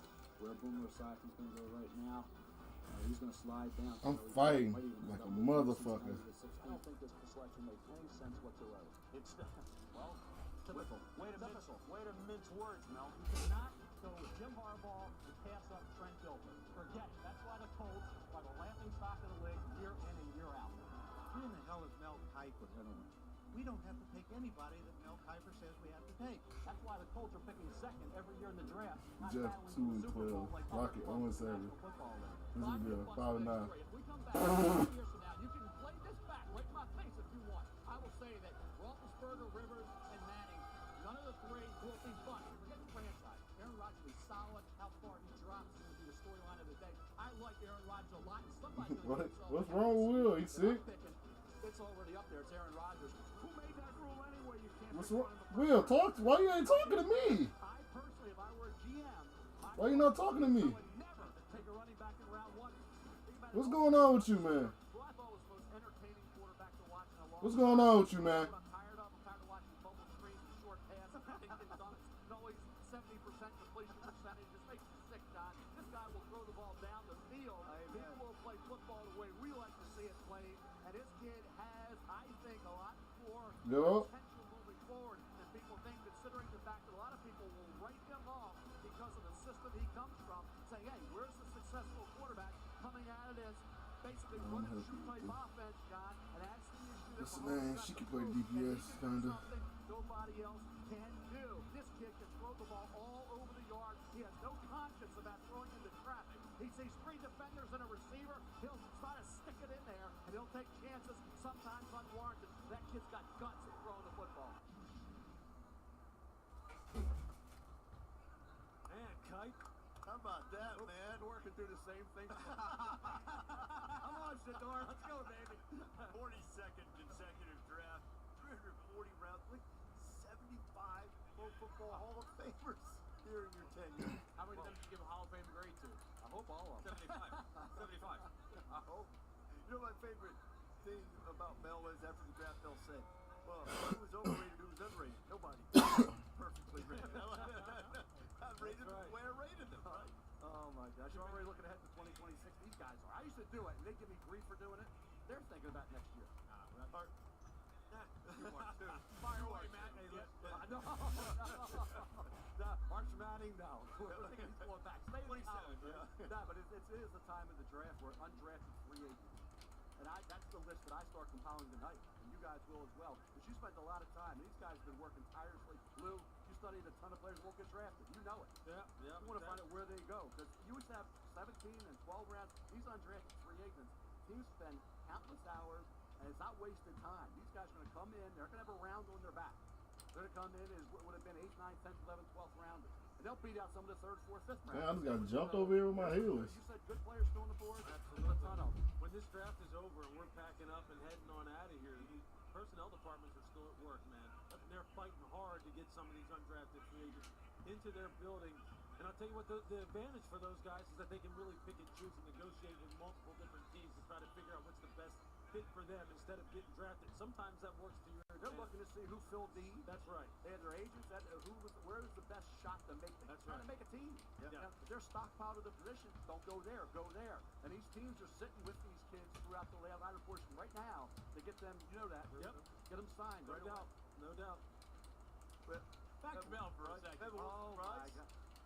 Well, we got a surprise for you, Mel. For those that may not know, whoever checks out the first draft No, podcast, he we're took your talking about powers. our Orange Crushers. You're thinking, why do they call them the Orange Crushers? You know why? Because Mel's single favorite beverage is an Orange Crush. I call it a Maryland special. I'm not sure it's actually originated in Maryland. Help me, nigga. About the Orange Crush What's in here? Yeah, I was gonna enough. Raise my limit, Reese. I tell you something. Is that right? Ray, that's right. Cheers to this. But that was something, Mel. Cheers. That's pretty good. Across for the a long day. I'll tell you something. Could use one of these about 3 hours ago. Right. We're celebrating Mel, though. Help me, help me, help me, help me. Me too. The fire burns as passionately and powerfully today as the 42 drafts go for you, Mel. It's amazing. They're all new. These kids only have one shot. Yeah. So every kid that we read and we do the highlights over, that's their one opportunity. Mel, I don't think what people truly understand, I think we go through this every year and we try and really emphasize this every year, is that you truly are an entrepreneur. You saw something in this event and rather what this could be done before anyone else. People tried to talk you out of Jumper. you out of doing reports on players and then trying to really make something out of the fact that teams are picking players for their football team. It's gone from that, from a small room in your little, paperback publication to this, a traveling party all over the country because Don't go in front of this one. Don't go in front of it. Don't go in front of it. Don't go. Put it right here. And now it's become this huge production. Hats off to you, man. I say it every year. I'll say it every year that you do this draft. You did start this. I appreciate. I hope this isn't something in the 7th round we're doing every year. We're going to. It's got to be Get used to it. Let's do it. I thought that of all the drafts we're going to do, that we're going to do something that we've never done, that Mel's never done in a draft before. You said that you felt pretty sure that there would be a bathroom break this year. Oh my God! And there still has. How many? So what should I don't go to the bathroom? First of all, I don't know. Mel, answer that, will you please? Well, let me just tell you. I had the other day when we first got here Wednesday night. I lost my voice. Yeah. I went through bottled water after bottled water. I drank more water, I was drowned. Okay? I mean, more water than you could ever imagine. I'm probably more than I drank in 3 months. And I still got through the first day somehow. This damn Loki for the piece of me They're off. all back at the hotel. I had like 25 bathroom breaks. Like, how the fuck you get this auto again, bro? I do grip wanting to be Mel Kiper. Maybe not that. Don't pattern yourself there for this anyway, Pat. No. That's not good. No. Never want to do that. I had that happen to me calling the Miami Cal game this year. And I took the break. I had to. Reese, I got to tell you, this is the most. I'm never nervous. The most apprehensive I've ever been going into a draft was this one. Well, I didn't know on day one how long it would last. Wow. I really voice? No. Yeah, I know. When we did rehearsals, and when you first started talking, I was like, I remember looking over at you going, "Are you okay?" And hey, man, I could see it in your face. You were wondering, "Oh boy, are we gonna actually have our first draft without Mel Kiper because he can't talk?" How about that? You've gone pretty strong though. You've had some long hands in this draft. I think you did all right. By the way, you guys didn't know that we found out over on ABC is that had that happened, Goodell was going to postpone the whole thing until the voice returned. There are other things. If I lost, by the way. Why are you keeping all the? You are a generous fella. You hoarded that pumpkin pie for just yourself, or what? Yeah, I'm actually waiting for the good part. Tell them the story of the pumpkin pie, Mel. All right, pumpkin pie is one of my favorites. Only my favorite when it has this. This is the key. Yellow is the ready whip, factory whip. Hey, Look, got your mic. Field. Take care of his microphone. Grab this sucker and put him on, Kiper. If I'm digging into your left ear, here. Let's get this. Here. Put my Kiper glasses on here. Second ink, okay? All right. Let's fix you up here, Mel. Any better? Well, you can't hear anything. No, your piece came Come on in, falling apart. We've been on TV for like 17 hours. We can have audio technicians. You don't want any? All you guys, camera, come. Oh goodness. Buy the pie, whatever you want. You want Hey, pass down the whip. Never mind. Mine's gonna be gone by the time you pass it down. I do want Kuiper. Yeah, How to fix show us this up how here. much fat-free All right, we need. all right, bring it over here. I'll show you. Thank you. Get ready to eat. It'll melt. Yep, shake it, shake it. Ready? Get ready. I'm ready. So now you have to eat a piece. One bite at a time. This is the way you got to do it. So you got to do one bite. Not hands, no hands on it. Sorry. Floppy there, Fielding. Again? All right. Right back from work. All right. You just keep going. Come on. You spray and bite every time. That's enough right there. Just. You spray and bite. Remember, no crust. No crust. You don't eat the crust. Don't eat the crust. Sound like my kids. There you go. Just keep going like that, huh? Spray it and then eat it. Wow. Time Anybody wants some? You got to spray them. I'm intimidated by it. like every single bite. Yeah. Hey, remember the day? Remember the year when somebody messed up your pie? I remember. He got like ticked off on live TV. Yeah, I did. Because somebody messed up his pie. Yeah. This is good. Yeah. Todd did it. Yeah. Yep. 4 pieces of pumpkin pie or players evaluated. Yep. Where's that? I'll tell you what. I'll show you what happened. All right. This is the combination I never knew I needed. An orange crush and some pumpkin pie with some. You don't want to do that. We don't want. That's no good. Well, I'll be sitting here. You'll see what happens. You don't want to eat it? You're not going to eat it? You can, well, it starts to melt and it gets all nasty. Yeah, soggy. Fat free. It's not the original. It's not regular with the red top. It's the charge. It's the charge. Red top. Fat free. First of all, why fat free? I'm crazy, Will. Yeah. True. The rest of the meal is, of course, so healthy. You don't eat the crust. No, right? Now, is that because you don't like the crust or just... Well, what's in the crust? Free food knows. Carbohydrates. I was told hydrogenated oil. Oh, well, that could be true. Yeah, there's no hydrogenated oil in the crust underneath it at all either. You know, the part of it, there's none in there. Yeah, right. Think about Mel's, and every day's a mystery with you, man. Why do I become you throw players being drafted? Hydrogenated oil? Draft's not over. Yeah, hydrogenated oil. You know that term? Yeah, I've been using it for 10 years. Yeah, it's the reason why I don't eat the crust. Where do you stand on beef tallow? On what? Beef tallow. Beef tallow now is all the rage. If you cook French fries in beef tallow, they're like a lot better for you.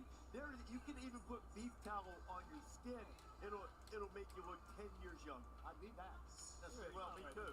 Well, how about peanut oil? One peanut oil? No, I don't know about the peanut oil. I'm not sure. No? I don't know. I think that, by the way, I actually think I have a theory as to why Mel's not indulging with his pumpkin pie right now. I learned this about Mel in our show, but I don't eat around anybody. That's right. Mel does not eat in front of other people. So if he gets invited to a party, he eats, then he goes to the party and eat before the party, not eat during the party. Hold on, what's that? You know what? I have never seen you eat anything. True. Every time we leave here, you're saying, I'm going back to my room, I'm going to order this, I'm going to order that. I'm like, what? But you always go up in your room and eat. Oh, yeah. Isn't the entire point of going to a party to eat on somebody else's lot and take care of the masses about Mel Kiper that we're all learning right now. That's why... How do you eat pizza? What? How do you eat pizza? I take the cheese off. That's what I'm out. What do you do with it? I didn't realize... You don't eat it? Throw it away. I didn't realize you didn't eat in front of people. That's why... I usually give it... Kim loves cheese. My wife loves cheese. So usually I'll take off. Give me that. That's why you were fascinated by the fact that when they bring the food out on college games... Oh, yeah. I keep an eye on Reese. Reese, the first one to grab it. He don't even look and see what it is.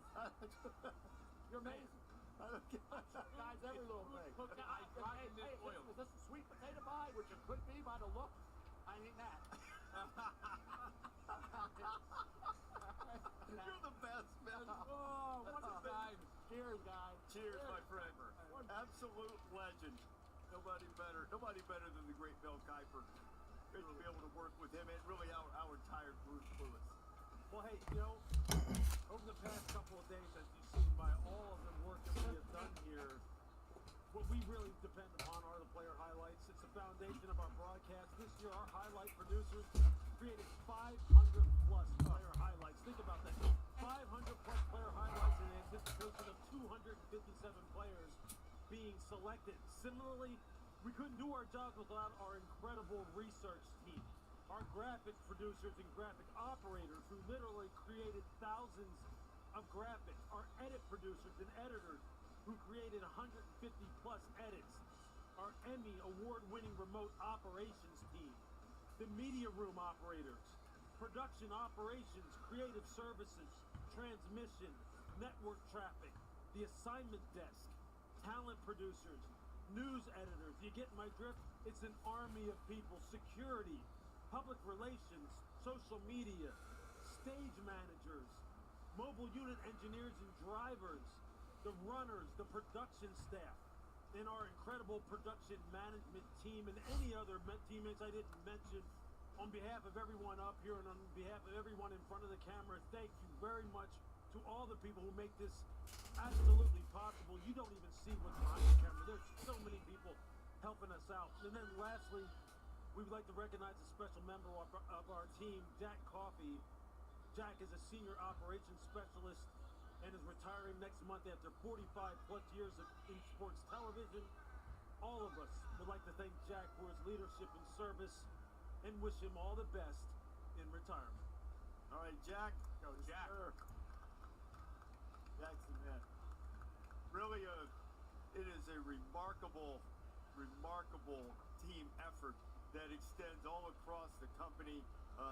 All the broadcasts that we do through all of this. Peter Schrager is back with us too. We're glad to have you along this year, Peter. It's been quite a ride already. Well, Reese, I think I've expressed how grateful I am to be a part of this broadcast, especially on this network. I grew up in Freehold, New Jersey, and as a 10, 11-year-old kid, I would have all my draft guides going.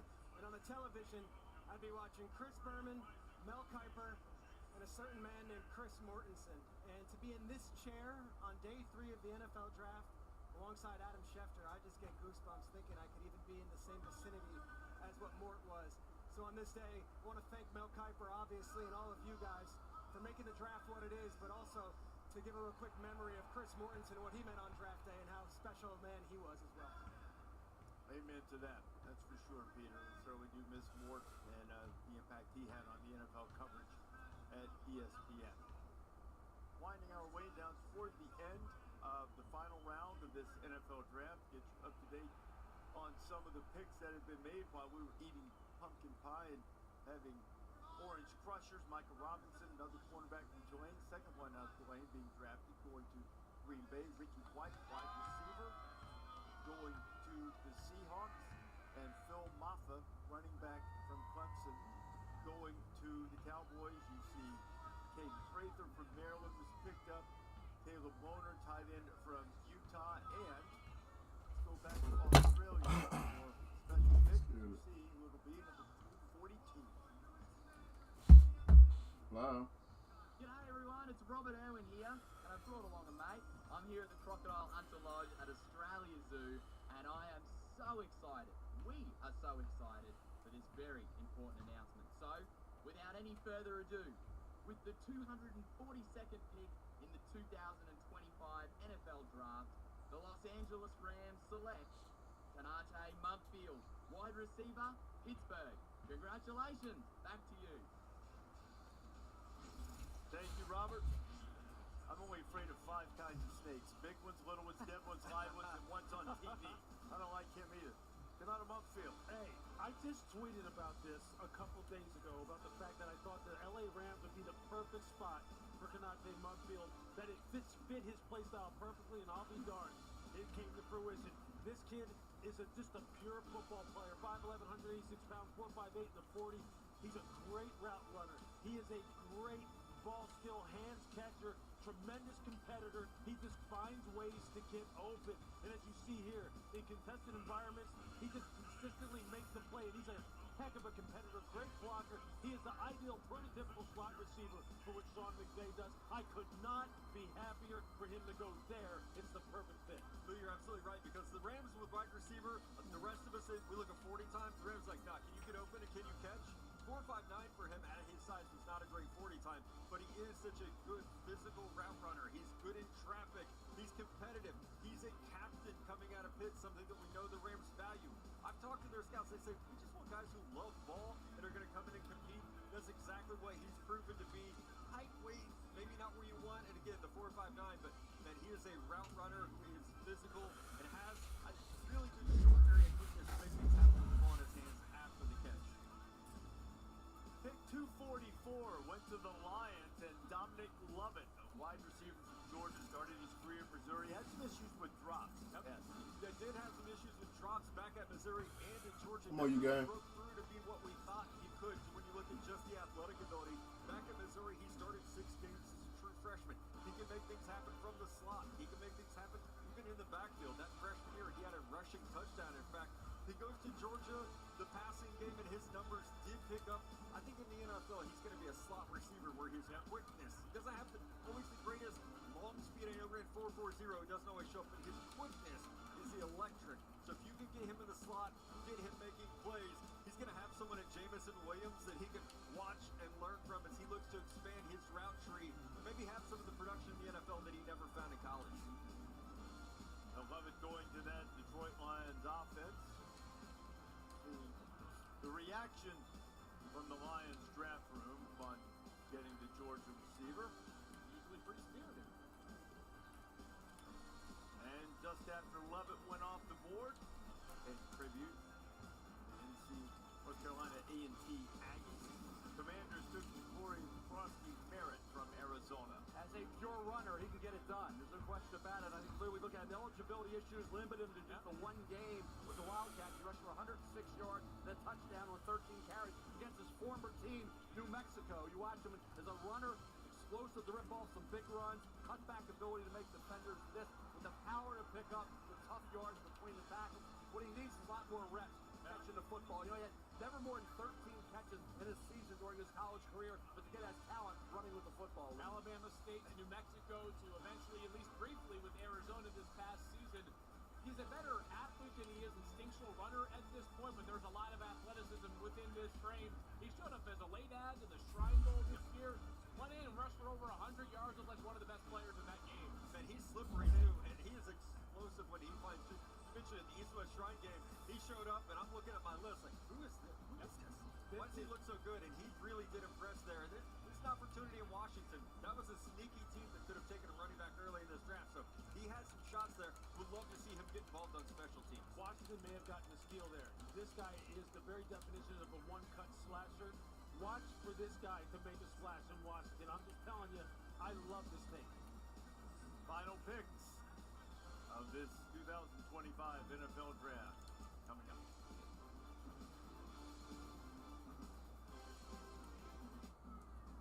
If you see a car, you can find it on Auto Trader.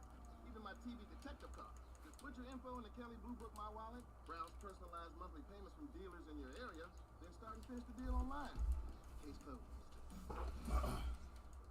Jack Links presents. She keep popping that damn up. Damn, where my healer at?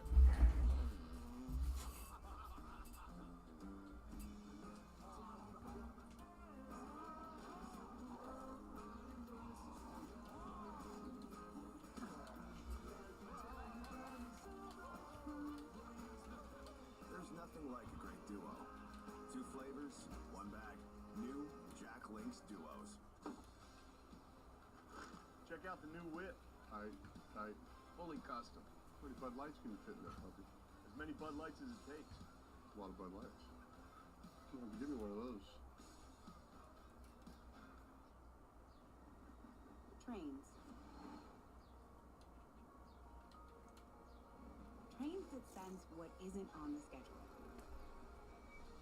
Trains that use the power of Dell AI and Intel to see hundreds of miles of tracks,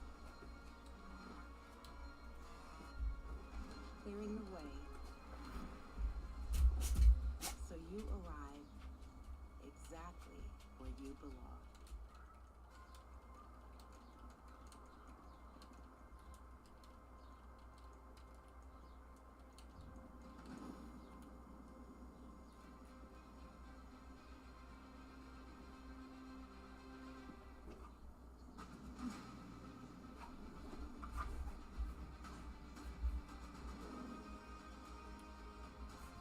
It's our turn.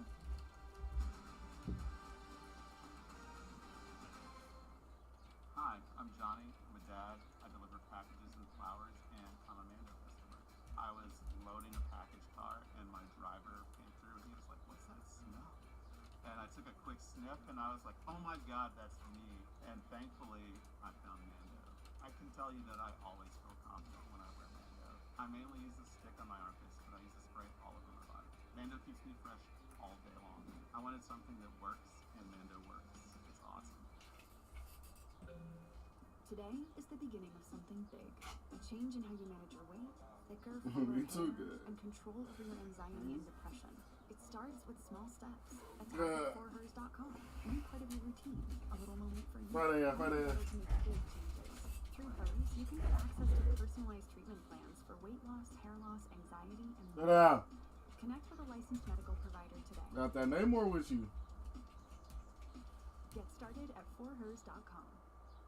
You putting that damage up. You tried to go Iron Man to counter me when they were the counter to Iron Man. You put Waldo in his ass, it's over. Yeah, definitely comfortability. I try to be calm out there. And that's when the best plays happen, and just trusting the guys and really just competing and try to be the fearless, most competitive person out there tonight. Making smart plays, keeping the ball in play, and giving it to the guys. And have a little fun too, right? Let's go, Sam. Thanks so much, Don. Here with Max Duggan. Max, you're getting your first start. How do you feel right now? Yeah, excited. Look at another cornerback. They got Kyle Robinson. I don't know who the fuck that is. And what are the emotions you have getting an opportunity to show what you can do? It's just fun to be out here playing ball again, get out here with the guys. That's what it is, trying to get a team win. Awesome. Thanks so much, Max. We'll be on right after the draft. Guys, we'll look forward to it. Have you guys seen that sometimes after big plays, the sideline reporters will take the iPads to the players? Yeah, and that's awesome. Should do that in the NFL and college ball too. Some recent picks. We talked about a few of them. What about the cornerback from Oklahoma State, Corey Black, who went to the Giants? Yeah, he got all the play through the process, Reese. The last couple months, Corey Black's name kept coming up. Go back to the tape and take a look at a kid who this past year at Oklahoma State, we kind of put it all together, started coming to his own, led Oklahoma State, led that Cowboy defense at 6 foot, 190, 193 pounds, led that defense with 9 pass breakups and 3 interceptions. See the feel and coverage that he has. Got a lot of talent from a physical and athletic standpoint. Recovery speed was excellent.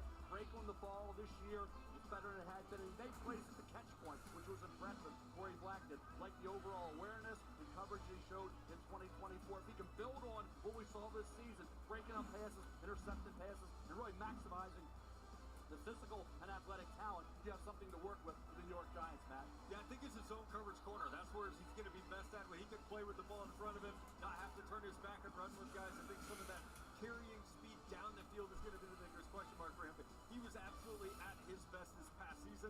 He was at his best when he was able to come up and attack the ball. What the Giants have done, a couple of first rounders after making that trade to go back up and pick up Jackson Dart. Really like the Darius Alexander pick in the 3rd round. And they get Fedoni from Nebraska, that we talked about, and now Corey Black here in the final round of the draft.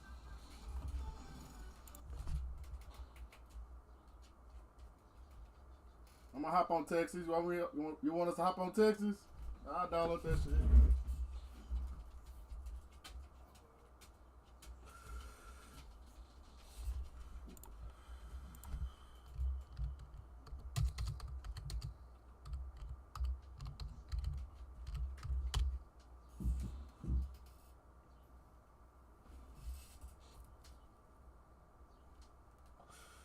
This shit, y'all. GG's. Love.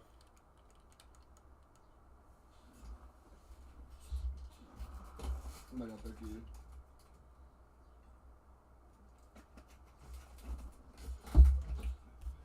I told you.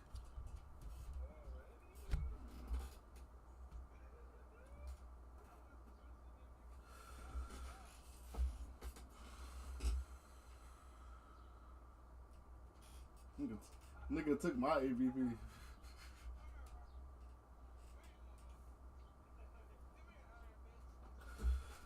That was terrible. What's the name? What? The thing up. Tear the thing right the fuck up. Nigga kept trying to push. Fuck right here.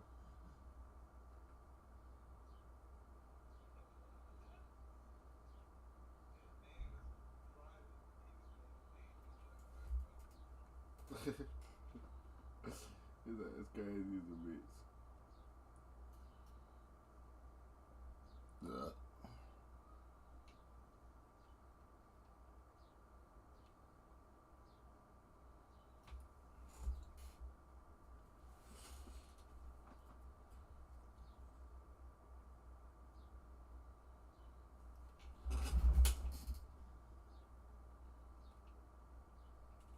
hey, we gotta avoid this team as the other team too, guys.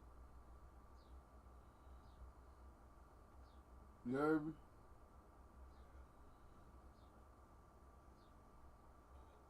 Avoid this team, the other team that we beat, so we don't play with them.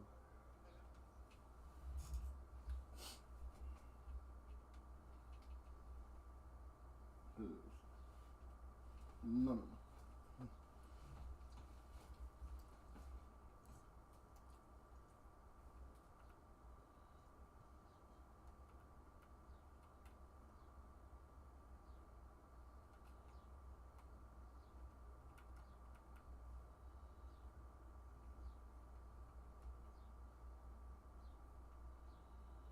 I'm already about to be captain with this nigga, yeah.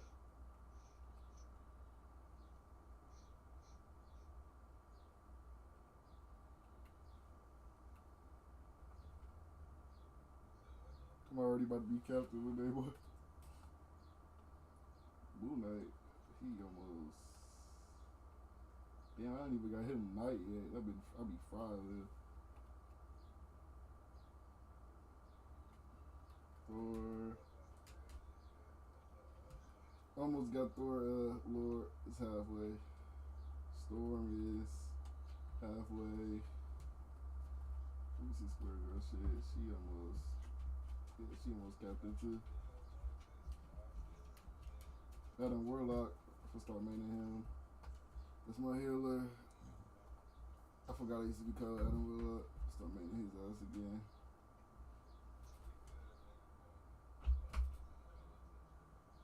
Hell yeah. That motherfucker be nasty. And his what's the name got high damage? He got a high damage gun for a healer. For his power. Move. Shoot her repeatedly.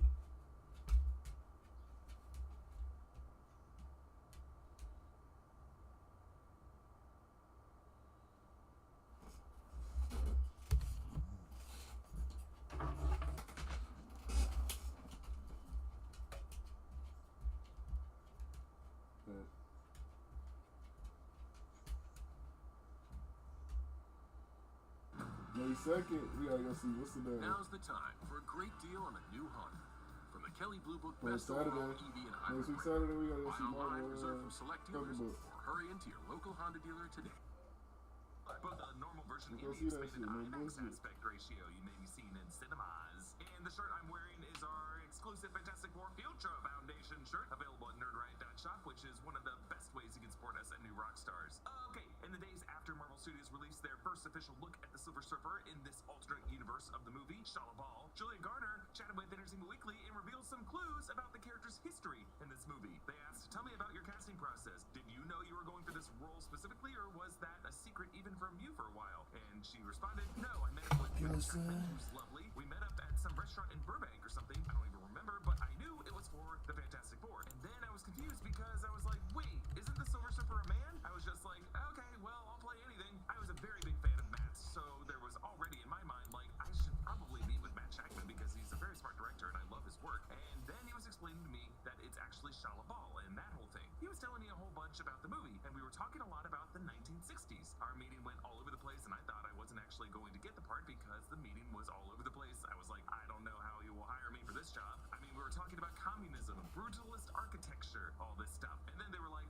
you got it. I was like, wait, what? So I think that we vibed, but you never know, basically is what I'm saying. Communism and brutalist architecture, eh? The reason those words jumped out to me is in the past, Matt Shakman has told Entertainment Weekly further details about this alternate universe and how Reed Richards is kind of like a, what if there was an Albert Einstein, Steve Jobs, and Robert Moses all in one, who could have invented and built non-nuclear alternatives to clean energy and would have reshaped the Cold War of this reality. I spotted how the astronaut patches are not NASA, but rather ANSA, suggesting that the space race of this universe was not at all affected by any kind of Cold War against those commies. We learned how Sue Storm is leading the Future Foundation that brought about global demilitarization and world peace. That said, I think we can assume that there was, before all this, a World War II of this universe. And I get this from one detail. You were ready to trade over here. Great Volkswagen bug. And the Volkswagen's company history had its roots in the 1930s as Germany was becoming a fascist dictatorship. Hitler got directly involved in 1934 Volkswagen manufacturing manufacture their cars into a car every giant family could afford. He changed because we was double teaming his ass in the corner. Totally changed up its brand. With Invisible Woman. German industrial icon. West Germany being the more capitalistic, pro-American, pro-UK side of the country in the 50s and 60s. But the 60s bug we see in this movie is more of a reflection of that post-war history. Damn. And I just think there was a World War Y'all II got in over this there fast as universe hell. when Reed Richards was in the room for the Manhattan Project and just ensured that the war ended differently. And maybe based on his college friend being Ben Grimm, maybe he intervened a bit sooner. Like, who knows if a young Eric Lyncher ever went through the trauma of a concentration camp that sparked his mutant abilities to manifest when they did in this universe. Either way, it's safe to say that none of the history that produced other Marvel heroes and villains happened in this Fantastic Four universe. Like no X-Men, no Stark Industries, no Super Soldier Program, no Hulk Gamma experiments. I'm assuming no Eternals, probably not a Tiamat sleeping in this core, but probably a Victor Von Doom.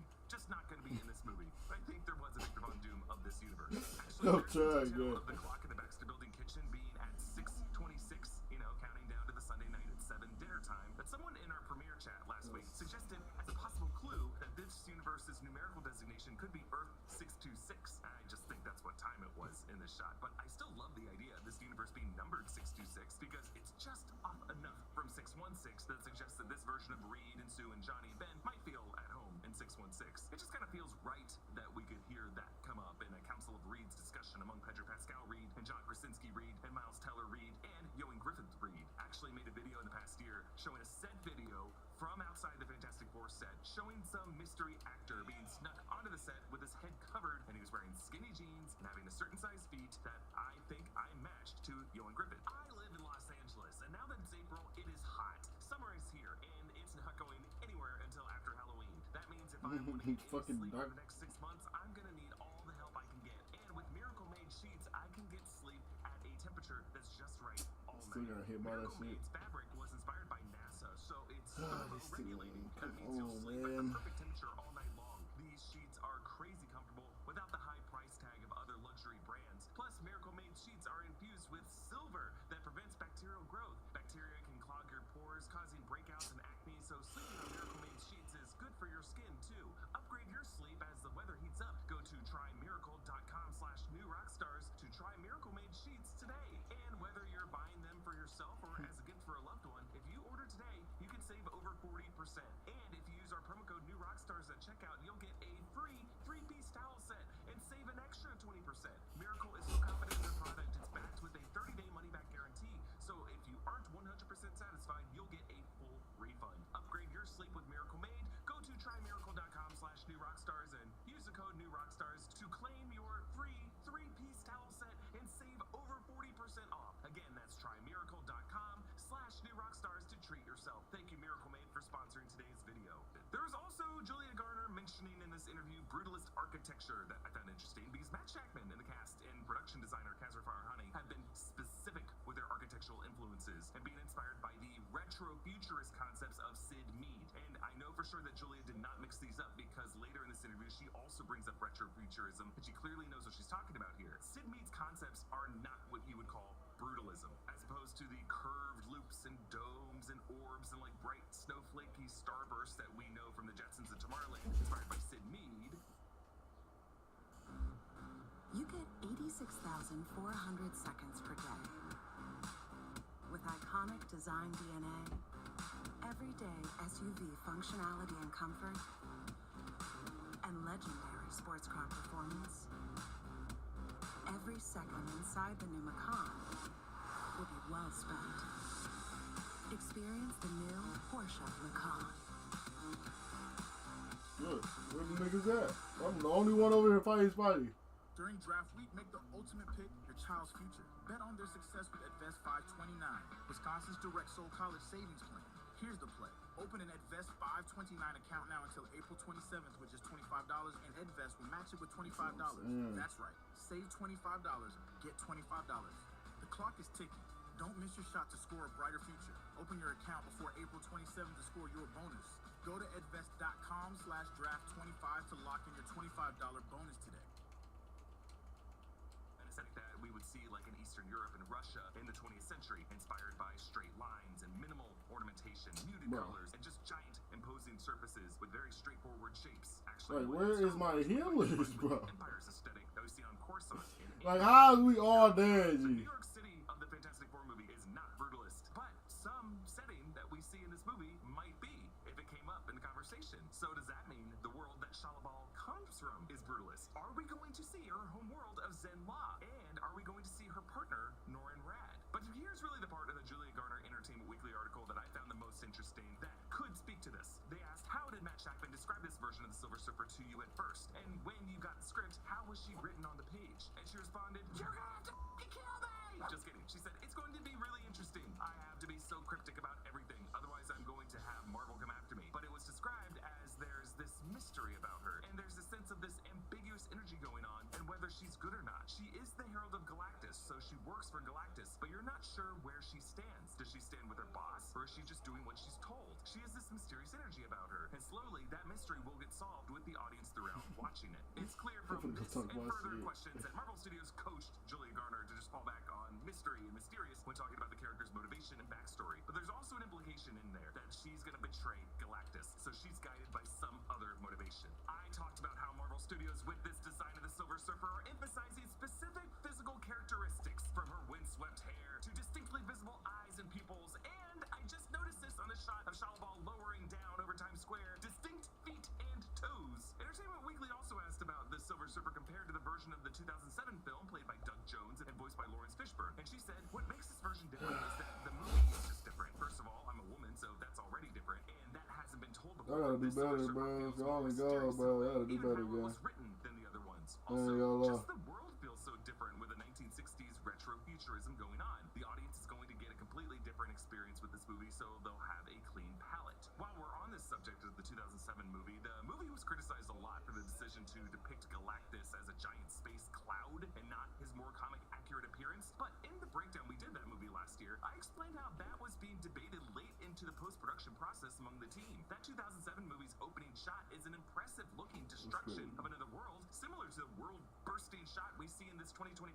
movie's trailer. And in that 2007 film, we actually see a shot of Saturn with Galactus's comic accurate antlered helmet forming a shadow on the gas giant. There were people working on that movie who intended on depicting Galactus accurately, but someone at the studio shot down the final act having a giant floating in space. However, from the ground perspective, the way the Earth begins to dematerialize in that movie's final battle is how it would look and feel to people on a planet when Galactus is in the process of consuming it. We have to clear some things up here about Galactus. This guy does not devour worlds by like grabbing it and biting it like a burger. Galactus approaches the planet with instruments from his ship, Tatu, that converts the planet into energy that his technology absorbs and converts into a form that Galactus can consume. In fact, I think we actually see that soupy form in the trailer. This shot of the Silver Surfer rising up out of some kind of molten material from a forge. If you look closely at and bright in the background, that machinery kind of looks like some steampunk formations that we saw in the Metropolis film, mixed, I guess, with H.R. Giger's designs of the derelict ship in 1979's Alien, and really just physical forms based on the shapes of Tatu that we've seen in the comics. And it makes me think that we are seeing the inside of Tatu, and we are seeing the planetary forge that takes the life force of a consumed planet and turns it into this soup that Shalabal is swimming through right now. Actually, that other shot of her surfing a wave of fire, I think, could be an earlier stage of that digestion process. If you really want to see the best available shots of Galactus, you need to look at the IMAX versions of the two trailers that have been released. In the IMAX February teaser, you can see the top of Galactus's helmet as he looks at the Statue of Liberty, and in the IMAX version of the April trailer, you can see more of Galactus's other leg and a shot of Reed stretching, and you can see the shape of his boots better and the reflection of his form better in the final shot of him stomping through the city when you see it in the IMAX aspect ratio. In addition to the details that they use a practical miniature model for the city based on the way the lampposts wobble, I think we also need to note that the city appears to be empty and a building is boarded up, suggesting that the people of New York have prepared for Galactus' arrival. They got what's the name? Including Biggie too. They got what's the name too back here? Galactus is not consuming this world the way he has consumed other worlds. He is on this planet using his resizing ability to find something. We think Baby Franklin Richards now they damage to drop. in other videos. But this whole idea of Reed evacuating the planet on a life raft might be based on a moment that we see the Future Foundation redoing this in the Time Runs Out comics that you'll know if you read those comics has some disastrous effects, losing one of those rafts in an incursion rift. But I think this will be part of Reed's final plan to build new ships to traverse dimensional rifts to help people escape Galactus as he turns his planet into soup after he cannot find the baby he's looking for. In fact, that may be what the Earth shatter shot of the ship facing the planet the trailer was showing. And by the way, there is a Japanese ad that you can find online that shows a very blurry form of Ralph Ineson's Galactus. Comment down below with your thoughts, and a special thanks to one of our YouTube members, Frederick Price, who supports us at the executive producer level. Follow me at EA Boss and subscribe to all channels in the New Rockstars Network for breakdowns and news coverage of everything you love. Thanks for watching, and I'll see you next time. Bye. Back up, back up, back up. Never mind, we good.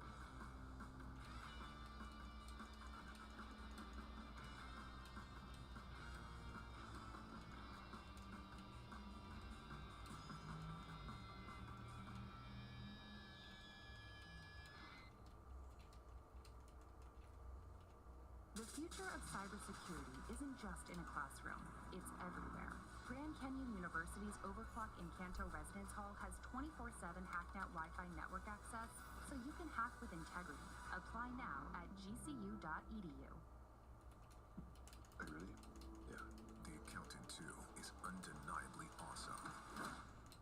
Back up. Hit him harder than I thought. Ben Affleck and John Bernthal. Keep her here, keep her here. Damn, fuck you. She got her up, then I do it. Why would someone kill all these people? They can kill all those people.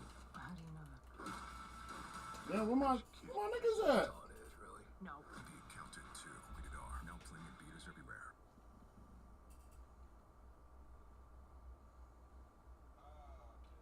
We good. Welcome back to New Rockstars. I'm Eric Voss, and this is a breakdown of the new trailer for Fantastic Four: First Steps. So many details and Easter eggs to break down. I was going for DPS. The director I said killed, there wouldn't be what's the name, Easter sorry. eggs. Turns out, just kidding. There just aren't a whole lot of references to the 616 MCU. And of course there aren't. We're in an alternate universe. But there are lots of blink and you'll miss it winks hidden throughout these shots. So I'm going to break them all down in a frame-by-frame breakdown of everything you missed and stretch my theories farther than Reed stretches his body. Also, you may have noticed we have these new Fantastic Four themed shirts available at nerdriot.shop, including this great Future Foundation shirt that will only be more relevant as the organization that Susan Storm and her son Franklin Richards will be using to pick up the pieces after Avengers Doomsday and Secret Wars. Shirts like these are the best way to support us at New Rockstars. All right, let's get started. Wow, No, folks, no, we you're all not. know the story. 4 brave astronauts head up into space and come back forever changed. This car? Okay, while we don't see this on the YouTube upload, the high-res EPK version of the trailer that opens with a green band from the MPA also includes a film projector sound effect and a blue band. I didn't get here either. The following preview has been approved to accompany this feature by the Motion Picture Association, Inc. And it's off-center with a couple visible film grain lines flickering on the film celluloid, like we are seeing this in the cinema in the 60s, where the projectionist didn't care to line it up properly because it's just a preview bumper, also because he might be downstairs in the break room getting high. But we open now on the Ted Gilbert Show, an Ed Sullivan-style talk show in this alternate universe, 1960s. Ted Gilbert is played by Mark Gatiss, who played Mycroft Holmes in the BBC Sherlock series and a number of other roles over his career. 4 dancers consisting of 2 couples part upon his entrance, with the women blowing him kisses. And having worked on a talk show soundstage earlier in my career, I just love the authentic little details director Matt Shackman puts throughout this shot, probably because he was a child actor who grew up on a ton of TV sound stages. We see a "No loud talking please" sign on the back wall, and the prompter beneath the camera on the lower left has the script written on actual paper that scrolls, which is how live TV used to do it before the teleprompter was widely used. But by opening with this TV host saying, "We all know the story, 4 brave astronauts head up into space and come back forever changed," it's really a signal to us, the viewers, that this movie will not retread on the origin story of the Fantastic Four, but rather find them as already established heroes in this alternate universe. A comprehensive article about this film by Entertainment Weekly last week went into detail about how, in addition to being superpowered astronauts, Reed Richards and Sue Storm were already famous and accomplished for other feats. Reed for being a combination of Steve Jobs, Albert Einstein, and Robert Morse in this universe, a man who built the retrofuturist dreams into a reality to make everyday life in this version of New York better for all, and Susan Storm for leading the Future Foundation, a global peacekeeping organization that has brought about world peace. And so it sounds like World War II in this reality ended without a couple of booms, because we had a nerd more cautious than J. Robert Oppenheimer in the room, and there's probably no Cold War against the Russians, and instead of nuclear technology, this universe might just be running on a cleaner, safer type of energy. Then we see the 16mm shots of the Fantastic Four getting ready for their initial space flight. The patch on Ben's arm is not NASA, but rather ANSA, A-N-S-A, American National Space Agency, which would be the alternate universe space travel organization in the United States government, presumably because NASA would not exist in this reality since there is no Cold War or space race against the cosmonauts. We see shots of the Fantastic Four's rocket, the Marvel 1, blasting off into space, ice chunks breaking off of it as it launches off the launch pad, which we know will be the Excelsior launch pad in the East River by the Baxter Building. And we see the nose of the shuttle breaking the sound barrier. Cheering fans wave American flags and smaller blue and white flags of the Fantastic Four logo, and I think this might be for a parade with all four of them, because when it comes to just Ben Grimm, the Thing, it seems like he might be facing some apprehension for his appearance by adults, but only true adoration from children who wouldn't care about that kind of thing. We see Ben on the corner of Yancey Street and Suffolk Street. Yancey Street is Ben Grimm's home. I went for listening too. Then I went for clout. I went for clout. And abandoning his working class roots. It was actually based on Delancey Street, a working class Jewish neighborhood where Jack Kirby grew up. And so we see Horowitz clothing on the upper left, which is for Jewish people, but let's pretend it's a reference to Josh Horowitz, the best pop culture interviewer in the business. We also see him. So that I get the opportunity, I'm going right to help y'all.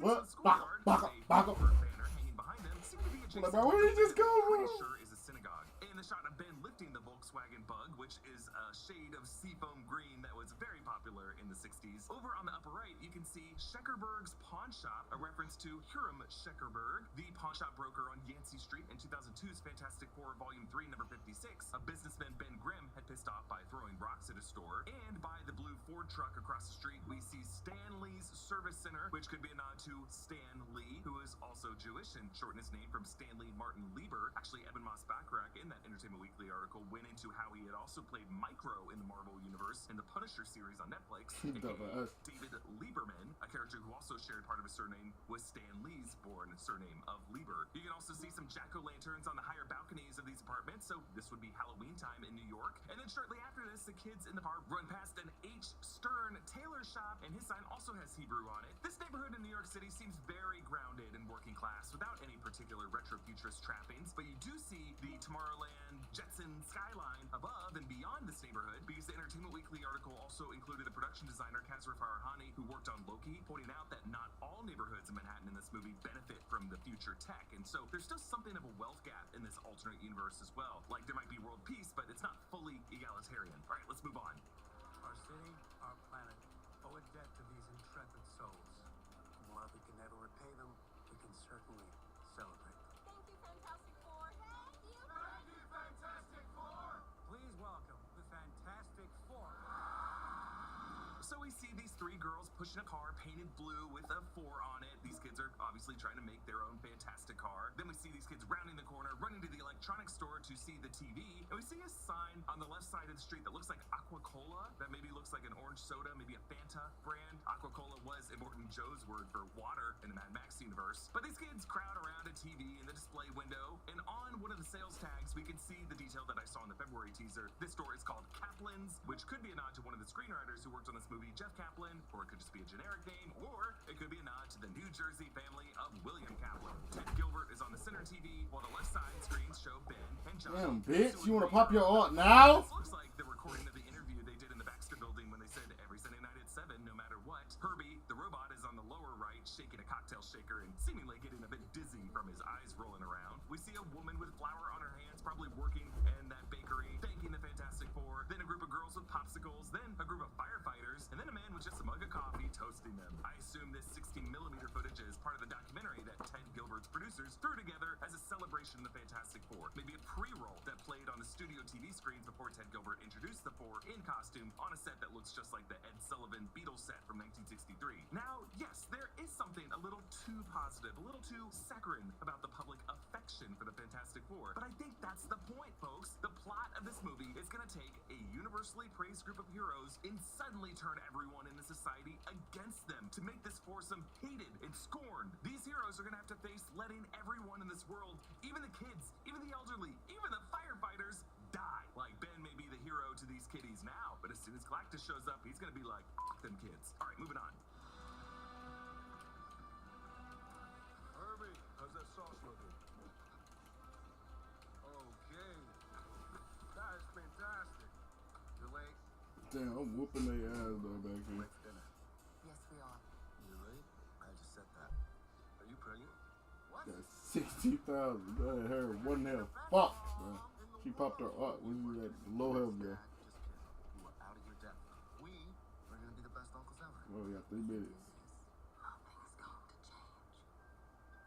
Right, the Marvel Studios title There card it is. places the letters of MARVL in diagonal folded boxes, inspired by Hollywood's historic Cinerama Dome Theater, which also opened in 1963. I'm going to continue to pitch Disney to please host this movie's premiere in the Cinerama Dome in Hollywood this summer. I know you guys love doing your premieres in the El Capitan since, you know, you own that one, but the Cinerama Dome still has not reopened since COVID, and this should be the movie to do it. We see shots that we've seen before of the elevator doors opening on the Baxter Building living room, and Herbie making the gravy for Sunday dinner as Ben does a taste test. I broke down why the VFX of this shot and the design of the character is actually pretty great in the February teaser. The clock on the wall shows it's 6:26, meaning we are 34 minutes away from 7 o'clock on the dot. We see Johnny grabbing a drink from the fridge, but I think this would be the dinner that Reed and Sue are to, because we now see Johnny in just a t-shirt. Shoot a jet. Charms, and behind that box is a box of kicks, and both designs are vintage designs from the 1960s. I suppose in the universe they also have these specific General Mills brands of cereal. And bitches! Fuck! Last Sunday instead of their Sunday at 7 clip, many of you noticed how on the back of this Lucky Charms cereal box is Jack Kirby's original comic art of the Human Torch. Marvel Studios actually recreated that art in their 4/4/24 day poster of Johnny Storm, which included the heat lines that Kirby added on Johnny's body whenever he flames on. Now, this cereal box promises free Human Torch figure, and if delicious heart stars and horseshoes, clovers and blue moons, pots of golden rainbows and me red balloons wasn't enough to snatch this off the shelf, we get a Human Torch figurine too? Are you kidding me? Maybe Johnny reaches for this one because he's excited to get a toy of himself, and maybe being on Lucky Charms is a sign that Johnny's going to be particularly lucky compared to the others. We get the fun wordplay here that by late, they realize that Sue is late, as in pregnant, and I love how Herbie goes, "Wah." Johnny teases Reed that he's out of his depth, which is a pretty good joke considering this is an astrophysicist who feels guilty for stretching reality too far, because he's right. No knowledge that you've gained from the universe or the multiverse can prepare you for being a parent. Sue being pregnant in this movie was confirmed earlier this month at CinemaCon when a version of this trailer was shown to attendees, and yes, it is a rare bit of validation for me when I predicted back in February that this was the case based on the awkward VFX scrub shot of Vanessa Kirby's waddle and the shot that we all saw of Sue flickering in and out of visibility in space where she's posed like she is in labor. Sue and Reed have 2 kids in the comics, Franklin Richards and then later Valeria Richards. This baby is Franklin. Reed and Sue don't seem to already have a kid here. This is definitely their first. I went into why Franklin Richards is so important in another video, but he really does represent Marvel's future. He's an Omega-level mutant, a reality warper who's battled Celestials, and resurrected Galactus screaming, "To me, my Galactus!" He's a big part of the Future Foundation who restores the multiverse after Secret Wars, and he's a kid whose childcare needs introduced us to Agatha Harkness. Even from a young age, older future versions of Franklin Richards begin to appear. So, Marvel Studios is going to have to cast some big we was character at different ages of his life. 20,000 fucking damage. Could be a great younger Franklin, and Keanu Reeves could be a great adult Franklin, but in this movie, baby Franklin is going to have a more pressing importance to the fate of this Earth, which we see as this trailer takes a dark turn. Are you the protectors of this world? Yes, we are. Your planet is now marked for death.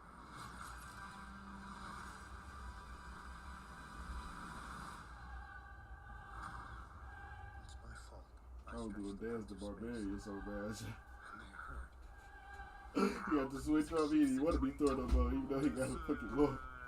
As we see the night sky glowing orange, Whooping his ass. we saw this in the last trailer, but I think again we are looking at the atmospheric disturbances that precede the Silver Surfer's initial arrival in the comics. And like many online, I've been predicting that Reed's every Sunday night at 7 on the dot message was part of their plan, maybe to set a trap for Galactus and or the Silver Surfer at a particular place at a particular time. But now we see the Silver Surfer into the Times Square of this New York, and I like how Times Square is just different. Like there's a nice pleasant green section added to the middle of it, and we see the elevated train tracks suspended by the huge arches that goes down the street. So of course this is the female Silver Surfer from the comics, Shalabal, played here by Julia Garner from Netflix's Ozark. If you want to stop me, you're gonna have to f***ing kill me!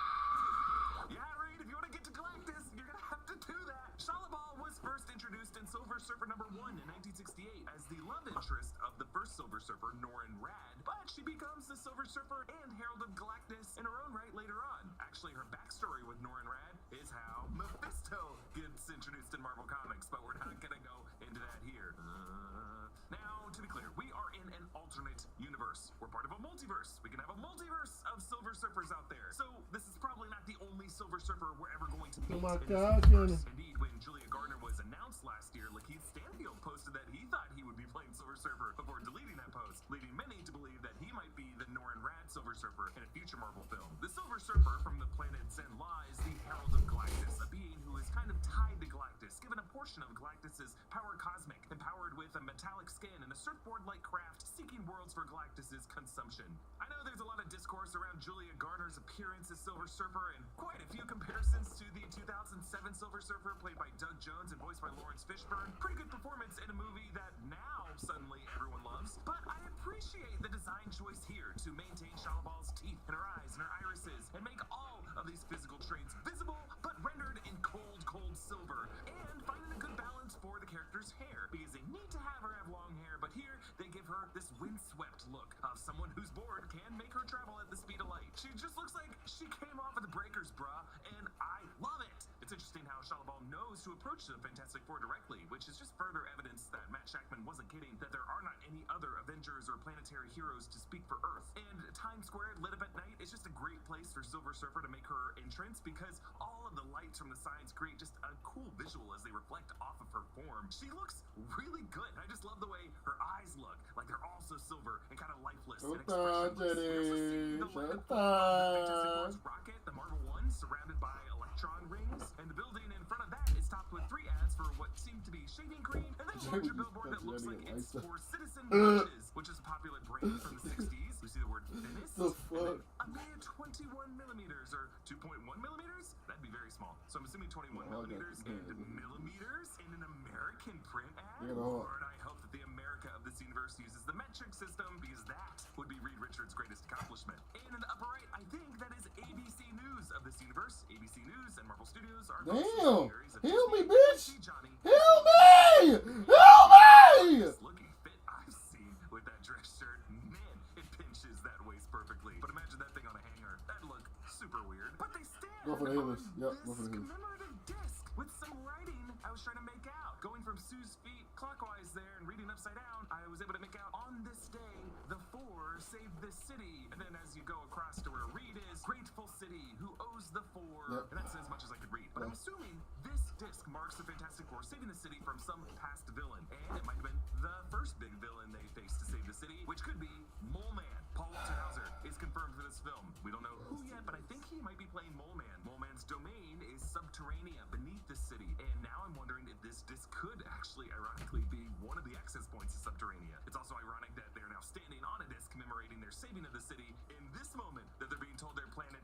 is now doomed. When Shalabal asks if they're protectors of this world, while Reed seems speechless, it's Sue who answers. Are you the protectors of this world?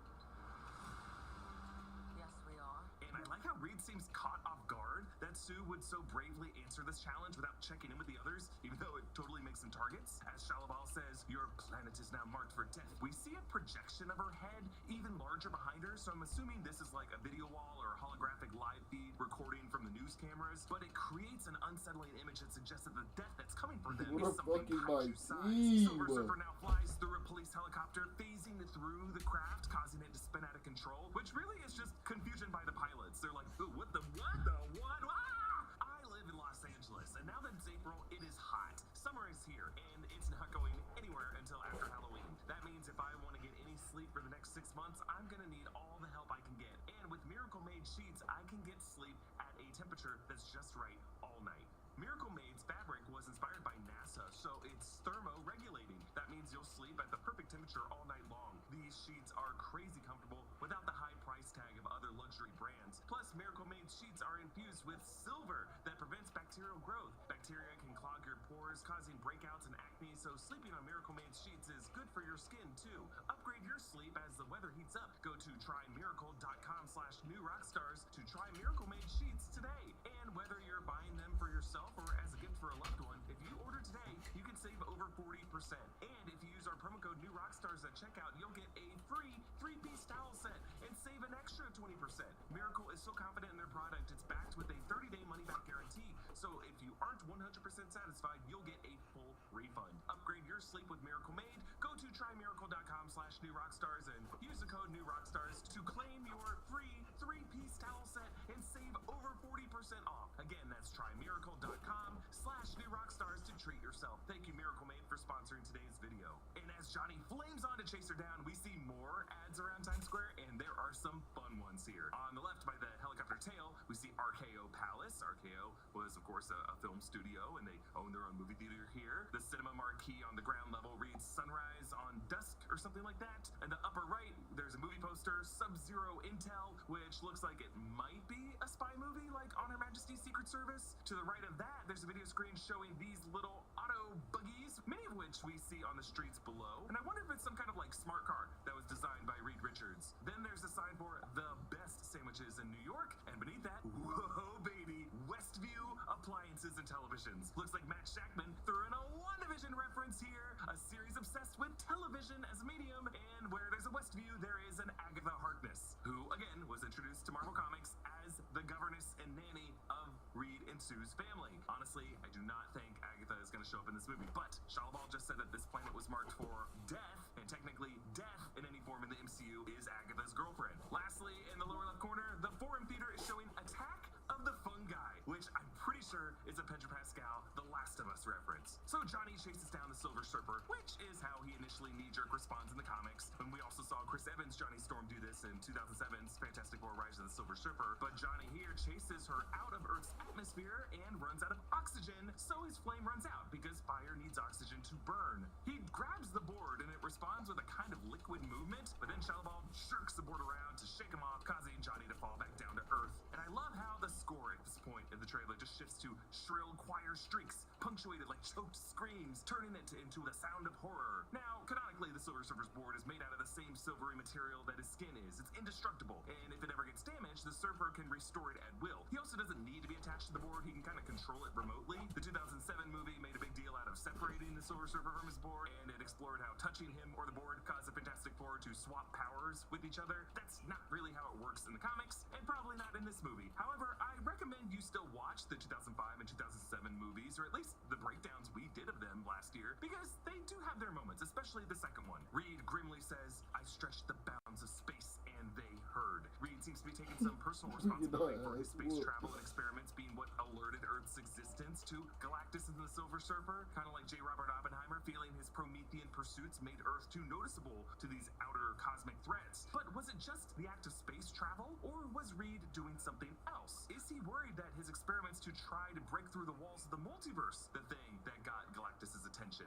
Now, behind Reed here, you can see his yellow-framed chalkboard. In the Entertainment Weekly article, we learned that the Baxter Building has different rooms that are color-coded for different purposes. The yellow room for thinking, the red room for research, and actually the red room is what's behind Sue in this shot, with tables full of inventions, and then the blue room for monitoring, and we see Reed in this a bit later. On Reed's chalkboard is a sketch of some device or apparatus. I wonder if this could be something Reed is planning to install at the top of the Baxter Building to try to open a rift in reality to try to trap Galactus in another universe. And we see more of what I think will be that part of the movie in the next clip.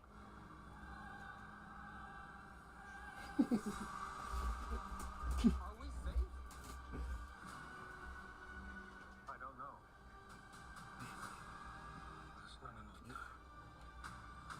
Alright, in this shot, the people of New York look up concerned in an underground bunker with hanging tarps and lanterns and dust falling. Could this be in Subterranea, beneath the city? Actually, over in the upper right corner, you can see people in blue suits that I assume are some of the Fantastic Four. One of them seated with a minor hard hat, doing something. Then we see Earth from space as the electrical grids go to black. The Entertainment Weekly article described this scene from the point of view of the Fantastic Four's all is lost moment. That seems like something happening late in the movie, 2/3 of the way through, if we're going technically by what the all is lost moment is in normal screenplay structure. Here's a description from Entertainment Weekly watching the actors do this scene during a set visit back in September. Something's gone horribly wrong. Cut the power, screams Pedro Pascal, in character as Reed, and responds to his desperate order. A blinding light fills the set at Pinewood Studios outside London before cutting out and leaving Pascal's Reed and his family drenched in darkness. People calling, says Evan Moss-Backrack, sitting at one of the lab's monitors as Ben Grimm, the Thing. Indeed, lights are blinking all over, indicating that whatever's causing the power outage is also inspiring distress calls from all over the world for once the Fantastic Four are at a loss. We're working on a pretty crucial moment, which in script writing you call the all is lost moment. Director Matt Shackman tells Entertainment Weekly, the plan that you think is going to work fails, and you have to come up with another plan. The pressure on our heroes is at its highest. So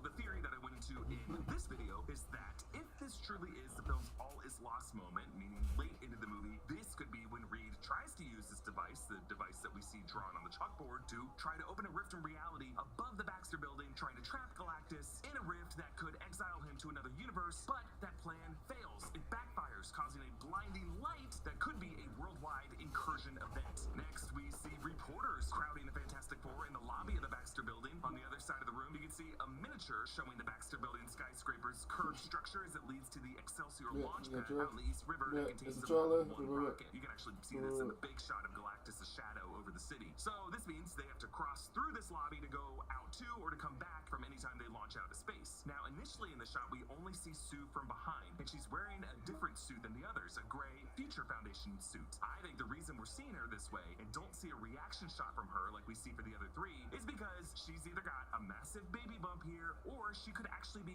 carrying baby Franklin in her arms in this shot. This could be after their return, because I'm pretty sure Franklin is born in space. In front of them is Sarah Niles' character. Our first look at her, she's also behind Reed as he responds to the reporter's question. Sarah Niles, you'll remember from Ted Lasso. We don't know what character she's playing, but she might be a kind of either midwife or OBGYN, or just someone responsible for helping Sue with the delivery. A reporter asks, "Are we safe?" And Reed looks pretty grim as he responds, "I don't know." Ben and Johnny's looks, though, are what I'm most interested in. They're hiding something in shame. Like, they might be expecting that they're about to let all the people on this planet die. We see Reed crossing out big portions of equations on this chalkboard. This is the same curved chalkboard in his yellow thinking room that we saw in the February teaser. And we know from that shot back in February that there is a three-dimensional wormhole with an enter and exit point and another universe written. And below that is a textbook Penrose diagram with the hexagonal figuration with the two diamonds, a squiggly line at the top and the bottom, the top for black hole, the bottom for white hole. In theoretical physics, it's just another way to conceive of the bending of space-time around black holes and a possible way to connect to a parallel universe. And the reason we're digging into this is that Reed Richards in the comics, of course, creates the bridge, a multiversal connecting point that allows him to observe but not cross over into physically parallel universes. I assume he's working on the early stages of that here, but the equations we see in this trailer, according to New Rockstar's science expert Berg, are Einstein's field equations. These are equations of general relativity, which describe A, the unity of space-time, and B, the warping of space-time in the presence of mass or energy. The capital T is the tensor field, which Berg thinks is a way of describing the relationship between multiple massive objects. So maybe Reed Richards is trying to math out a way to use Galactus's massive scale to stretch the bounds of space and open a rift to another universe. I'll admit, I may be completely wrong about Reed trying to open a rift. I just feel like he's gonna try to do something to Galactus, and if Galactus predates this universe, he's gonna try to combat him using some other axis of existence, whether it's time or reality. And we've seen plenty of examples of people trying to create a time loop to defeat an undefeatable villain, and I'd just be surprised if they try to fight Galactus the same way Doctor Strange fought Dormammu. Then, in this shot, Reed sits in his blue observation room and says, "There's not enough time." Now, if there's not enough time,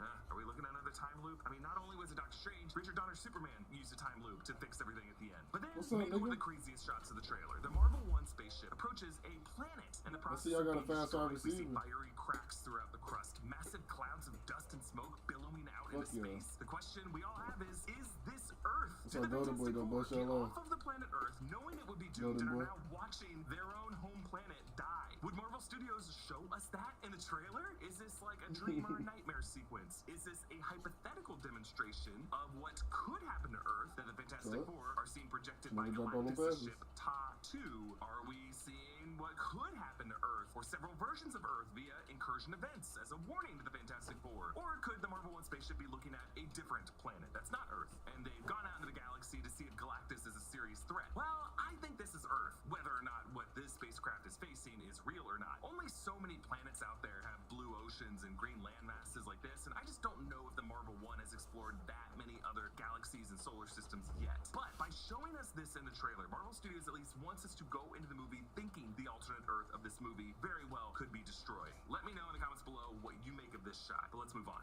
I'm not giving up. We will face this together. We will fight it together. As a family.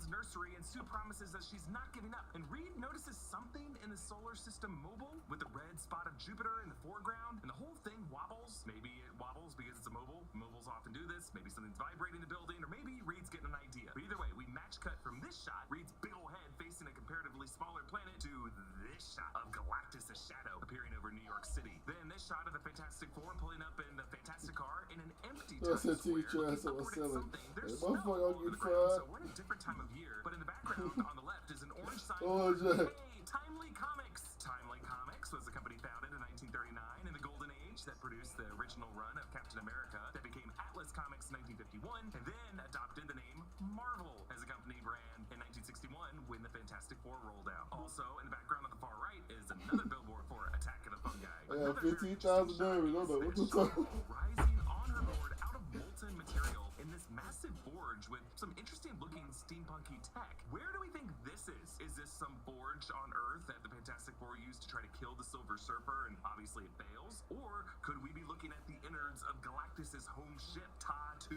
This could be the moment he forges the Silver Surfer to give her the power cosmic. I love how the editing match cuts Shaw Ball rising in frame to Sue Storm standing from a crouched position, tears in her eyes as she watches something. Behind her is a screen that I think shows a planetary sphere in the state of destruction. Could this be the moment Sue has to watch her home planet of Earth being destroyed? There's another shot of Times Square that might be another incident the Fantastic Four come to the rescue. We see an explosion tearing through the elevated train platform. I wonder if this might be part of the opening action sequence of the film, but we do see a whole bunch of signs here. We see 7-Up and Canada Dry. We see Little Caesars Pizza.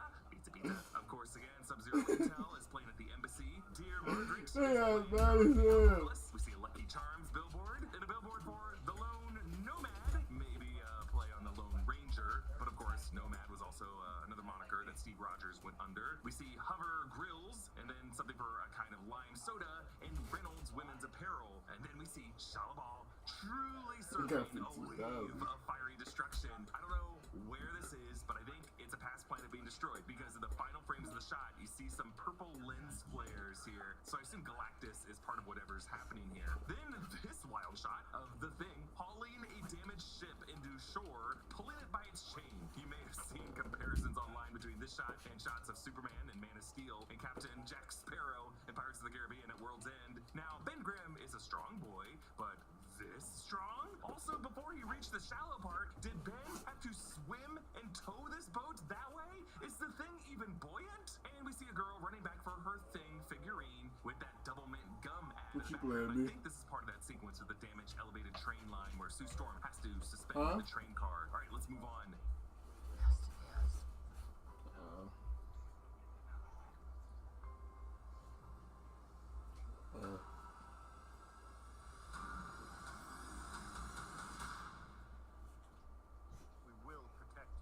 Okay, I think we see the start of that elevated train sequence. The Fantastic Four run out from the Ted Gilbert Show theater, so I think they have to leave that talk show early. Like, this could be the first action sequence of the film. They start on the Ted Gilbert Show, and then in the middle of that Ted Gilbert Show, they hear an explosion outside, and then they have to run out and address that. And also, you'll notice above the doors of the theater, you can see celebrating 4 years of the Fantastic Four. So if it's been 4 years, and let's say they got their powers in 1961, which is their comics debut, maybe this movie is set in 1965 of an alternate universe. Across the street in the background, you can again see the Timely Comics store. Johnny flames on and flies beneath the bridges of the city over the Hudson River. You can see trains running beneath the bridges, and that's so cool, because if these same train cars run on the elevated tracks in Manhattan, that would mean they would have to have rail connectors on the bottoms and on the tops of the cars, and I love that design. We see Ben smashing through concrete pillars, and then we get our first ever shot of Reed Richards stretching his body in slow motion. He looks pretty great. He kicks off the water tower through the crashing debris, carrying a metal pole or something. Now, you can see this more clearly on the official poster that was released, but I think all the others have little floors on the soles of their boots, since they're always flinging above and around people at various angles. Of course, Reed Richards would miss no opportunity for branding. I cannot wait to see this Reed Richards get to know the other Reed Richards from across the multiverse whenever the Council of Reeds meets. Probably not in this movie, but maybe in Doomsday. Pedro Pascal told comicbook.com that when it came to his stretched out movement, he was thinking about, quote, the brilliance of an octopus, which tells me that Pedro Pascal did some of his own graceful movements on whatever soundstage to try to set up the VFX artists to make this kind of stretching look a bit more natural from the actor's perspective. Also, Doc Ock is going to be pissed when that gets back to him. On the other side of this building is Galactus. Yep, it's kind of hard to tell if that's his head or his leg, but actually, IMAX released a special version of this trailer with many shots in the 190:1 aspect ratio, and in that aspect ratio, you can see both of Galactus's big fat legs. And then we see the shot we've seen before of Sue Storm using her shield projection powers, but now the shot lasts longer, showing her looking weaker, more run down. Got that nigga crawling on the wall. Flicker to be invisible. And then, speaking from a podium with, I think that's like Shut the up. globe of the Future Foundation logo behind Reed, Reed now promises, we will protect you. But can he make that promise with any confidence? All right, on to the final stinger of the trailer.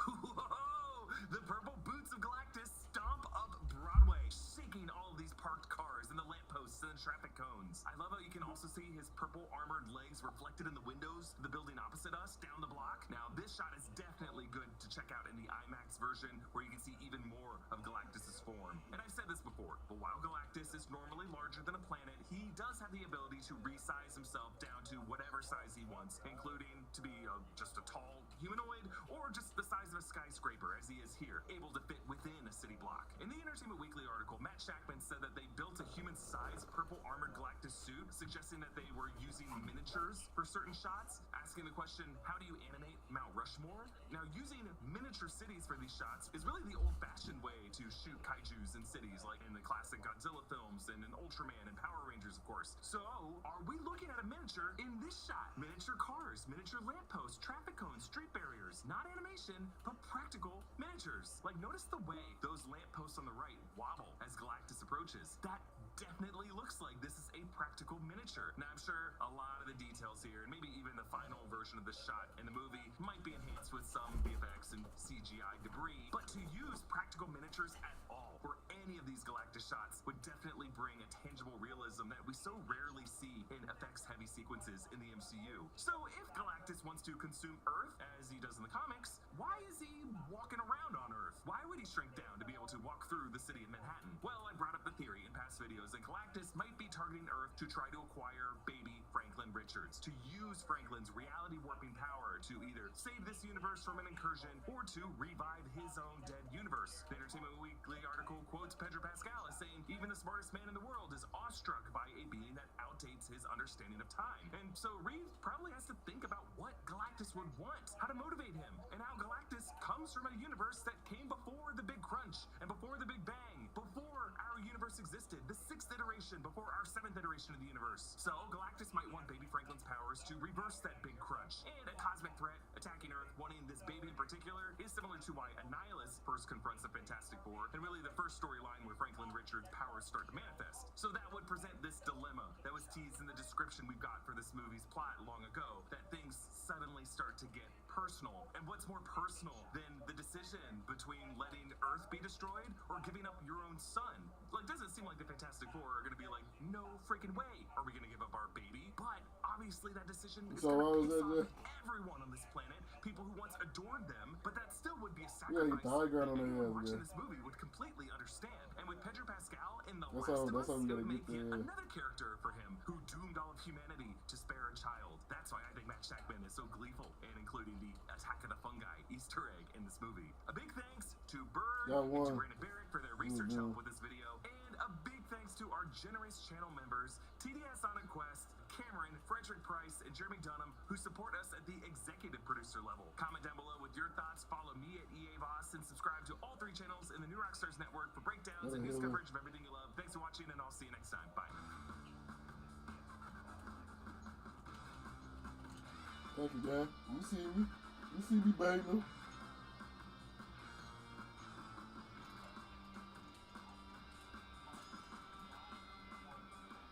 Shit. Team push back on me.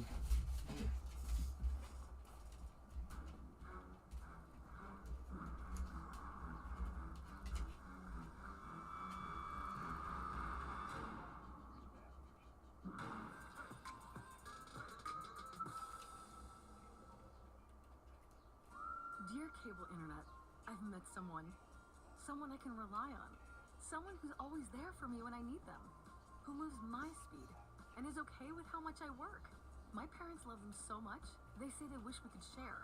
I'm sorry, but US Cellular Home Internet and I just have a stronger connection. Get your cords out of my house. For a limited time, get 1 year of US Cellular's home internet and mobile service for just $35 a month.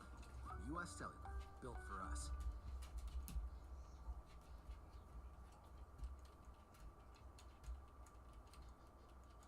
Welcome back to New Rockstars. I'm Eric Voss, and this is a breakdown of 2016's X-Men Apocalypse. This is the 9th installment of our X-Men Pop that motherfucker on my Rewatch. forehead. Go back through all 13 of the Fox X-Men and Deadpool films ahead of Wolverine's Mutant Homecoming in Deadpool and Wolverine in the Marvel Cinematic Universe. Coming out the same year as the first Deadpool film. Started by that nigga the GOAT, boy. Stretchy Mo. But with the post-credits scene that tied directly into the debate of whether or not Wade Wilson got his powers. I'm trying too, man. It's hard as hell. In our rewatch for that reason and a number of other reasons we'll get to in this video. So let's break down Apocalypse scene by scene for all the Easter eggs, details you never spotted, and stuff that could come back in Deadpool and Wolverine. And to celebrate this X-Men rewatch, we have the special Xavier Institute shirts. And grabbing one of these is among the best ways you can support New Rockstars. And we have a special link where you can get these shirts. And check it out from the link in the description. Okay, in the opening seconds, the X and the Fox logo lingers again. Getting my eyes wet, and they just watching me. Was involved with. There's also that X-Men score again, playing at the end of the normal Fox music. Now, the title of this film was originally going to be X-Men Age of Apocalypse, after the comic of the same name, but it was changed in order to avoid comparisons to Avengers Age of Ultron and Transformers Age of Extinction. I think they started to figure out that, hey, if these movies are just like 2 or 2.5 hours, they're not really ages of anything. The film opens like the previous ones did, with Charles Xavier's narration, except now it's James McAvoy's Charles, not Patrick Stewart's. Mutants, born with extraordinary abilities, and yet still they are children. Yeah, I'm gonna get on there. Yeah. Charles sets up some of Apocalypse's backstory, saying that if a mutant is given powers beyond imagination, they may think they are meant to. Oh, y'all so fucking nice. Now, in the comics, what's going on with y'all? Which Marvel Comics writers believe translated to the first one in Arabic, although the order of the How you Lord? Really you know that pop. like 7 lights instead. Insaban Nur was considered the first mutant on Earth, or one of them, and is considered one of the most powerful beings in the Marvel Universe. He sees himself as the y'all niggas boo boo boo. Created by writer Louis Simonson and artist Jackson Gleason. Insaban Nur at one point encountered the Celestials and became aware of the fact that humanity might one day be judged unworthy and destroyed. Because of this, he became obsessed with the idea of survival of the fittest, and unlike Magneto, he applies this equally to humans and mutants. Weak mutants must also be destroyed to make room for what comes next. In the movie, he's never actually called by the word apocalypse, although he does say he's been called by many things over the years. The camera flies over sand dunes in the Nile Valley in 3600 BCE to a large pyramid with a symbol of an Ankh inside of the letter A. This is the sigil for Ashir Insaban Nur, Apocalypse's followers who are tasked with protecting him and doing his bidding. He's transported by a litter, usually reserved for rulers or divinities in ancient Egypt, and he's flanked by his 4 horsemen: death, famine, pestilence, and war. They wear gold masks of various Egyptian gods. These 2 co-conspirators share a look as Apocalypse is being brought inside the pyramid. Singer said that these opening scenes and design were inspired by the 1955 film Land of the Pharaohs. Stunt actor Monique Bannerton plays Death. She's done stunt work on a ton of action movies like Avengers Endgame and Infinity War after this, usually doubling for taller actresses. Old Apocalypse is played by Burge Garabedian, but they transfer his consciousness into the body of a mutant with the ability to heal, played by Oscar Isaac. Interesting how healing ability is just kind of an important ability, whether it's Wolverine or Deadpool or this guy. The technology they used to do this, I have to say, looks very similar to the Celestial tech as it's depicted in the MCU Eternals film. In the comics, the Celestials helped Apocalypse become even more powerful than he already was, and he had many powers, including telepathy and telekinesis, which he demonstrated at the end of Days of Future Past. He could also reshape his own body, his size, his density at will. Both of these powers were removed here, although we do get an homage to his ability to make himself big when he's inside Charles's mind. In the film, he gets multiple abilities by moving from body to body. Singer clarified his powers by saying that he can, quote, imbue other mutants and heighten their powers and abilities beyond anything they ever imagined. Secondly, he can shield from psychic powers. He can form shields so that it makes it harder for a psychic like Xavier to tap in and get them, and he can change the inorganic molecules of things. That's a lot. At one comics run, The 12, Apocalypse did transfer his essence into the body of Nate Gray, a powerful mutant that Mr. Sinister created using the DNA of Cyclops and Jean Grey. So this transfer is successful, but a rogue faction of followers trap Apocalypse inside the collapsing pyramid. His horsemen do their best to protect him. At one point, Death folds a guy in on himself and crunches him into a human pretzel, but they are ultimately all buried, with Death managing to surround Apocalypse in an energy sarcophagus that lets him sleep but not die. The camera zooms out of this wreckage to an X on the top of the destroyed pyramid. Unlike the previous opening credit sequences, which showed DNA and mutation, this shows humanity's advancement. And showing this coming from the chamber containing Apocalypse implies that everything the world has become has been shaped both by humans and mutants. We see these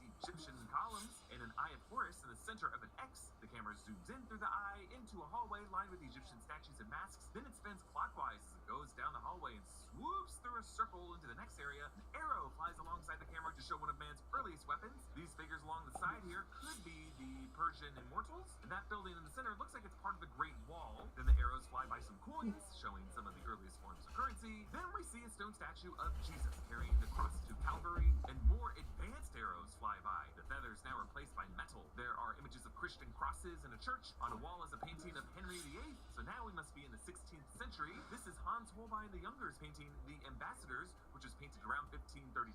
There's also the Mona Lisa, which was painted sometime between 1503 and 1519. The camera passes through the chamber of a revolver, so the weaponry is continuing to advance. And then we travel alongside a train, which gives way to airplanes. These look like World War II era fighter planes. And now that we are in the 20th century, the 20th Century Fox logo appears on screen. There's Nazi flags and other iconography, missiles being fired, one of them destroying a swastika. There's the Soviet Union image of the hammer and sickle. $100 bills float around everywhere. And we head into the 1980s, the era of money and excess and Pedro Pascal memes. And then we see the Twin Towers still standing. The title flashes on screen, and then it zooms all the way out once again to show the X on the door leading to Cerebro, like in the previous films. In a high school in 1983 in Ohio, a class learns about the events that we saw in Days of Future Past at the 1973 Paris peace talks. The newspaper they look at from the time reads, "Peace turns into chaos, pandemonium in Paris." There are stills from that movie accompanying the headline. This teacher is played by Ali Sheedy, who got her start in 80s movies like John Hughes' The Breakfast Club. X-Men producer Lauren Schuler Donner has mentioned that the original plot for First Class was about teen mutants in school, but one of the reasons it didn't work was because it felt too much like a John Hughes movie. So the events of Days of Future Past changed the timeline for all X-Men films that preceded it, at least as they were part of this series. And here we see that the world knows about the existence of mutants, and there are some that seem mostly okay with that. Teenage What the fuck is that? Ty Sheridan has some problems with his eyes and excuses himself to go to the bathroom. This bathroom scene where his powers kick in was originally written for the first X-Men film, but it was never filmed. In X-Men Origins, Scott got a headache in Spanish class, and his optic glass activated when he was being hunted by Sabretooth. This version of Scott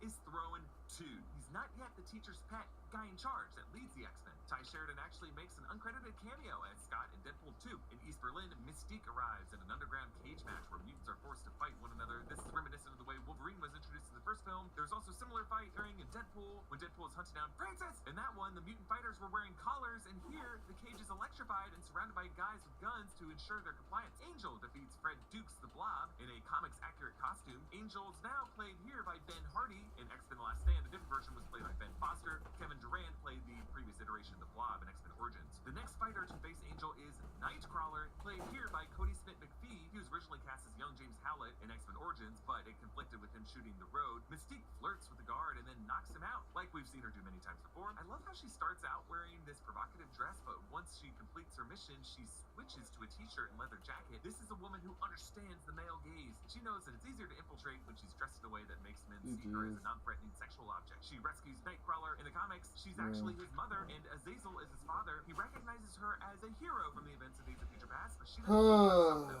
Meanwhile, in rural Poland, Eric is living off the grid and working at a factory, which is reminiscent of Bruce Banner working at the Pingo Doce bottling plant in Rio in the beginning of The Incredible Hulk. Eric Lyncher now has a wife, Magda, and a daughter, Nina, who is a mutant with the ability to communicate with and control animals. She seems to be based on Magneto's daughter, Anya, from the comics, who died in a fire after a mob stopped him from saving her. Magneto ended up killing everyone in the city after that incident. This frightened Magda, who ran away and gave birth to two twins before dying. Those twins grew up to be Quicksilver and Scarlet Witch. In their house, there are several deer figures, since deer seem to be Nina's favorite. As Eric sinks to her in bed, Nina wears a locket with photos of her grandparents in it. This is the same locket that Eric will later use to murder the soldiers who come for him. In the Summers living room on the TV is just a program that seems to be a hand solving a Rubik's Cube, which is super weird, but, you know, I guess very 80s. Lucas Till is back as Alex Summers, and from Scott what though? together. A deleted scene would have shown Alex trying to convince Scott to go to Xavier's school. You can't lay in bed with your eyes closed forever. 15,000 damage. At the school, Scott literally bumps into Jean Yes, it Grey, is. played here by Game of Thrones' Sophie Turner. Charles reads to his class What from you mean? T.H. White's The Once a Future King. He was teaching about this book in X2 and We have Magneto was more reading damage than all this. prison. In this class is yet another version of Jubilee, played by Ilana Condor this time around. Two different actresses played her in the first and second films. Most of the other mutants in this class are unidentified extras. An extended version of the scene would have shown Jubilee discussing the novel. Even the title Once and Future King means the past defines the future.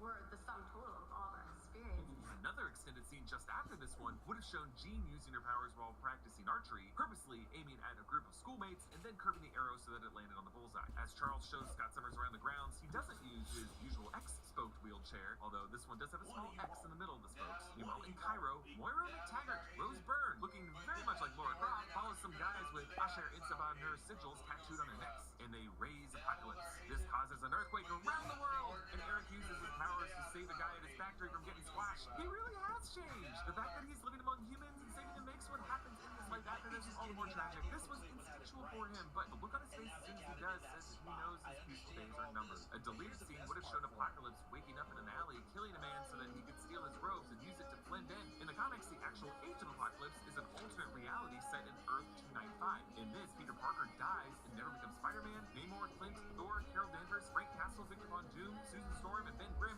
also die. Gwen Stacy is alive in that reality, though. Oscar Isaac described wearing this Apocalypse costume as absolute hell. He said he was encased in glue, latex, and a 40-pound suit and had to wear a cooling mechanism at all times. The costume was also so squeaky and loud that he had to redub all of his lines, and he barely even got to see the other actors in the film because he had to be rolled into a cooling tent between takes. Then at the end of the day, it took him hours to scrape it all off of him. Yeah, I mean, they could have just gone with, I don't know, some blue makeup. Over the years, people have said he looks like Ivan Ooze from the Power Rangers film, and I can never get that image out of my head. At the X-Mansion, Jean has a nightmare, just like Wolverine did in the first film right before he stabbed Rogue. Jean's melting stuff off the walls, and even Charles feels psychic pain as he tries to calm her. We are seeing the Phoenix Force struggling to come out. Hank and Charles use Cerebro to investigate the activity in Egypt. This version of Cerebro is more advanced looking than when we saw it in Days of Future Past, but still not the same as in the first X-Men film in 2000. I like that they take time to redesign it for each movie, as the technology would advance for each decade. As he locates Moira, Charles smiles sadly. He hasn't really seen her since he took away her memories of their time together at the end of First Class. Eric tries to get his wife and daughter out of this, but it is too late. The men who come from him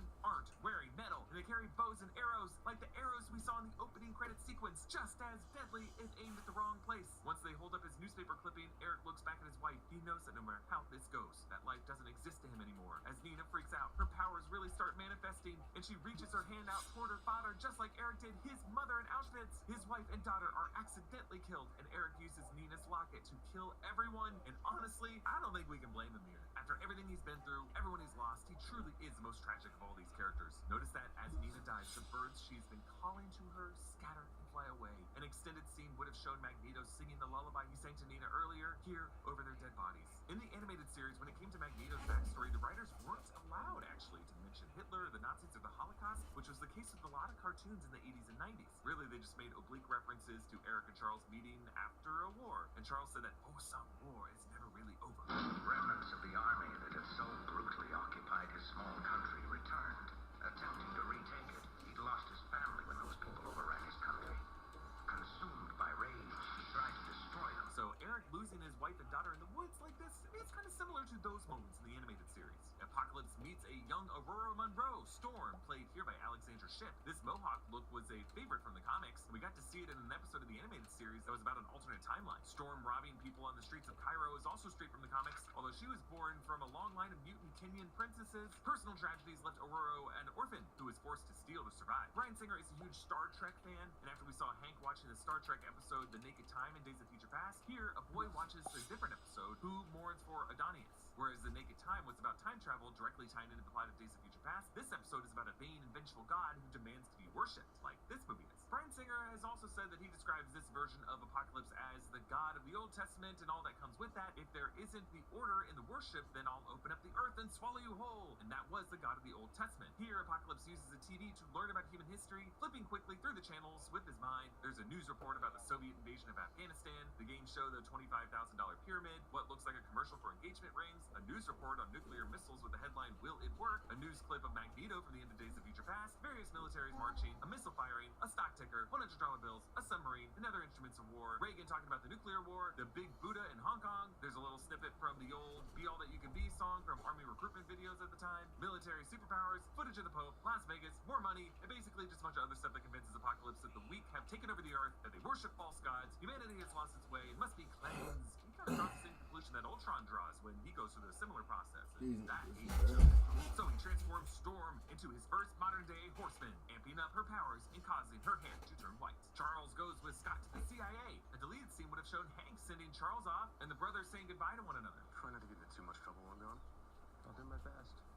Yeah, that's what I'm afraid of. At the CIA, Charles freezes everyone in the office. Favorite trick of his that we've seen him do before, he passes by a framed picture of Ronald Reagan, just set decoration to remind audiences who was president in 1983. He reunites with Moira, who thinks that she's meeting him for the first time, and she says she's read all of his research, which means that she still has an interest in mutants and mutation despite forgetting her time with them. Charles notices a photo of Moira's son. He's not named in the film, but this would be Kevin McTaggart, Moira's son with Joe McTaggart. In the comics, Kevin grows up to be the mutant Proteus, who has the ability to warp reality. I always want a fresh, delicious meal, but I do not always have the time to make one myself. Luckily, Factor takes care of that for me. Factor is a meal delivery service that makes eating well easier than ever by delivering fresh, never frozen meals right to your doorstep, so you can skip shopping, chopping, prepping, and cleaning, and just focus on eating deliciously. You've probably heard me say the same thing about HelloFresh in the past, but Factor is now owned by HelloFresh, and I switch back and forth between the two all the time. Factor meals are pre-prepared, chef-crafted, and dietitian approved. There are over 35 different options a week to choose from, including keto, calorie smart, vegan, veggie, and more. Plus, there are over 55 nutrition-packed add-ons that help make your weekly meal plan even more delicious. Plus, Factor meals are ready to eat in just 2 minutes. You can go from, yeah, I guess I'm hungry, to having a fantastic meal at the speed of impulse. This week, Factor sent me some awesome meals, including this yummy, yummy Parmesan chicken.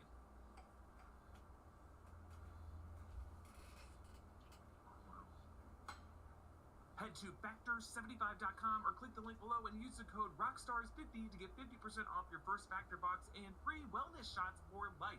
2 free wellness shots from 3 available flavors for every order while you are an active subscriber. That's Factor75.com and use code ROCKSTARS50 to get 50% off your order, Factor box, and free wellness shots for as long as you subscribe. Mystique and Nightcrawler visit Caliban. In the comics, he was a Morlock with the ability to sense and locate other mutants. His appearance in the film is a nod to the fact that he was chosen twice by Apocalypse to be one of his horsemen. He's played here by Tomas Lamarcky, and this character pops up again in Logan, played by comedian Stephen Merchant. Mystique pays Caliban for papers and passage for Nightcrawler. Caliban's bodyguard is Psylocke, played by Olivia Munn. She actually auditioned for the role of Vanessa in Deadpool, and that audition got her this role instead. We saw a different version of Psylocke in The Last Stand, played by Mei-Ling Melancon. Hank gives Scott a pair of sunglasses. An extended version of the scene had Hank giving Scott more sciencey sounding info about the glasses. There was a bunch of deleted and extended scenes here that could have shown a longer conversation between Scott and Jean at the tree, more of the conversation between Hank and Mystique as they walk through the halls, and Jubilee talking with Kurt as she gives him a tour of the mansion. Where are you from? Beverly Hills. Ah, the hills. It must be beautiful. I've never been to the mountains. It sucks that so much of Jubilee was cut out of the final film, but at least we got her clothes right for Whoop this one. his There was ass. also Walk an up. extended scene with more of Scott convincing Jean to cut This school and uppercut go heavy as I like hell. that when he's convinced them, Scott asks, where does he keep his cars? Which means he's totally gonna steal one of Charles's cars, just like Wolverine stole his motorcycle in the first film. When Apocalypse, Psylocke, and Storm go to find Angel, he's listening to Metallica's Horseman. In the comics and animated series, when he's turned into a horseman, Angel's skin turns blue. That gets a shout out here when he's bathed in blue light. He is turned into Archangel, the horseman Death. Storm is Famine, Psylocke is Pestilence, and later Magneto becomes War. Although Singer also likened Apocalypse to a cult leader and also saw his followers here represented 4 pillars of a cult, with Magneto representing the political faction, Archangel representing the military faction, the Guardian, Storm representing the youth faction, Psylocke representing the sexual component, since many cult leaders sexualize their position. In the comics, Archangel was an OG horseman, and Psylocke became one in the Uncanny X-Force comic. The animated series also had Archangel as a horseman, and in X-Men Evolution, both Storm and Magneto were horsemen at one point. Hank shows Raven the black bird he's been building, and she comments on the fact that he's been building a warplane at a school. I think we should hope for the best.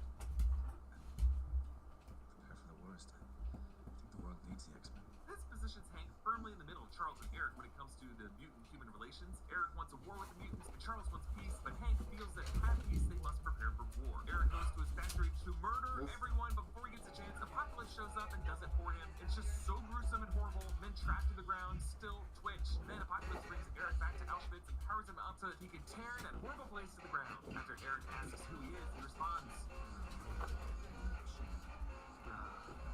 I am called many names. yes, Elohim is the Hebrew word for the gods or godhood. He was the god of Israel in the Old Testament. Shen is the Chinese word involving a deity or god or a spirit. Ra is the Egyptian god of the sun. At the Maximoff house, Peter still lives in his mom's basement, although he's changed up the decor a bit since the 70s. He has a Rush poster on the wall, obviously a little joke since all he does is Rush. Later on during his rescue sequence, he also wears a Rush shirt. There's also a Ms. Pac-Man arcade game. I wonder if he stole this since last time there was a whole bunch of stuff that he had stolen. He's wearing a t-shirt with the $6 million man on it. At one point, Singer was developing a film adaptation of that TV show. He watches a news report about Magneto, his dad, but switches it to Knight Rider when his mom walks in. In Days of Future Past, he didn't know yet that the guy he sprung out of the Pentagon jail was his dad, but clearly he's figured it out since then. Maybe his mom told him. At the mall, the group just saw Return of the Jedi, and Jubilee says that Empire is still the best. Vanessa also made a reference to Empire and Deadpool, so 2016 was just a big year for Empire love. You ever seen that really old movie? Empire Strikes Back? And Gene says this. Well, at least we can all agree the third one's always the worst. Yes, this is an obvious dig at X-Men The Last Stand, but in hindsight, it kind of ended up biting Bryan Singer in the ass since he considered Apocalypse to be the third of a trilogy. With this movie, it was also the worst of those three films. The theater is also showing Up the Academy, which was a 1980 movie starring Robert Downey Sr. Movies coming soon are Romancing the Stone, which starred Michael Douglas, and Revenge of the Nerds. Jubilee wears a t-shirt that says Bring on the Night, which is a song by The Police, and Nightcrawler wears a red leather jacket similar to the one Michael Jackson wore in the music video for Thriller. There was a lot more stuff at the mall that ended up getting cut, like them going to the arcade and Jubilee using her powers, which would have been cool because her accidentally wrecking an arcade game at the mall was in the pilot episode of the animated series. There was stuff with them drinking slush puppies at the food court, and Nightcrawler getting brain freeze, and at a record store where Scott would have taken out a Dazzler album. There was also a scene of Nightcrawler breakdancing. Charles and Raven reunite and debate whether anything has really changed for mutants. Singer said that, quote, Charles is living in a kind of blissful world that often the rich do, and it's going well for him. Raven sees a darker world, a world that is not yet fixed. There was a cutscene right after this with Moira looking at the mansion and saying that she swears she's been there before. There's another cutscene later when she's riding the jet and looking at Beast where she says he's bringing up all the memories of something that she can't recall. All this to show that her brain was fighting what Charles had done to erase their time together. Raven tells Charles about Eric, and he uses Cerebro to locate him and greets him with, hello, old friend, which is how they greet one another many times throughout the films. Using Cerebro was a huge mistake, though, because it allows Apocalypse to hijack it, connect with, and take control of specific members of all the world powers, and fire every nuke straight up, taking him out of play. We get a cameo from Stan Lee and his wife, Joan Lee. Stan Lee's wife is also big in the world of comics. She voiced Madam Web in the 90s animated Spider-Man series. The music playing as Apocalypse hijacks Cerebro is Symphony No. 7 in A major, Opus 92, to Allegretto by Edouard Lindenberg. As Eric tells Alex to wreak havoc and destroy Cerebro, Apocalypse says, You can fire your arrows from the Tower of Babel, but you can never strike gold! The unique sound of Apocalypse's voice was created using a mixture of different sounds, and according to Bryan Singer, was designed that way because, quote, he's burying the souls of many lives and many characters. He has contained within him many voices, all taken from various ranges and tones. Apocalypse goes to the mansion and kidnaps Charles, and Alex tries to blast him. He ends up dying, but everyone else is saved by Peter, who shows up just in time. And we get this movie's slow motion Quicksilver rescue sequence. This time it's set to the Eurythmics' Sweet Dreams Are Made of This. This sequence lasts for 3 minutes, but it took 20 days to film, and it is filled with just crazy little details. Like Peter is eating a Twinkie when he shows up, his love of snack foods is on display in Days of Future Past, his room had dozens and dozens of boxes of stolen snack cakes, he's always eating because he burned so many calories, just like he did with the bullets in Days of Future Past. He moves the shrapnel aside with just a finger. He takes the time to also save a goldfish and this pizza-eating dog. There are some yellow and gray curtains in one student's room that look similar to Wolverine's curtains when he woke up in the 70s. Those curtains were themselves a nod to his brown and yellow Uncanny X-Men 139 suit. Peter pauses, of course, to drink some tab. One student has a Rocky Horror Picture Show poster on the wall that reads a different set of jaws over the red-lipped mouth. After moving everyone outside, they all seem kind of sick or just out of sorts, like Magneto did when Peter first did this to him in Days of Future Past. And the mansion explodes, and Deadpool Negasonic Teenage Warhead does comment on the fact that this mansion is always doing that. Look, I'll say that these 3 minutes are very fun to watch. They clearly went in this movie knowing that they were going to do this sequence. I still just personally approve the simpler time-in-a-bottle sequence from Days of Future Past because it's more confined, things still move slowly, so he's not like completely freezing time like he is here. I mean, despite the mansion is exploding here, we just don't get a sense that anyone is actually at threat. And the fact that it lasts lasts so long just elevates Quicksilver to be too much of a god in the sequence. Okay, so William Stryker shows up here, played once again by Josh Hellman, and he takes Moira, Hank, Peter, and Raven with him. Stryker's now a colonel, upgraded from a major he was the last time we saw him. Jean controls the soldiers' minds so that they do not see her, or Scott, or Nightcrawler, move that we saw Charles do in First Class. Jean even touches her temple in the exact same way that Charles does when he uses his powers. Apocalypse uses Charles to deliver a telepathic Damn, I was fine. everyone on Earth, but Charles sends another message. Buffy with Cap like that, Jay? He also tweaks Apocalypse's message of those with the greatest power, this Earth will be yours, to those with the greatest power, protect those without. And Apocalypse gives him some moral instinct. That's what you want to play? Scene would have shown Charles trying to appeal to Storm, who he can sense is different than the others. You don't know me. You didn't grow up in a place where superstition, dark religion had a lot more sway than your degrees, Professor. At the facility where Stryker is keeping everyone, Jean unleashes a practically feral Wolverine, and he is in his Weapon X gear from the comics. This cameo, while awesome, does raise a few questions. First off, the last time we saw him, chronologically speaking, he was being raised from the Potomac by Mystique disguised as Stryker. So how did the real Stryker get a hold of him to perform the Weapons Plus procedure on him? I'm assuming that, since his look is more similar to the comics, the story of how he lost his memory is the same way as it is in the comics, but instead of Stryker's magic adamantium bullet, it was actually his mind protecting him from mental stress. Also, since Jean gives him back a small piece of his memories, is he going to remember her as a teenager? I guess it's best not to think of him being in love with a woman he met when she was just like 17, and just kind of focus on how cool Wolverine looks, killing all those guards. Bryan Singer cameos as the one who fires a machine gun and then dies off screen, his blood spraying back into frame. As Jean goes to touch Wolverine's face, he grabs her arm the same way he did when they first met in X-Men, and he regained consciousness to find her tending to him. I can't tell, but it sounds like the voice that whispers, "Logan," is Famke Janssen and not Sophie Turner. Or maybe Turner was just channeling Famke Janssen's voice here, trying to do an older voice. And then Wolverine runs off into the wilderness in nothing but his shorts and a mullet. I love how Stryker sees that Weapon X has escaped and just quietly dips out. He's like shitting his pants at this point. Mystique tells everyone that she and Hank are the only ones left of the original X-Men. That's because Darwin died in First Class.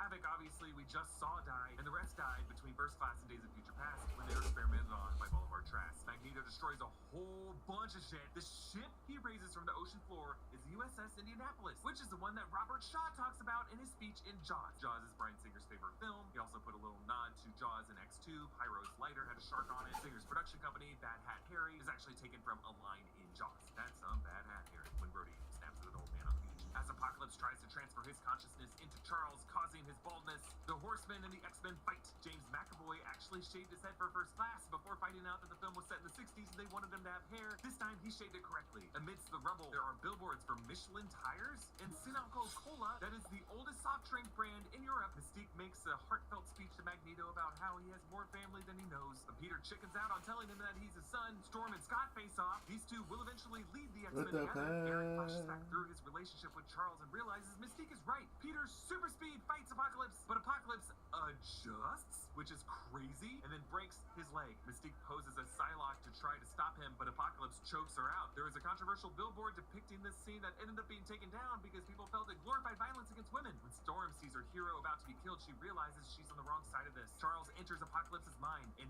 mind fights him. Apocalypse grows larger, which was one of his abilities in the comics and animated series. Magneto stops Apocalypse by putting a big X of metal in his path. Everyone combines their powers to take him on, including Storm, but they're still outmatched until Charles convinces Jean to unleash her inner power. As she does, a big, fiery phoenix spreads out behind her. Before he's destroyed, Apocalypse looks at Jean and says, "All has been revealed." Charles gives Moira back her memories from First Class, and she's honestly more chill about it than I would be. If I found out someone had mind-wiped me, Jean and Eric use their powers to rebuild the mansion. Quicksilver is sporting a cast with a ton of names and pictures scribbled on it, including a doodle of an arcade game. The name's Danny M and MM. Also, Evan is on there for Evan Peters. It looks like Bryan Singer signed his name, and I Love Rush in big letters across the middle. His Rush shirt has been swapped out for an Atari shirt, though. He and Storm decide to stick around the school. But Eric says goodbye to Charles, who is now in the X-wheeled wheelchair from the first two films, and he's also now in his very professory three-piece suit and tie. Eric says, "Doesn't it ever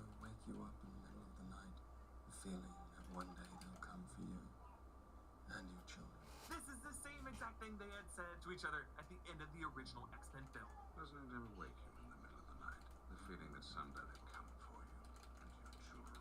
And Charles says him, "Goodbye, old friend." Again, another repeated phrase among these two. And then Mystique sets up the group for some training in the Danger Room. The white panel in the center of her uniform is an homage to her white sleeveless dress look from the comics. Nightcrawler is also in his Origins comic accurate costume. And finally, Sky gets his blue and yellow costume and visor based on Jim Lee's 90s comic run. And all of them face off against some repurposed Sentinels. A deleted scene from earlier would have shown Hank giving Scott his visor. It's just one big visor. It is.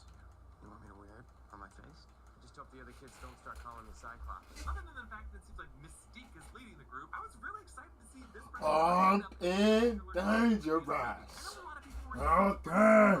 But this moment right here, Okay. scene, elements of the expansion explosion scene, what Ty Sheridan and Sophie Turner were bringing to the roles, I honestly could get on board with it. But unfortunately, this movie will always just be overshadowed by the fact that this was just kind of the breaking point for Bryan Singer's relationship with the X-Men franchise. Everything was really starting to come out about Bryan Singer around this time. And specifically, the studio just said enough is enough with the fact that Bryan Singer would just be missing for days at a time from the set. And even though the DGA almost never does this, I just really believe Simon Kinberg deserves a co-director credit for what he did for this movie. But then again, you could say, hey, he got enough of a reward for being allowed to direct Dark Phoenix, and we saw what he did with that. We're going to talk about Dark Phoenix in the future. I'm not even convinced that that's entirely his fault. It's largely his fault, but not entirely. But we get this insane post-credit scene for X-Men Apocalypse, where a group of men are cleaning up the bullets left behind at Stryker's facility where Wolverine escaped, and they recover his X-rays in a blood sample and put it in a briefcase with one green sample and one yellow sample. And as the briefcase closes, we see the name Essex Corp, which is a reference to Nathaniel Essex, aka Mr. Sinister. His name was seen on Stryker's computer at X2,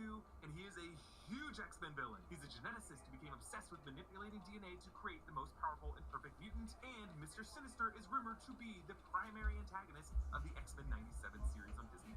Now, in the film Logan, it's revealed that Laura, X-23, was created using Wolverine's blood. And in Deadpool, many people believe that the serum used on Wade Wilson was derived from Wolverine's DNA, so there is just a lot of stuff that these shady suit guys might be doing with those files. Okay, so next week I will be breaking down 2017's Logan, which might be the finest film to come out of this entire franchise. But it's so great because it deconstructs and defies so much of the genre. But I want to end this video in our Danger Room for theories and possible spoilers for Deadpool and Wolverine. Okay, first off, that deleted scene that shouted out Dazzler, that image of an album cover of Dazzler, plus an image of Taylor Swift with Ryan Reynolds and Hugh Jackman, and from the Eras tour, has led to many people to believe that she could appear as Dazzler in Deadpool and Wolverine. I made a whole video going through the conspiracy of the marketing operation between Taylor Swift and Ryan Reynolds and the NFL and Travis Kelce. It's a crazy, super fun video that I highly recommend you watch. Decepticons, nigga. I think we might just get a callback to that never followed up on Mr. Sinister post-credit scene, and then anything that the two previous Deadpool movies might have referenced to this era from the franchise, like the fact that Negasonic Teenage Warhead said that the X-Mansion always blows up, and the fact that in 2018's Deadpool 2, we do see this particular version of the X-Men lineup appear in the X-Mansion, which is such a weird thing because that was supposed to be in the present day, whereas these kids would have only been that age like in the 80s. Anyway, I just feel like the third Deadpool film has to explain what the hell on my that was. forehead. But a huge thanks to Gina Polito and Noah Chen for writing the script. They did such a good job. You can follow me at EA Voss, follow New Rockstars, subscribe to New Rockstars for more analysis of everything you love. Thanks for watching. Going through the shit out of her forehead.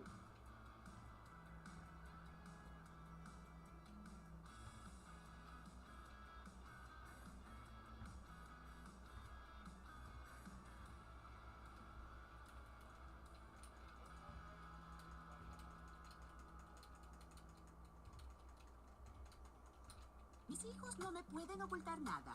¡Ya llegué! Especialmente cuando han estado usando papel higiénico que se rompe. El nuevo Charmin Ultra Strong tiene una textura de tejido en forma de diamante más duradera y limpia mejor, para que puedas usar menos. Disfruta ir con Charmin. For the first time, two iconic brands are united in overcoming pain. Motrin targets pain. Tylenol blocks it. Motrin dual action with Tylenol. Beat backaches, headaches, and muscle aches with fast, powerful relief.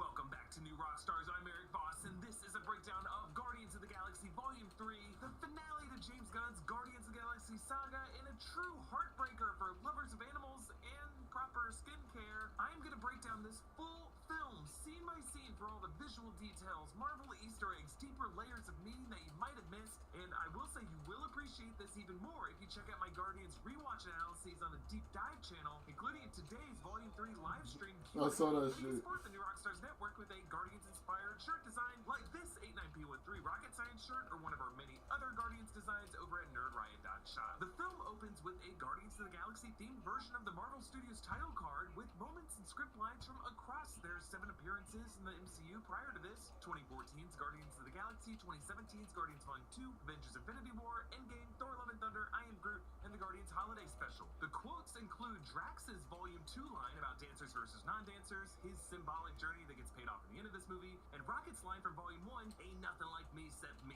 a uniqueness that we will explore in this opening scene. But the first image in yellow on the Marvel text is Rocket crying the moment Groot, we are Grooted, and the last before the images wipe away are the Guardians' first team-up shot in a kiln in Volume 1. From this, we fade in on a cage of scurrying raccoons. Now, these kits were designed by VFX company Framestore, and they are so playful. You can see the smiles on their faces until the door opens and their ears fold down. All you fellow dog owners out there know that when the ears fold down like that, it means the animal is triggered. Also, a big no-no, the High Evolutionary reaches in with his palm facing down, which they always advise against because it's a threatening gesture. You should always reach out with your palm facing up. All the other kits cower away, leaving 89P13 alone front and center to be grabbed. Why didn't Rocket hide with them, though? Maybe bravery?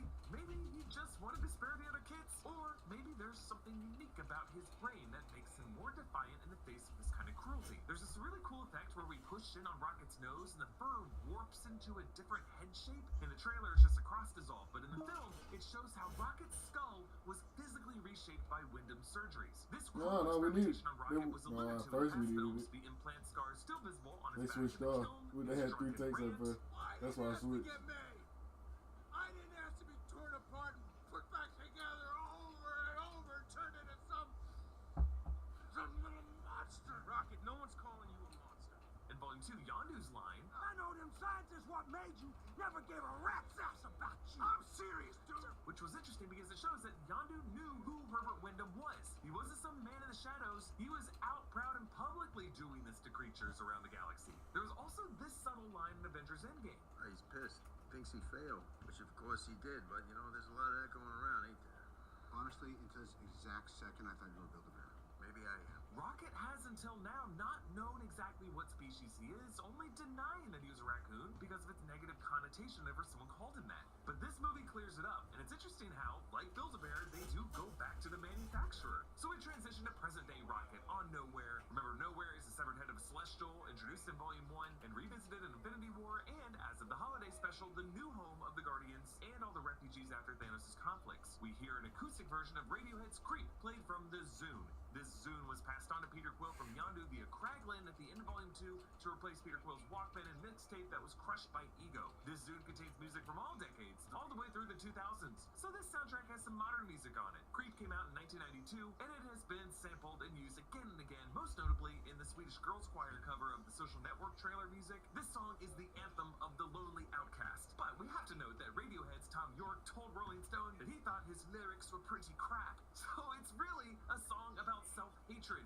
and hating yourself for hating yourself. James Gunn always writes his track list into his scripts, and he plays the music on set to inspire the actors and justifies the music source in the context of the scene to make it diegetic, so that the songs aren't just randomly playing over everything, but really they're a choice a character made to play and to listen to. Rocket chose this acoustic version of Creep to feel especially mopey about the all-time mopiest song. Rocket passes Mantis and Drax. Mantis tries to get Drax to dance, and he says, "Only idiots dance." This calls back Drax's line in Volume 2. There are 2 types of beings in the universe.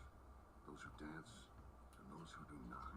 Which inspired my long-running MCU theory that all Marvel characters are either dancers or non-dancers. And dancers are the team players, while the non-dancers might need the multiverse or some other kind of love connection to find a dance partner. But eventually, everyone in the universe is going to join in some kind of dance, for better or worse. Nebula pins up a neon sign written in the Kree language that translates to Guardians of the Galaxy, which closed many of the trailers for this movie. Helping her is Swole Groot. Now, remember, Groot beefed up in the Guardians special to show him being in an early 20 college jock stage of his development, having a different anatomy than the Volume 1 adult Groot, because that Groot was technically this Groot's father. They are not clones of each other. Groot is a species called Flora Colossus. They feed on what's called photonic knowledge that's gained from light sources. And since Groot has been in the company of beings like Quill and Mantis, who are descended from a Celestial, I theorize that he might have absorbed their celestial light, and he grew more this way. It was confirmed in the Guardians Holiday special that Mantis is indeed a child of Ego, making her Peter's half-sibling, explaining why we would have met Mantis' mother. Nebula has a new nanotech weave arm. Gunn confirmed that this was made for her by Rocket to thank her for gifting him Bucky's detached vibranium arm from the holiday special, which we still have no idea how she got. Rocket continues to listen to the song all the way into this bar on Nowhere where Peter's drunk. We saw him moping in here in the holiday special. He's still depressed over Gamora. He's got issues. Rocket sips a drink from a container marked in Kree letters that translate to milky something. Peter passes out, and all the Guardians join Nebula as she carries him back to bed. Something that sounds like they have to do all the time. And when she tucks him in, he grabs her arm and says, "I love you, Gamora," which is really gonna sting Nebula, since Gamora was always the preferred one when it came to Thanos' affections. So who knows, the way Peter looks at Nebula later in this movie, there might be something there. On Directed by James Gunn, the lights switch out in Peter's bedroom, a way of showing James Gunn putting this trilogy to bed. Now, in an exterior establishing shot, Nowhere is established with new coordinates. Now, these kind of location coordinates from all three movies have been confirmed to contain James Gunn's long-lost Easter egg. But it's gonna take us some time to decode the ones in this movie, especially since we haven't fully decoded the ones in the past two films.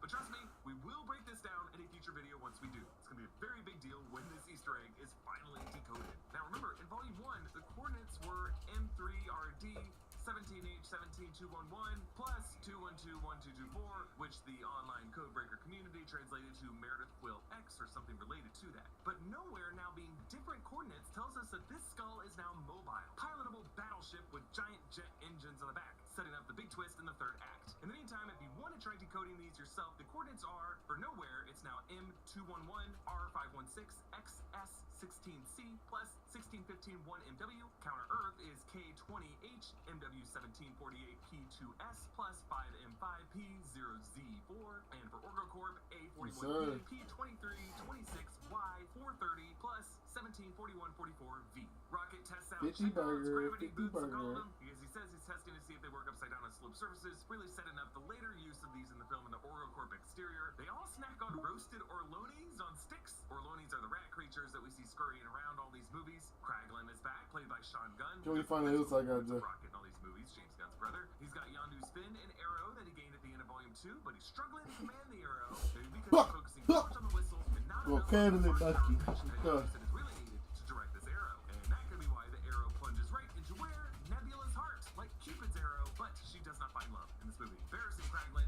is Cosmo, the space dog, returning from the holiday special, and before that, the Collector's Vault in Volume 1. She is telekinetic, influenced by Maria Bakalova. Cosmo in the comics is based on the tragic story of Laika, the Russian dog who was sent into space by the Soviet Union on a test mission and never returned home, like the animals in this movie, cruelly sacrificed in the name of science. Rocket reminds us of Mantis' empathic abilities, asking her to cheer Peter up, saying, "Why don't you just touch him and make him happy?" And Groot asks, "I am Groot?" And they all gag and say, "No, not like that." Gunn has said that in the past that many of Groot's "I am Groots" translate to F-bombs and filthy phrases. And then Adam Warlock flies through space, set to Heart's Crazy on You. Adam was incubated in Aisha's golden cocoon in the Volume 2 post-credit scene. The bolt in his head is a nod to the comics version of the character who carried the Soul Gem, one of the Infinity Gems, Infinity Stones, in his head, as he plays a major role in the Infinity Gauntlet storyline. But the MCU kind of reassigned that detail to Vision in a way with the Mind Stone. I would say Vision has been to the MCU along with Doctor Strange what Adam Warlock does in the comics. Like in the comics, he's not really a doltish mama's boy. He's more like Space Jesus, engineered by a group of scientists called the Enclave and renamed from him to Warlock by the High Evolutionary. But James Gunn's point with all these movies is to expose the folly of supposed genetic superiority and how it really leads to bigger monsters than the monsters are. Now, Crazy on You is actually playing on Rocket's Zune. As he digs up this device, we later realize this is the key card that he rigged to free himself and the others of Batch 89, showing that he has never let go of that mission to bring anyone else on that ship. Adam Warlock tackles and grabs a dazed Rocket, who uses those gravity boots to slip out of his grasp. The Kree letters in orange neon next to him translate to UK. Adam says, "Way you go, squirrel." Yeah, part of the running joke of these movies of everyone calling Rocket different mammals. Your associates are welcome, even that triangle-faced monkey there. You're leaving me with that fox? He's not a fox. Rabbit is correct and clearly the smartest among you. Nebula confronts Adam. Her hover pose and her arm shifted into a glowing blaster makes her look a lot like Iron Man when he initially tried to detain Loki in the 2012 Avengers. Nebula even amplifies her voice with a loudspeaker function. And it kind of sounds like we hear the Stark Repulsor warm-up sound effect during these scenes. So who knows, Rocket may have built upon his nanotech after seen the Stark Tech during his time on Earth in Endgame. Adam punches Nebula in the jaw, dislocating it. This is the same jaw dislocation that Nebula snapped back into place when she was fighting Gamora in Volume 1. He tosses her into that Orlone stand and she knocks him everywhere. Groot pounces on Adam and he cocoons him in his branches, but since Adam is accustomed to busting out of cocoons, this doesn't last long. Groot gets beheaded, but luckily later sprouts branch legs out of his head, looking like the spider head form of the alien shapeshifter in John Carpenter's The Thing, starring Peter's dad, Ego. They're able to repel Adam, but this attack on Rocket leaves him mortally wounded, with the others unable to use a med pack due to a cybernetic kill switch installed by Wyndham, who considered Rocket's parts proprietary technology. So on death's door, Rocket flashes back to Wyndham's initial operation. A close-up of Rocket's eye, his trembling, restrained body with tubes and needles. You can actually see his paws shaking in the shot. Remember, his Xandar booking screen Volume 1 showed, quote, cybernetic skeletal structure, enhanced phalange and metacarpal bones, and genetically augmented cerebral cortex, which means they augmented his paws to give him opposable thumbs, and they made him smart enough to know what they are doing to him. We see a close-up of 89P13 tattooed to his chest. Remember, this was a numerical code that Rocket had in the first film, and now we know that he was part of Batch 89 that also included 89Q12, aka Lila, who was also listed as an associate on that booking screen, meaning either Rocket told others about her over the years, but since Quill says that Rocket doesn't talk about his past that much, more likely scenario is that Wyndham told other authorities Rocket might bring her up, which is also pretty effed up of him. So Rocket meets these others of Batch 89 in the cage. Lila is an otter creature voiced by Linda Cardellini, who also plays Laura Barton in the MCU, but was a past collaborator with James Gunn in the Scooby-Doo films and the movie Super. Lila, of course, is Rocket's past love in the comics, but here it really just seems like they're really, really good friends and never build beyond that. Teefs,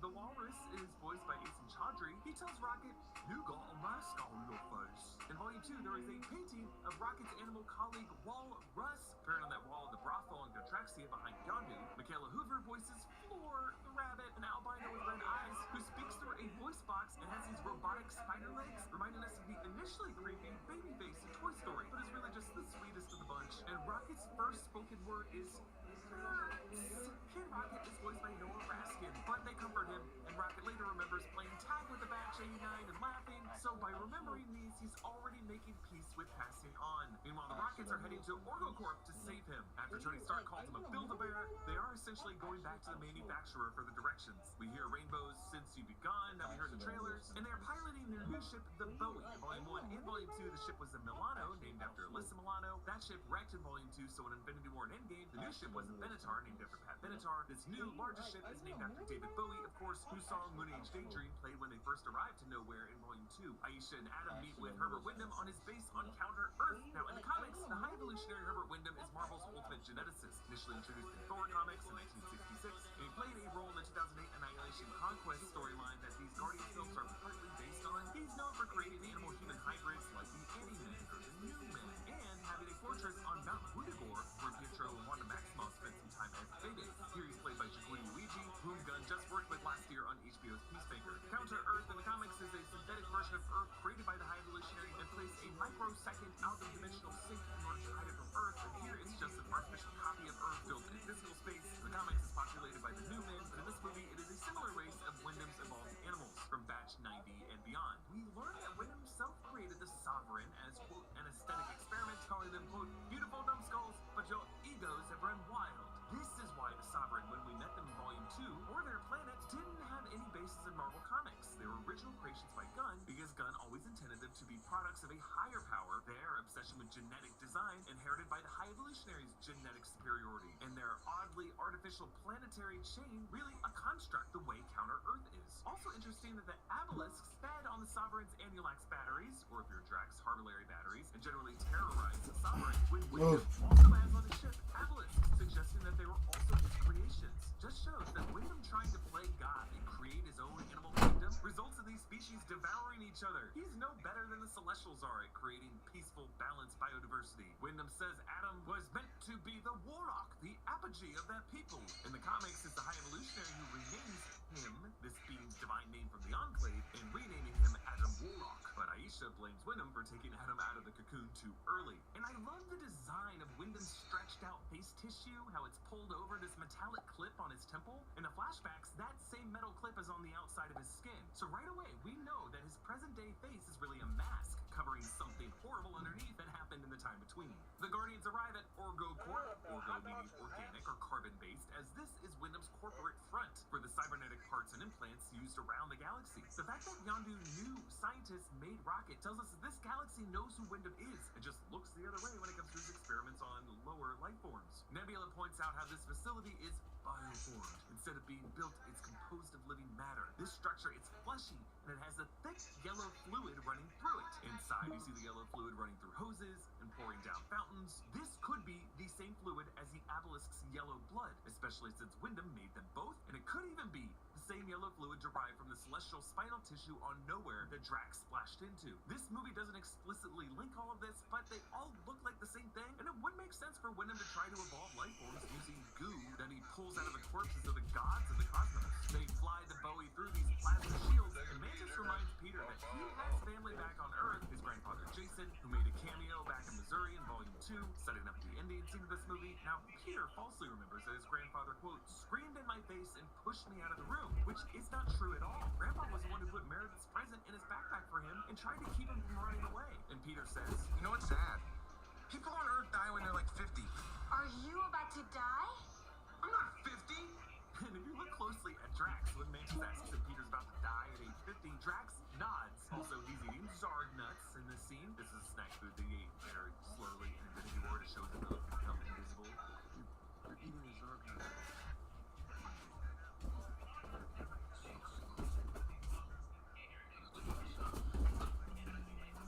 Peter's red shirt in all these scenes has an Orloni on it. Maybe this is a shirt he got from that roasted Orloni stand on Nowhere. And Nebula's contact arrives. The Ravagers, led by Sylvester Stallone, returning as Stakar Ogord from Volume 2. Also returning is Kruger, who opens Doctor Strange-style sling ring portals. He is a Lem species, a sorcerer. In the comics, he's actually Sorcerer Supreme from Earth 691, an alternate 31st century reality. His Ravager badge on his chest has a green gem on it, which he might use as his own Eye of Agamotto. Now, of course, it wouldn't be the Time Stone. The Time Stone was atomized in this universe.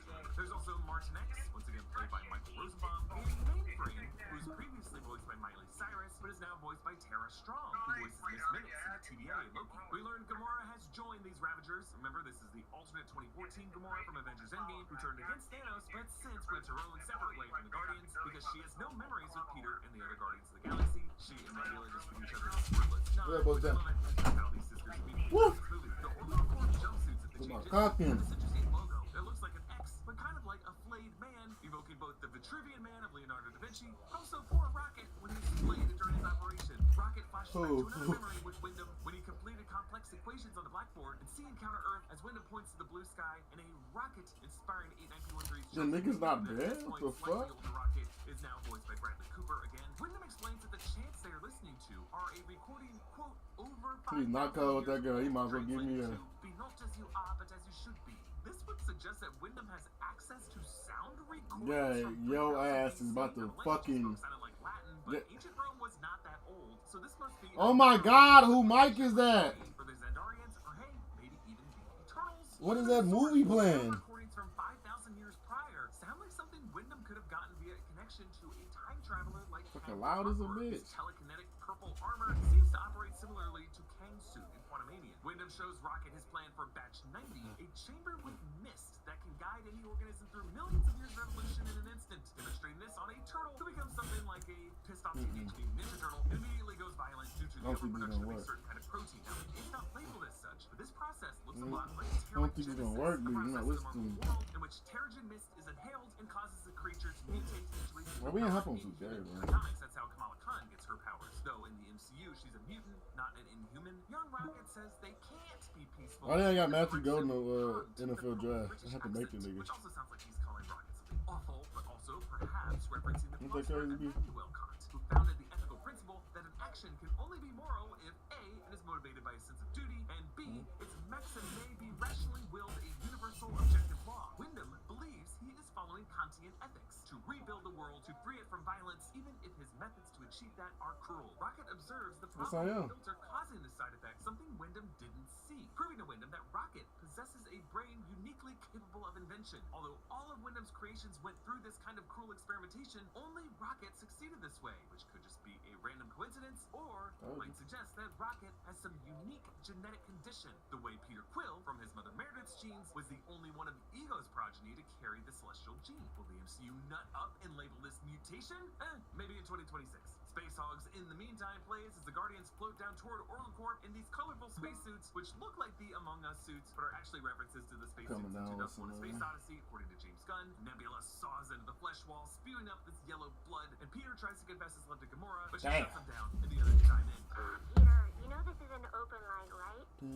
We're listening to everything you're saying.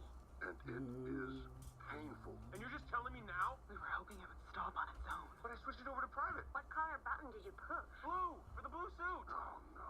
Blue is the open line for everyone. Orange is for blue. What? Black is for orange. Yellow is for green. Green is for red. Red is for yellow. No, yellow is for yellow. Green is for red. Red is for green. I don't think so. Try it then.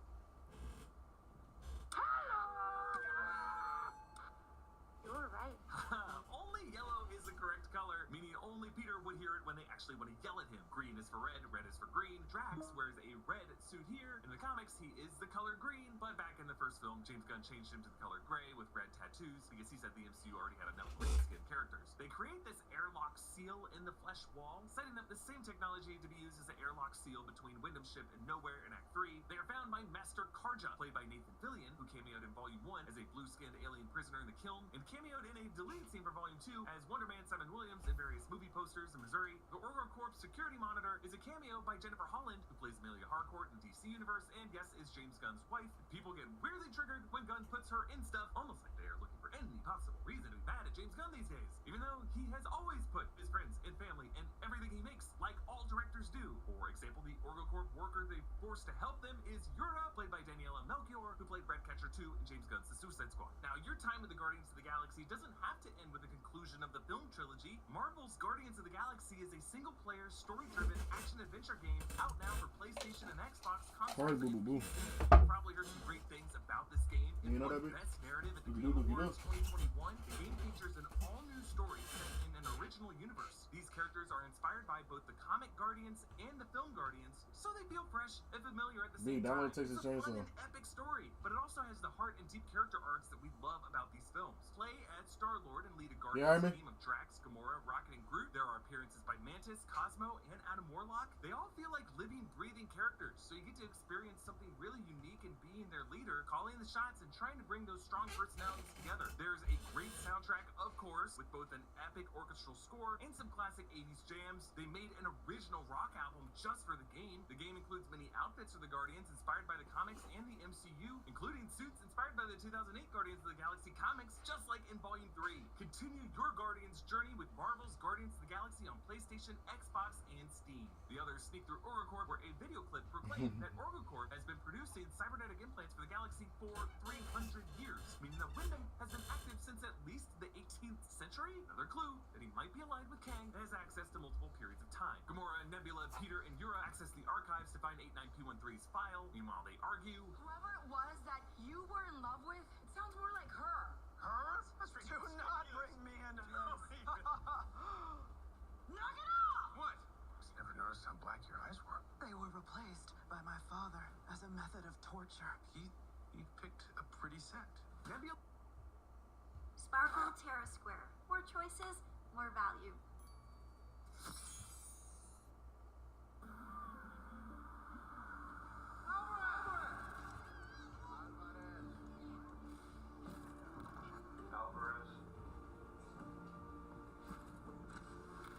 Alvarez?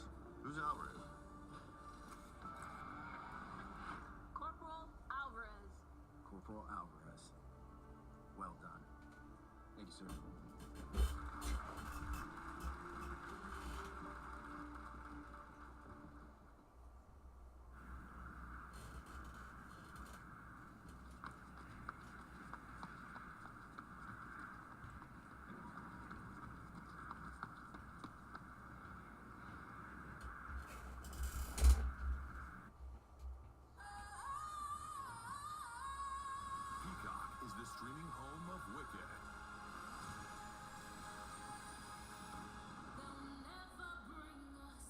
rod in it then. Wicked. Rated PG. Streaming now. Only on Put Peacock. that rod in it then. Nebula reminds us that she too was cobbled together with spare parts as a form of torture by her father, Thanos, which is why I think she and Rocket make great leaders of this group by the end of this film, because they are, of all these characters, the most broken. They take the elevator back up, and Peter recaps Infinity War and Endgame for us. No, I've been saying that shit. She was my girlfriend, homie. She doesn't remember it because it wasn't her. Because her dad threw her off a magic cliff and she died, and then I lost my temper and nearly destroyed half the universe. She came back out of the past. There she is. Everyone else who died in the past stayed dead. Not her. Why? Was it the magic cliff? I don't know. Infinity Stone scientists. Some dumb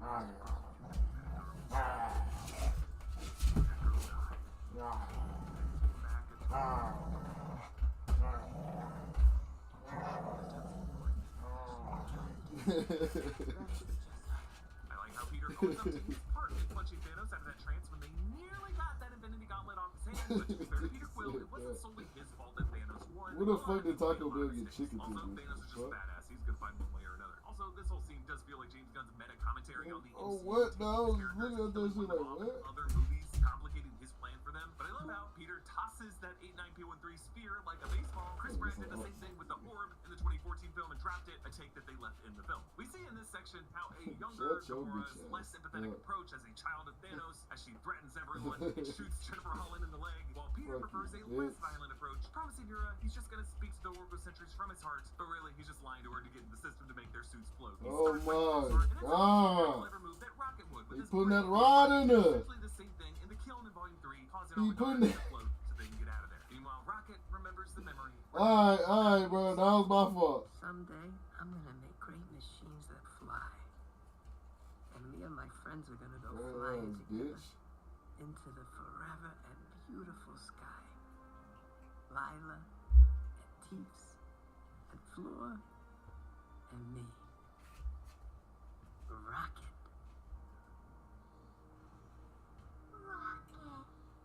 Remember, Rocket got that name from seeing a rocket soaring over Counter-Earth. His dream was never to live on Counter-Earth, it was to escape it and be an adventurer. And while he dreams of going flying into the forever and beautiful sky with these three, this also applies to what he ends up doing with his other friends, as he snaps at Peter in Volume 2. I was cybernetically engineered to pilot a spacecraft. Remember, there was also that random memory Peter recalled of jetpacking into the forever and beautiful sky with Rocket and Baby Groot? So Rocket definitely achieved his dreams just with another family. And poor Teeps. His eyelids are literally motorized by mechanical parts, meaning the poor guy cannot even blink naturally. Every time we see these guys, my heart breaks. Nebula explains that the High Evolutionary is considered a god in corners of the universe, using OrgoCorp to fund his experiments outside of intergalactic law, which is what Roman Day was referring to back in Volume 1. 89P13 calls itself Rocket, the result of illegal genetic and cybernetic experiments on a lower life form. Nebula says that Wyndham created Zeronians, Animen, and Sovereign. Sovereign, Aisha's people, Animen we talked about, but Zeronians are the pale-skinned humanoids with plates that cover their mouths, seen beside the Collector in the Thor the Dark World post-credit scene, and seen in the background of all the Guardians titles. But in the comics, the Zeronians are a peaceful race who can gain powers from solar radiation. Karja and Aisha catch one of the Ravagers outside OrgoCorp, and they use Adam to interrogate him, but he fries that Ravager way too fast, just like how that Grandmaster melted that captive on Sakaar and Thor Ragnarok. Adam Warlock feels bad about Blurp being left behind, so these two team up. Blurp is a fur-covered Fasaki, confirmed by James Gunn to be the same species that all the people bet on in the bar on Nowhere in Volume 1, when it was fighting the Orloni. Peter listens to the Flaming Lips, Do You Realize, on the Soon as they float through space, and Drax talks to Peter about metaphors, saying, I know lots of analogies, Quill. Analogies, metaphors, etc. For instance, Gamora's head is like a lily pad because it is green. Metaphor. Calling back Drax's ongoing struggle with metaphors from the first film. Yeah, I'll have to agree with the walking thesaurus on that one. Do not ever call me a thesaurus. It's just a metaphor, dude. His people are completely literal. Metaphors are gonna go over his head. Nothing goes over my head. My reflexes are too fast. I would catch it. Then onto another flashback, Wyndham drunkenly demands B13 to tell him how he knew about the protein issue and demonstrates that he figured it out, evolving a kangaroo and a monkey into humanoid forms. He says Batch 89 was never going to counter Earth, saying you can figure out the complex workings of cytoplasmic filtration systems, but you couldn't figure out that. Poor Rocket, he's a genius when it comes to technical stuff, but he's just too trusting, and that's not his fault. That's Wyndham's fault for giving him this brain and giving him too loving of a heart. Wyndham orders to keep Rocket for studying, and for the rest of Batch 89, incinerate them. And then on to Counter Earth. Faith No More's We Care A Lot plays as they arrive to this planet, which is interesting. Just like Earth, they got polar ice caps like Earth does. Nebula says the gravity is Xandar -1, comparing the gravity to that of the planet Xandar, capital of the Nova Corps. In its Purchase City, there's a doppelganger for Liberty Island and the Statue of Liberty, but with Herbert Wyndham holding a monkey, his way of making himself the savior and the open-armed greeter for all these animal hybrids. They land the Bowie right in the middle of the suburb, and they realize that Wyndham designed it to reflect American suburbia in the 1980s, the exact era and setting that Peter left behind. This girl bounces a kickball to Drax, and he immediately pegs her with it. Ooh, that sound effect. It's just so specific. We all know that sting of getting pegged in the face during dodgeball. These suburbanites rage, and Groot gets pegged in the face with a rock, so he grows into this stretched out, monstrous form, and he wags his tongue to scare them. It looks like he's using a chunk of bark as a tongue. He's foretelling his own ambitions to grow into Alpha Groot, where he would be a shower, no grower in the post-credit scene. You can't take this nigga be serious, dog. Wild song that's called Koinu no Carnival from Minute Waltz by Hammock. So this is produced by a voice synthesizer software called Vocaloid. There are 15 Vocaloid creators that are represented here, including what sounds like Cosmo howling at one point.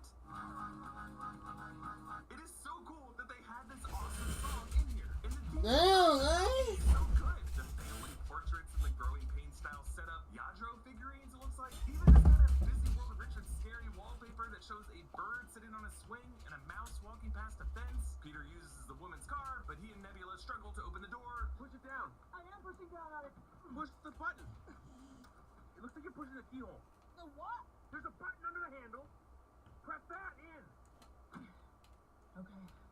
Now what? Open the door. So this, of course, was uncensored in the movie, but it is the MCU's first official uncensored F-bomb. All the others we've heard so far have been censored, like Senator Stern in Iron Man 2. You, Mr. Stark. You, buddy. Or self-censored via editing or some other form, like Nick Fury when he dusted in the Infinity War post-credit scene. Or the running gag in the Spider-Man films where the what the get cut off. What the? That's right, folks. James Gunn said that you can only get away with one F-bomb in a PG-13 movie, and he's generally right. He said that Chris Pratt improvised it and they left it in. The MPAA restrictions on these things are really weird and subjective, but usually they prefer it if you're going to try to put an F-bomb in a PG-13 movie, if it's going to happen at all, to occur at least an hour into the movie. And this one hits at an hour and 10 minutes in. As Peter tries to drive the car, since he was a kid when he left Earth, he's terrible at it. The street sign cautioning drivers about pedestrians has animal heads instead of normal round human heads. Gamora drunkenly goes through Peter's backpack that he left Earth with, finding a Polaroid photo of Peter with his mother Meredith and grandfather Jason, and one of Peter's ALF cards. We saw some ALF stickers on the tape deck on the Milano in the first film. ALF comics are technically Marvel canon, like ALF shows up in the Infinity Gauntlet storyline, and one of these comics showed up in I Am Groot. During this section we hear Alice Cooper's I'm Always Chasing Rainbows. Peter, Nebula, and Groot drive through the slums of Counter-Earth, and we see a drug deal going wrong, an octopus head dealing with some cockroach heads. The dealer is apparently played by Dane Robert DeLiegro, a basketball player turned actor who played the Predator in Prey. Wyndham broods while the test subject,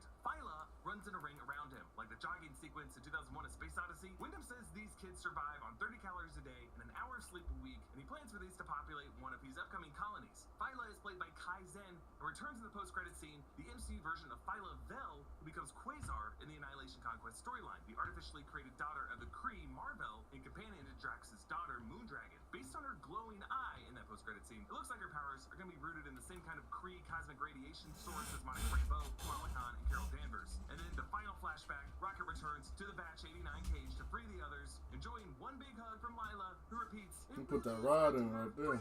and then blam, shot in the back by Wyndham. By hugging Rocket, she served as his human shield. But perhaps the most disturbing thing about the scene is how Wyndham wails mockingly back at Rocket, like in Silence of the Lambs, when the senator's daughter screams in the well and Buffalo Bill just screams back at her all creepy. In rage, Rocket sprints to Wyndham and claws at his face, and Wyndham fires back at him, missing Rocket. But as Rocket realizes later, those blasts hit I'm a warden name. and so, back in the present, we get our first look at Wyndham from the side, where we see that his face is You really know just that? his skin, tugged and bolted in to the side of his head. The reason he looks this way is because Rocket left him Maybe. this way, and Wyndham chats with Peter. You know I was a warden man? Many years ago, Earth hasn't been my planet in a long I'm a time. warden man. People had wonderful spirit. The art and music and literature were some of the finest in the universe. Earth would be a fabulous place were it not for the ignorance and bigotry. Okay. It inspired me to create Counter-Earth. I don't care. All of the good and none of the bad. I don't need another speech by some impotent whack job whose mother didn't love him, rationalizing why he needs to conquer the universe. Yes, another meta line. Poor Peter, after hearing villains like Ego and Thanos explain their evil plans and why they weren't evil but justified, Peter's just had enough of it. It's interesting to note that Wyndham says he visited Earth, but he doesn't consider it his home world. So where did he come from? It's also kind of cool how Earth's culture is admired throughout the universe. It just explains how in the Guardians movies, the people of nowhere have started to embrace things like Christmas and rock music, just something special about Earth. Peter points out how Wyndham's counter-Earth society ain't perfect, and on a dime, Wyndham's like, yeah, and he just nukes the planet, and he launches. Home after home, and his suburb explode, and its red geometric ship rises, cracking this bridge. The speed to which Wyndham's willing to do this, and threaten to do this to Aisha, makes it seem like Wyndham has dumped other test planets before. I mean, Thanos most likely wrapped up a higher body count, and Kang has definitely killed trillions in alternate timelines, but Wyndham, having been alive for 300 years, must rank up there among the most murderous Marvel villains. And seeing this neighborhood explode makes it so sad that we spend so much time in that neighborhood with that nice family and their awesome blue soda, their really cool music, their awesome wallpaper, just countless families and children all slaughtered. And this includes Aisha, who dies so fast in that blast that Adam Warlock and we have barely any time to register it. Groot and Peter get in the shootout with Wyndham's men, and Peter tackles Teal out the window. Groot dives after them, and he latches onto Peter mid-fall, kind of like the Mark 7 suit in the 2012 Avengers catching Tony mid-dive, and Groot extends his branches to form bird wings and allows Peter to fall with style. They crash land, they kill Teal, and Peter pries the 89P13 schematics out of Teal's head, and he catches a ride with Gamora on the Bowie off this doomed planet. Meanwhile, Nebula, Drax, and Mantis hop on a Wyndham ship and nearly freeze in space, setting up the threat of Peter freezing in the vacuum of space in the final act. Peter, Gamora, and Groot rush to bypass Rocket's kill switch, but Rocket slips into this limbo realm that's really just an overexposed version of their Batch 89 cage room on Wyndham's ship, which is pretty tragic because it means Rocket never really escaped it mentally. Damn! They fly around, Rocket is stuck in this room when they come back to initially bring him to the afterlife. But either way, this crossroads right here is the one place that these four souls ever shared. Now this is yet another take on the afterlife in the MCU. After the ancestral plane of the Black Panther mythology, the Duat and Moon Knight, Valhalla and Thor Love and Thunder, the soul realm of Infinity War, like all of those, it's somewhat abstract and arguably a reflection of the nearly departed subconscious. But it's interesting in this scenario that it's not the dyer who chooses to return to life, it's the forces beyond who keep him there. Lila stops Rocket and says not yet, that he still has a purpose. So is this Rocket telling himself that he has a purpose, or some other cosmic force? The same force that Peter Quill witnessed when he grabbed a Power Stone before he saw his mother on her deathbed. Lila says there are the hands that made us, and then there are the hands that guide the hands. She's saying that Wyndham created Rocket for his own reasons, but beyond Wyndham was a higher power who blessed Rocket with a unique brain beyond anything Wyndham could comprehend. And that brain, not what Wyndham did, is what makes Rocket special. And I think that higher power is totally connected to Meredith Quill, Peter's moment in that first film, and the moment Peter flashed back to his memories with his mother Meredith, and all the others in the moment he was fighting Ego in Volume 2 and Fleetwood Mac's Chain Play. I think this quote from Lila is also why Rocket chooses to spare Wyndham later. Yes, because he's a freaking guardian of the galaxy, but also Rocket wants to be the hands that guide the hands, feeling a higher calling as Frankenstein's monster to forgive the sinner and follow a more enlightened path. Lila says, "My beloved raccoon, this story has been yours all along. You just didn't know it." As James Gunn has said, Rocket has been the secret protagonist of the entire Black Widow. trilogy. And as Rocket tries to correct her, saying, "I'm not a raccoon," he's yanked back into consciousness as he's still in denial for now. Quill and Groot hug Rocket, and since Swole Groot can't get close enough because of his big bulky shoulders and pecs, he snakes in more branches to draw Rocket even closer to him. So the two factions, the Guardians, connect via radio. Mantis asks how they got off the ship. Groot chimes in, "I am Groot." And from those three words, Mantis is able to gather that they jumped off the ship and Groot turned his body into a parachute. So not only are they all getting better at interpreting Groot's vocalizations, Mantis, as an empath, is just more sensitive at picking up the subtext between the words. Nebula breaks down No, I got killed hearing that Rocket is listening okay. to Remember, while all the other Guardians were dusted, Rocket and Gamora were the only two of them left behind, and those two spent 5 years together, so they have a much the stronger nigga that got friendship one than tap, most K for others the do. kid. Also during that time, Rocket wore Peter Quill's red scarf to remember him. What is this, Hey, a Taylor hold Swift on. lyric? I swear, this K is for the the tightest kid. group of friends in the K for the MCU. kid. I'm gonna What the miss them so fuck? much. So back on Nowhere, Cosmo joins the others playing cards, much like the famous dogs playing poker painting. At the table is Kraglin, Howard the Duck coming back, once again voiced by Seth Green, and a cameo by Lloyd Kaufman, James Gunn's mentor from his days with Trauma Entertainment, who actually played a prisoner at the Kiln in Volume 1, and then that Xandar antiques dealer from Volume 1, played by Christopher Fairbank, who had a great role on Andor and shared the screen for this iconic moment. What are you? I'm Batman. Cosmo telekinetically levitates her cards while telling her tragic Soviet backstory, pretty much the same story as Laika, the space dog, in real life. saying, 1966, the Soviets put me on a rocket, knowing full well I could never return and would die in a fiery ball of death. But still to her, that's not as bad as Kraglin calling her a bad dog. So the Guardians approach Wyndham's ship, and the Bowie detaches into a gunship and 2 fighters. It's really, though, a flank maneuver, as on the other side, Kraglin pilots the entire freaking skull of nowhere to fire upon Wyndham's ship. Wyndham screams, "Kill everyone on the head of that dead god!" They use a celestial skull as a pirate ship to haunt Wyndham. It's such awesome symbolism, because Wyndham considers himself a new god, improving on the designs of the Celestials, the dead gods, when really he's no more successful than they were. Later he screams at Recorder Vim, "There's no god, that's why I stepped in." Yes, in James Gunn's archetypal battle of gods versus monsters, the gods, or those who claim to be gods, always lose. Wyndham desperately activates the Hellspawn, the soldiers meant as an army to protect the new colony, hulking cybernetic animal hybrid drones and warriors who look so Where they coming from? freaky. They invade nowhere. Kraglin has to concentrate to activate the Yaka arrow, and he briefly envisions Yondu. Michael Rooker returns to tell Kraglin to use his heart, boy, just as he told Peter while fighting Ego in Volume 2. It's not controlled with the whistle or with mind, it's with the heart. Drax, Mantis, and Nebula run into glass Atlas. again, bro. Mantis is able to tame them, reminding us that they don't eat people, they eat batteries. Even when Drax was inside it, it didn't digest it. It has a strict diet of Anulax batteries, or if you're Drax, Harbulary batteries. The others pilot into Wyndham's shuttle bay. Adam Warlock and Blurp board Gamora and Quill's gunship, but Quill sets it to self-destruct, so they end up with Blurp in their arms. Blurp, by the way, in this movie is voiced by D. Bradley Baker, who does most of the voices, including the Clone Troopers in Star Wars Clone Wars, a very talented man. And speaking of voiceover actors, Warpig was voiced by Judy Greer, who plays Scott Lang's ex-wife Maggie. It turns out all the Avenger spouses in the MCU are doing vocal cameos in this movie. Peter plays the Beastie Boys' No Sleep Till Brooklyn, which was also referenced in Spider-Man No Way Nobody Home. there inside yet.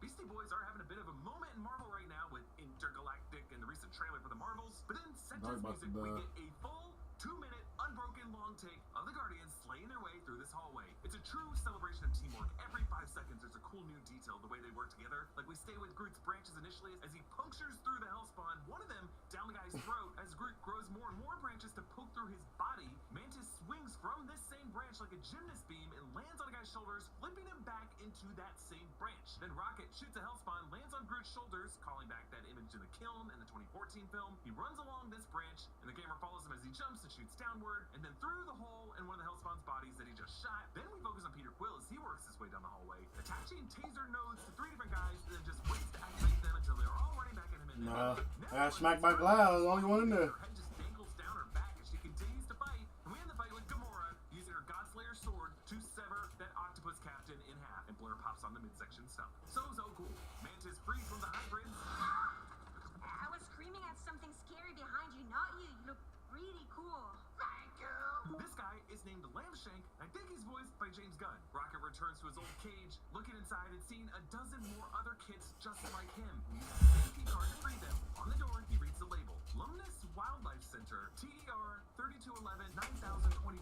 Would say these could be Terra's coordinates, but the coordinates were different in the Captain Marvel film and the Marvel's trailer, so I'm not really sure. Origin, North America, Kingdom, Animalia, Phylum, Chordata, that refers to animals with backbones. Then we skip order, class, family, and get to genus, species, Procyon Lotor, common name, raccoon, which establishes Rocket as a true-born North American raccoon, and he came from Earth, just like Peter Quill did. With the Earth, tossing him, calling him an abomination, and 89B13, and the way Uji shouts this code, it sounds just like Javert and Les Miserables, shouting, 20601.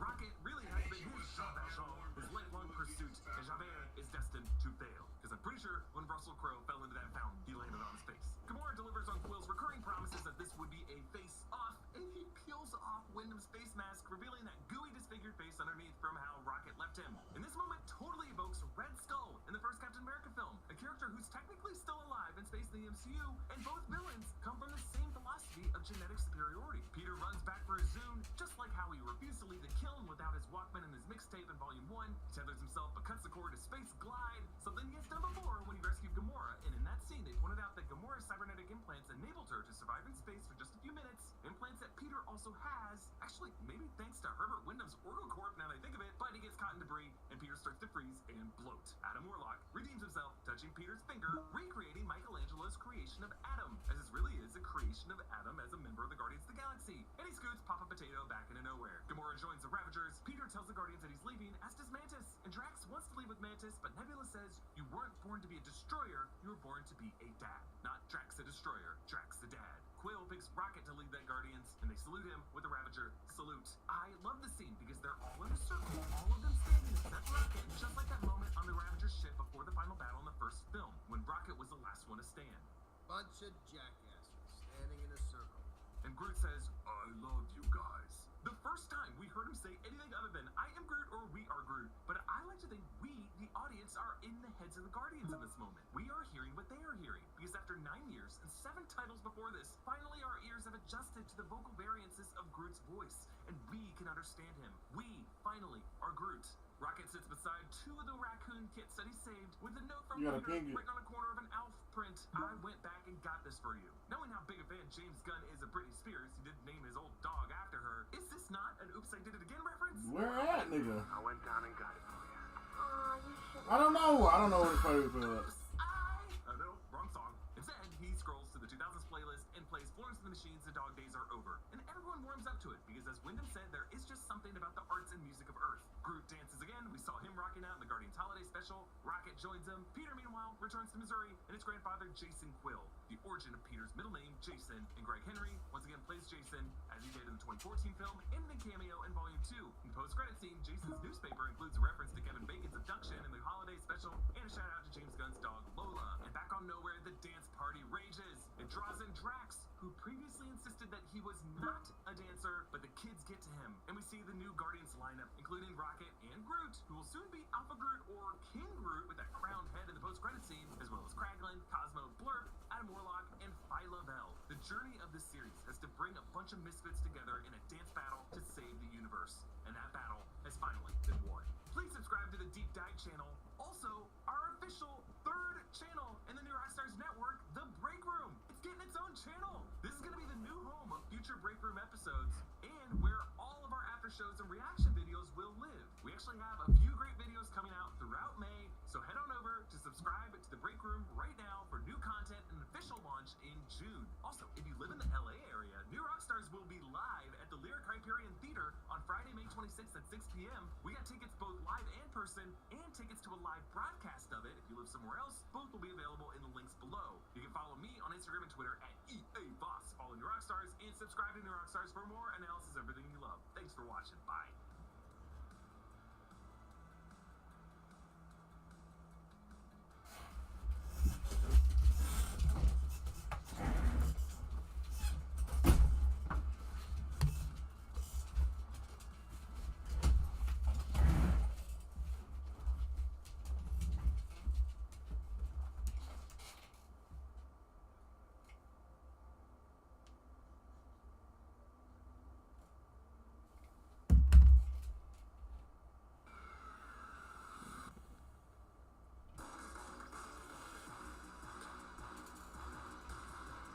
Get 3,000 purchase cash on GMC EV models. We are professional grade.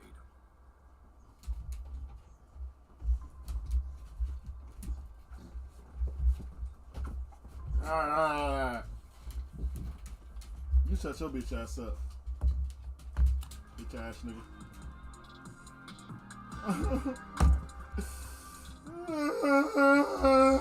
What's up, y'all? Welcome back to another fishing episode. Another fishing adventure, y'all. Y'all, we back at the Bass Pro Shops, y'all. And I got something special for y'all today, man. We about to go in Bass Pro Shop when I move down there and get us a nice budget catfish setup, y'all. The cheapest catfish setup. But before we go in this junk, man, make sure y'all hit that like button. Make sure y'all hit that subscribe button. Let's go into Bass Pros. Come on, let's get some cheap setups. All right, so I think I'm gonna do something special for y'all today. We're gonna go in here and buy the cheapest catfish setup, but it's gonna be a good setup, and I think we're gonna do a giveaway, y'all. For the giveaway, I want you guys in the comment section, tell me what's my favorite fish to eat. Whoever can tell me that, gonna win a catfish setup. We're gonna get about probably like 2 catfish setup rods, and whoever wins, y'all get the setup. We about to build a whole setup from scratch, y'all, from the rod, reel, line. We about to do it big, y'all. Let's go in here. Do we need a basket, y'all? I think we need a basket, man.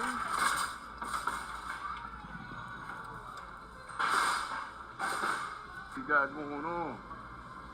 What is this? When the Bass Pro Shops start making bass bites? This is crazy work. Is that for fish or for people? I don't know. Is this the build? This shit look like a build dance. I don't trust nothing from Bass Pro Shops as far as bait. That's a build dance people catch. No, I'm starved, bro. Like, we used this build dance bait before, y'all. Don't stink. Ugh. Smell like yeah. Oh my God, it smells like shit. It was Erling. We in a Bass Pro, man. Y'all know how I like to do it when I go to Bass Pro. We gotta go check out the tank. I gotta go see a fish that I always dream about catching. I think this fish is about 75 pounds. And they got big rockfish in that gym. Hey, I just gave y'all a hint too, but I ain't gonna say nothing. But y'all, I'm giving away the whole setup, y'all. So make sure y'all hit the like button. You know what I'm saying? How you doing, sir? Hey, not bad, Come in, Plant. Wasn't you the guy I talked to? You said I get a boat. It was like, $10,000 altogether. Yeah, we got. Run, nigga, run. Yeah, I can't do nothing. You want to look a little dirty to me, though. Come on. Come on. Or maybe it's my shade. It does look a little cloudy. It did look a little cloudy, right? Like they cleaning this joint or something. Fuck yeah, you, Jeff. Fish out. Hey, they took the fish out the Bass Pro. You like that shit? You like that shit? You like that shit, ass? You like that shit, don't you? So look, the rockfish. You like that motherfucking shit? You watch me do that shit, bitch. Quick yeah. The catfish are you like that still shit? Y'all like that shit? But they're like, you know what I'm saying? That's about a 75-pound blue catfish. I went right in there. It was reinforcing. I am still looking for a 75-pound blue catfish. My PB right now is about 64 pounds. Give me guidance. Break the PB. I feel like we're going to break the PB this spring, though. We might break it on the new catfish rods we get today. Let's go get them. All right, y'all. So we are looking for a cheap catfish. You saw me and Jay watched me get it up. Like, how the fuck you in on it? It don't matter. We looking for the whole setup with the rod and the reel, y'all. And I think we found. I was in that motherfucking cut. This right here. So 3 niggas' hands up. Oh, King Cat. Excuse me, sir. How much are these rods? Nobody doing shit. They just sitting there doing my dope. They not $20. I don't want it. They gonna find out how much these jumps are. But this is a nice little setup. These ladies and beats like, all right, jeez. I'm wondering where the fuck you at. 40 for the rod that we about to get, y'all. Now, I'm not gonna lie to y'all. I do not like 2-piece rods.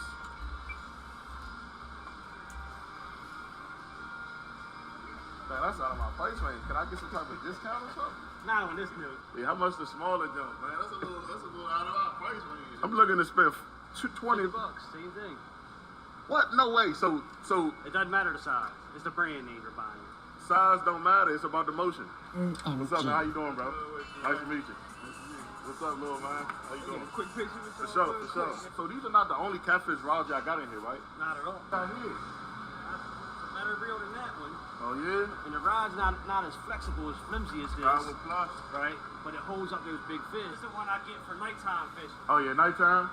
Yeah, it's got the little alarm on there. But yeah. It hits that alarm. Oh, that's tough, y'all. They got an alarm on the jump.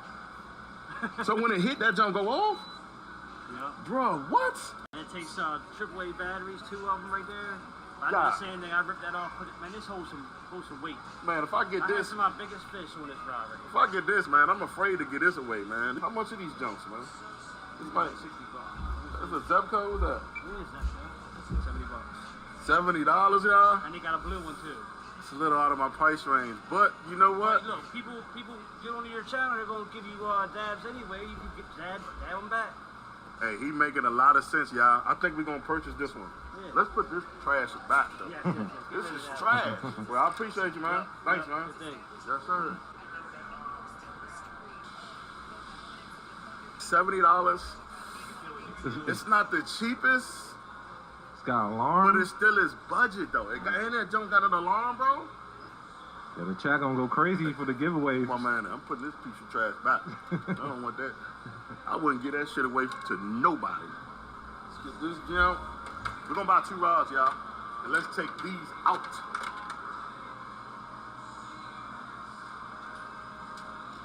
Now let's actually build a setup. So let's find a rod and let's find a reel and let's build. You feel me? Bob the Builder type shit. You know what I'm saying? Minecraft type shit. I'm about to go over here to the ugly sticks. Y'all know your boy Hog Snatcher love ugly sticks. When I first started catfishing in general, my favorite rod, my first and favorite rod that I had was an ugly stick. So ugly sticks is good for beginners. Like if you're just starting off catfishing, you don't want to spend a lot of money, ugly sticks are the way to go. Let's go see what they got over here. Let's see what we got. Oh, we might. Okay. Okay. This is a ugly stick too, and this is a striper rod, but these will work perfect with catfishing. Nice white rod, got us a nice flexible tip. Look at that. It's a nice reel. That's a nice rod. I know we said this was out of our price range, but $60 is cheap compared to fishing rods. I am buying this. Excuse me, sir, how you doing? All right, look, I'm looking for the cheapest bait caster you got. What's the cheapest bait caster you got? I'm talking about like a round bait caster. Good one? For catfishing. The cheapest good one or just the cheapest? The cheapest trash you got. Where do you fish Okay, how much is that? Catfishing. 49. This is what you want. This is It 40. ain't a bad reel. This is $49? Yep. And for that, I can put free monofilament on it for you. Shout out to you, man. I appreciate you. You gonna put the line on for me? Yeah. Oh, man. Hey, he said it's free. I'm not taking. I always take free stuff. So I want 30-pound line on there. Where are you going? For blue cat? Blue cats. Where at? I'm fishing the Potomac. What the high vis?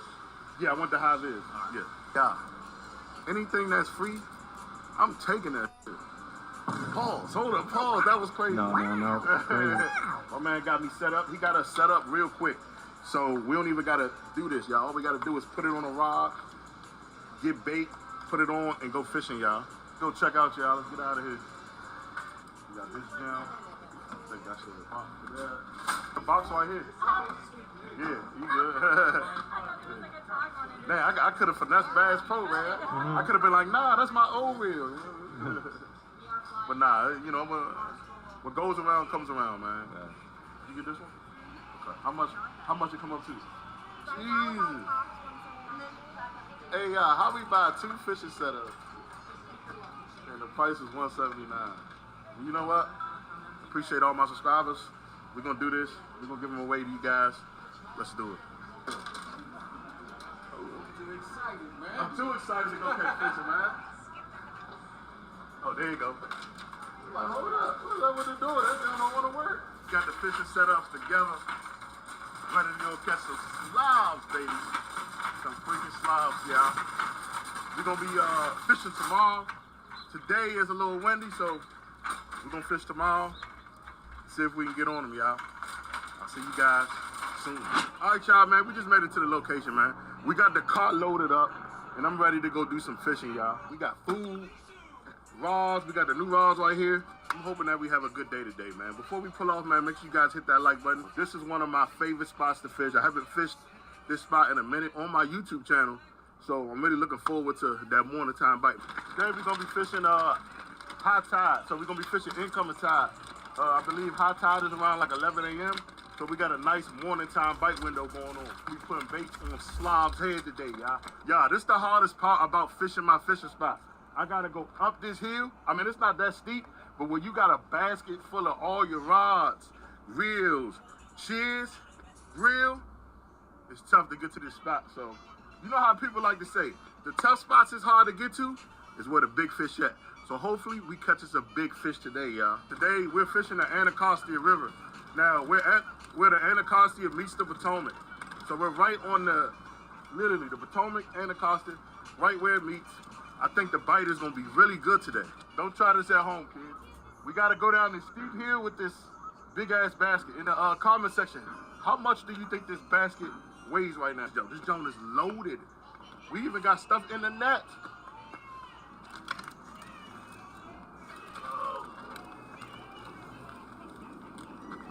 Don't come out here in your Jordans and your favorite Nikes or your Easter shoes, man. Happy Easter to everybody, you know what I'm saying? We here, y'all. Let's get set up. Let's hurry up and get baits cut up, and let's get rods out while this bite window is fire right now. Listen to this. That doesn't sound good, y'all. It got a computer in it. Bro, this joke got a chip in it or something, man. This shit sounds cheap. Cheap. Pull that through, y'all. All right, we got the line through. Now we're going to tie us up a rig. Make sure you guys pay close attention on how I tie this rig. So right here, we got us some Fusion Berkeley hooks, guys. Now, this is my first time using these hooks, but we're going to give it a try today. This is our lead line. We got 80-pound lead. We're going to tie us up a snail. We're going to tie us up a Carolina rig, one of the easiest rigs to tie for any type of fishing. So we're going to cut some lead line off. Perfect. I don't want my lead too long today. Put that in our mouths, you know what I'm saying? Country boy shit. We're gonna snail it. So we're gonna put it through. Don't give me the ball. To the opposite line. Wrap it around. I like to wrap it around 8 times. You're gonna get this part. Don't give me the You're gonna ball. pull it through the front. I'm going in to kill niggas. Tighten it up. I like to tighten it up with my teeth. And that looks sus as fuck. And I like to cut this part off. I feel like if you have it too long, it could mess up your hook ratio, your hookup ratio. Now, we need us a swivel, y'all. All right, y'all, we got us a swivel. We're gonna tie a clinch knot. Hey, would you shut the f up? You recording the video. We're gonna put it through. We're gonna tie a clinch knot. One of the easiest knots to tie. Check this out. 1, 2, 3, 4, 5, 6. I like to do it 6 times. Me This just looking tag at in, your pull small it through. thing. I ain't know he was like that. And there, you have your nice clinch knot. We're gonna go in our box. We're gonna get us a sinker slider. Sinker slider goes like this. Get your fishing line, put it through your fishing line. This is simple, just like that. Once you're there, you get the end of your line, and you're gonna tie another clinch knot. 1, 2, 3, 4, 5, 6, 7, 8. Tag in, pull it through. There, you have one of the strongest knots out there and the easiest knots to tie. My 2-month-old daughter can tie this knot, y'all. It's simple. Now we're gonna come to our cheapest setup we have. And we're gonna tie us another Carolina rig, just as the same as we tied that one, guys. We couldn't just come out here with these 2 rods. I got my good old Hellcats over here. And they all have Carolina rigs as well. We're gonna be using some shad for bait today that I bought at my local Asian market, y'all. Get this thing on the hook. Get on these slobs, y'all. We gotta get on these slobs! Let's go! I'll put a nice headpiece on here. Nice headpiece right here. Gonna put us a fat piece of bait. Yes, sir. I like to hook my headpieces like this. Go straight through the nose. Come on up here. That bait ain't going nowhere. Look at the bend on this. The bend is crazy on this jump. This is the cheapest reel that we've ever used on this channel. Let's see how the casting is with it. This rod feels really light. I'm not gonna lie to you. It feels really light.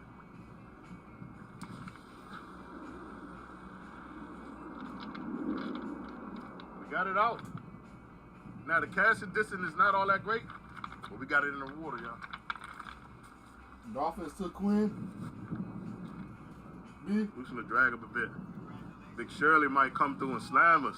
Let's get the Zepco set up out with the cheapest reel. Now, yeah, this junk got a bite alarm. Like, let me turn it on. It's on. So when we get a bite, this junk will go beep, beep, beep, beep, beep, beep, beep. So let's get it out. That's like that. I like that. And I'm supposed to be giving this one away, bro? I don't know. We got to figure something else out. Nah, that's not my best cast, guys.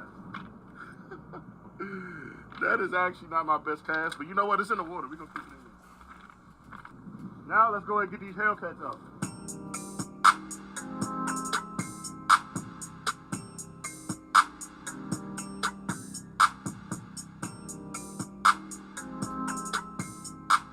All right, y'all. We got all the rods out. Now I'm waiting for one of them big takedowns, man. Surprised we ain't had a bite yet. Yes, sir! I'm psyched up, y'all. I'm feeling good. I'm feeling like we're going to catch us a good one today.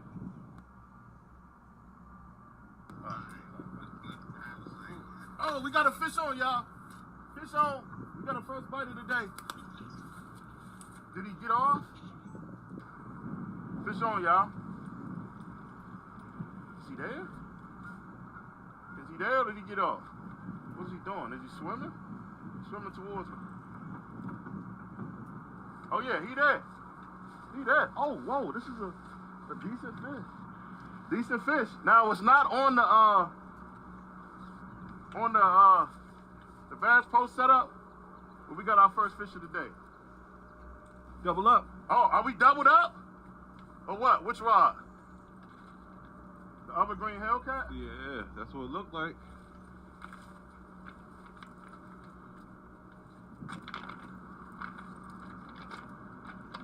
This fish is swimming. Yes, sir. First cat of the day. Buy the banana too, y'all. Buy the banana, you know. You weren't watching that? A lot of people have all these skeptical things about how bananas, no bananas on the boat and all that. But we still won't. Nigga, I'm droning. Yeah. I've been droning.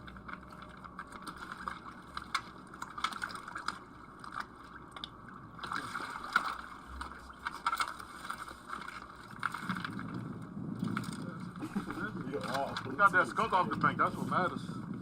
Caught right in the side of his mouth. This is why I love these snail knots. Uh-oh, they herped up. They back herped up, Bryce. They back herped up, Bryce. Woo! First fish of the day. It is a decent one. It's not a bad fish at all. We're going to go ahead and release this guy. And hurry up and get baits back out. Man, make sure you guys hit that like button, man. We just got the first fish. We ain't even had the rods in the water for 5 minutes. We got us a fish. Let's get a nice one. Oh, we about to double up, y'all. Is Orange getting hit? Orange is getting hit right now.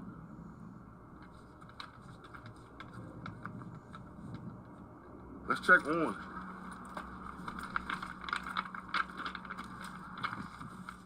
I'm swimming with this jump for sure. Yep, there he is. Look, look, look. There he is.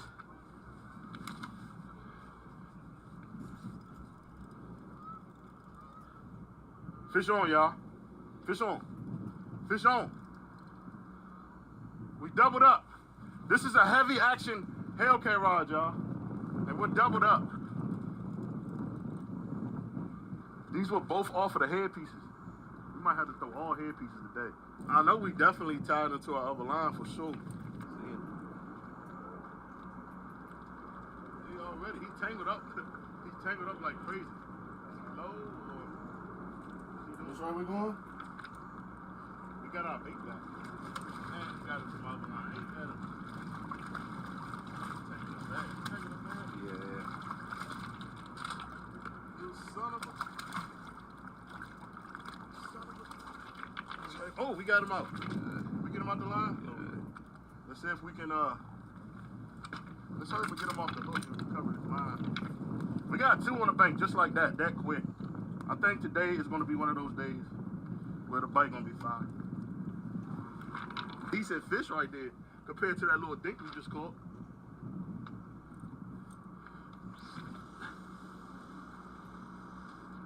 You never know. We might have a third fish on. All right, 2 double ups just like that, man. Let's go, man. We out here. Off the morning, we just caught 2 just like that, y'all. This is a decent fish. It's about 8 pounds. It's about 3 pounds, who knows, 5 pounds. Let's go ahead and get these bad boys back into the water. Another thing to always check for before you go fishing, when you're using baits with scales, you want to make sure there's no scales on the hooks. We're good to go. There's no scales, so let's get it out. Also, I like to dip. How the fuck? I like to dip my bait in the water first before I cast to make sure there is no scales. That's another thing that I love to do. How the fuck did he just get behind me? I got a whole fucking drone for the front. Damn, I couldn't go on a fishing trip without a fucking backlight. Oh, bro. Oh! This is the Bass Pro? This is the Bass Pro setup. Oh, man. We just hop on 2 carousels? Fish on the Bass Pro setup. Did he get off? Oh, he got off, y'all. No. No. What kind of boat is that? Clean the water or something? Cleaning up the water, man. That's what we want. Get this rod back out. We was about to get that rod. I mean, we were having takedowns after takedowns.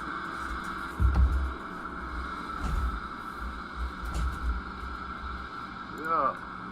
Takedown after takedown. This rod is a little flimsy, but whatever.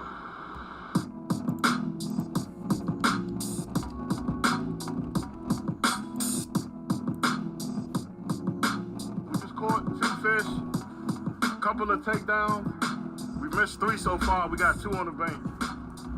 I want to flip that ratio around where we got more fish than misses. You understand me? Really got to let them slam that thing down because this rod is a little flimsy. You want to make sure that hook get on the side of his mouth. You know what I'm saying? You might get slammed right now. Right now. Fish out here dropping passes like DK Metcalf, man. Oh, that's him. That's him.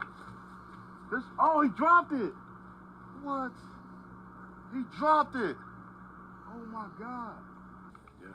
Oh, there goes the Zepco. Oh.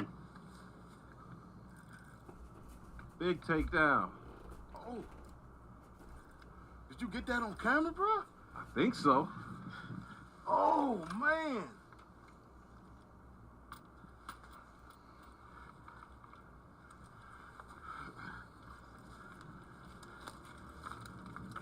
Zepco with a big takedown, y'all. What? Zepco with a big takedown, y'all. This feels bigger. That sounds crazy, but this fish feels really big on this Zepco, I'm not gonna lie. for real? Yes. Don't break the Zepco, you gotta give it away. Facts. Here he coming up. Oh shit. Yeah, it's about 10 pounds or something. That's a decent fish off the Zepco. That's a good fish.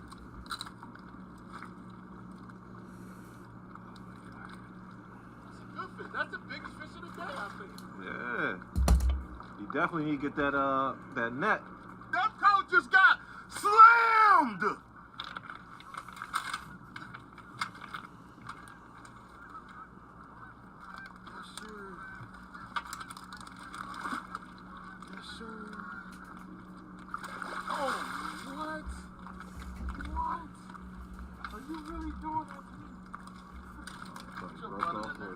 Oh, yes. Yes. That fish amped up right now. Amped up, bro. Oh, man. That's a solid fish right there, man. That's a solid fish. Off the Zepco setup that we bought from Bass Pro, it catches them. This 20-pound line, I don't know what this is. It worked, bro. Look at that. Damn, he hooked good. Hooked real good. He ain't going nowhere. There we go. Yes, sir. That is a solid fish caught off the Zepco setup that we bought from Bass Pro, y'all. I would call this slob territory.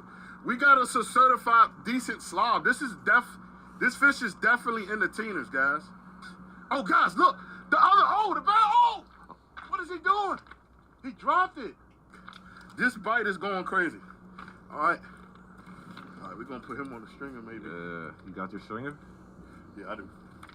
We are going to release these fish. I want to keep my 2 biggest fish on the stringer that we catch. Get us a nice picture, man.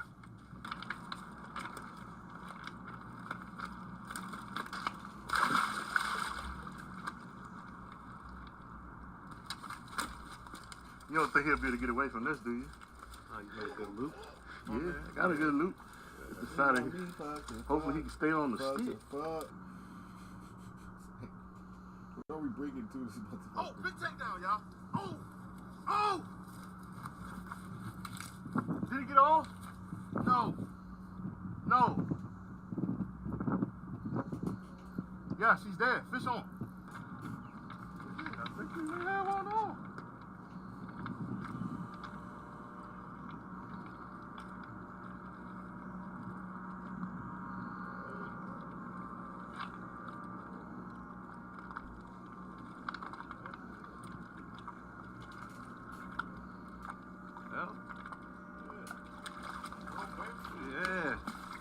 motherfucker all beat up.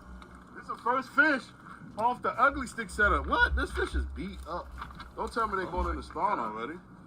Look at that. Gotta hit that ugly stick himself. Smacked it. That motherfucker here. Smacked it, bro. It was so small, I couldn't tell if it was There's a fish on there, right? Yeah. That's the first fish on the build setup that we bought. Should I get my bait? Grow up. You can have my bait. You can have my bait, bro. You know what I'm saying? Why is his head veiny like that? What the heck? What kind of catfish is this? Weird looking catfish right there. Damn. Dude got veins on his head. He definitely herped up though. That's definitely some type of sexual transmitted disease right there, bro. This little. Put you out your misery. That's one of them fish. You be like, man, should we put him out his miseries or what? Yes, sir, man. First fish off the Bass Pro Shop ugly stick. And the cheek reel. Yo, the bite is good. A wise man once told me, when you getting bites and you catching fish, why would you move spots? Right now, the bite window is still alive. You know what I'm saying? We've been here for about 2 hours now, maybe 3, and we have yet to had a big fish peel drag. Now we did complete the goal by getting a fish on the cheap setups that we bought from Bass Pro, but now we are on the hunt for really big fish, guys. And you guys, if you're still hanging out with me, man, make sure you guys hit that like button, man. We still out this jaunt, man. While we wait, we're gonna go ahead and get some food on the grill. We got some burgers we're gonna be cooking. We at slack tide right now, which means when slack tide hits, that means the bite is slow. So in about an hour, the tide gonna switch around, the bite hopefully gonna pick back up, y'all. This grill setup, y'all, we're gonna put it right here, right by the rods, just in case a rod does get hit. You know what I'm saying? We got the grill going, and we can just grab the rod. You know what I'm saying? This is one of my portable grills that I like to use.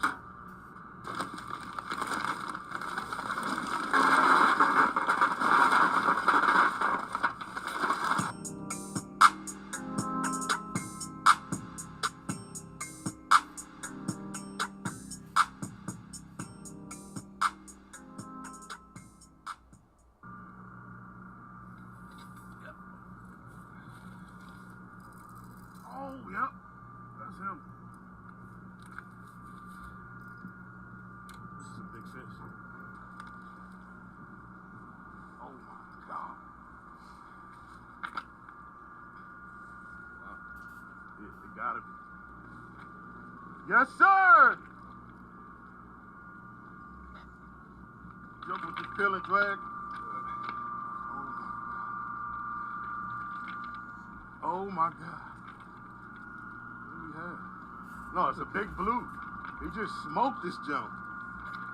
The way he was just fighting, I'm like, what? This is a tank, bro. Don't even worry about the DJI. This is a tank, y'all. That takedown was mean. Takedown was mean, y'all. Takedown was mean, y'all. This that heavy action rod right here.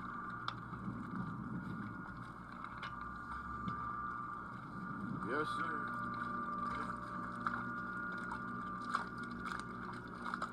Yes, sir! We got us a slob, man. We got us a slob. Yes, sir.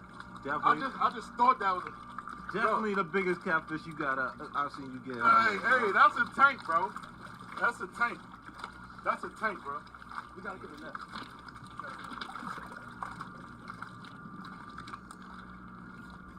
Yeah, I said the goal, we have to complete the goal. Not good enough to be blue. I just told you that.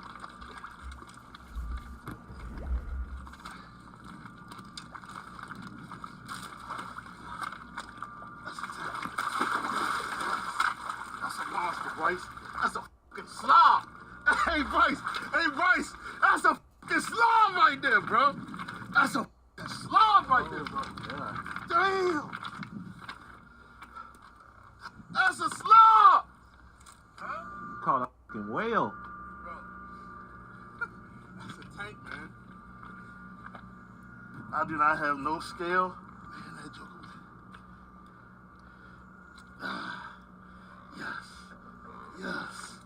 Yes, bro. I told you, the last Joe I said, bro, we've caught him off the Zepco, now we need us a tank. Yeah. Oh my gosh. This is a freaking slob. Woo! We got us a slob on 3 roller coaster day, y'all. Let's go. I told you we was gonna get us. Oh my gosh. Got That you. is a tank. Freaking tank. Yeah. How heavy do you think it is? He's definitely 40. Yeah. He's definitely in his 40s. Probably 40 years old.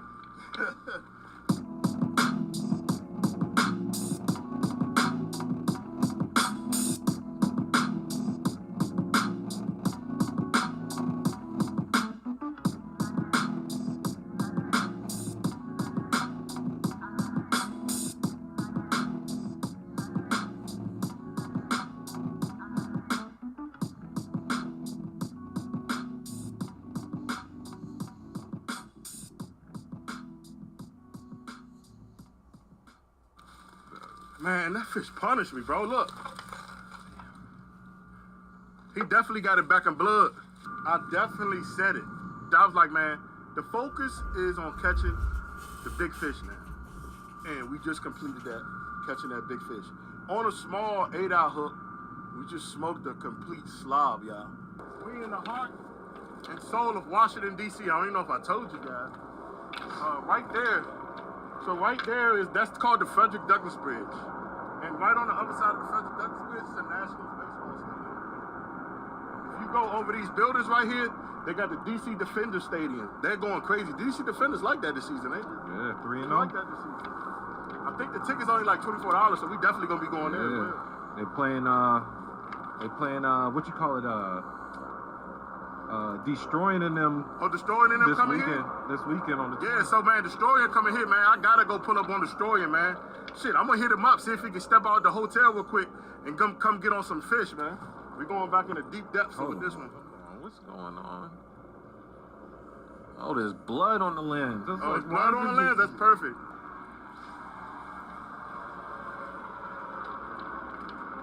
Y'all, we was literally about to put the burgers on the grill. We just caught us a tank. Let's get some food on, man. We just caught the biggest fish of the year. Sliced up right now. That joint never stay here.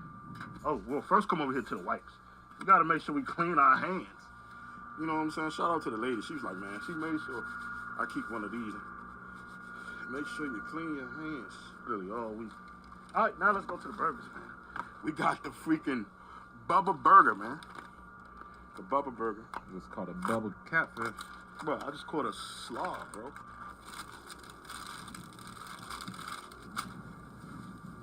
There you go. Keep them all bunched together tight, because that's a cold spot. Oh, that is the cold spot over there, ain't it? Yeah. We're going to put 4 in there, bro. It would have been better if we would have caught it off the Zepco or the ugly stick, but it came perfectly off the Hellcat rod, the heavy Hellcat. Yeah, you would have been sick if you caught that off one of the, like the ugly stick and it broke or something. If I would have caught it off this rod, we would have still been fighting that fish right now, bro. I'm telling you, bro. That jump would have just been peeling drag for like, we probably would have lost. That jump probably would have wrapped up under, that jump probably would have went all up under the bridge and all some crazy stuff. Well, but pull all your line out. That's a perfect example on why my catfish setup does cause a little price. In the comment section, how do you like your burgers? Do you like your burgers medium well, or do you like them really well?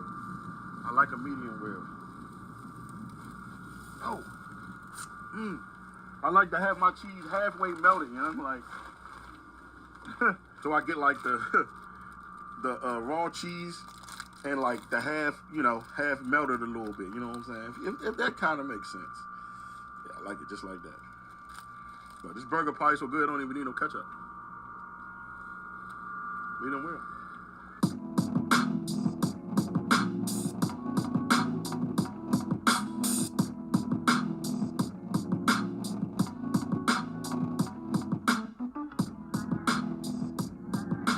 All right, y'all, man, we're gonna go ahead and move spots. The bite did completely turned off after we caught that big slob. We're gonna go ahead and really rob them, hurry up and pack this stuff up and move spots. And what I mean by moving spots, we're actually going to get in our truck and drive to another location.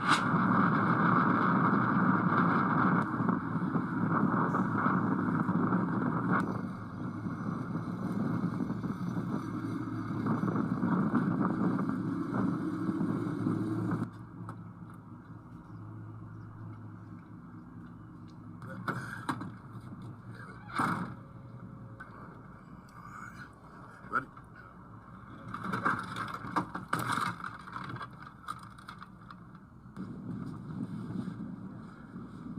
No big takedowns yet. Oh man, how you doing? For you though. You did. Oh, you caught one? Oh yeah. That's what I got. He on it. On him, man. How y'all doing? Good, man. On him. I think he just caught. Oh, he just caught a cat. I don't know. Can't catch it without if your poles ain't in the water.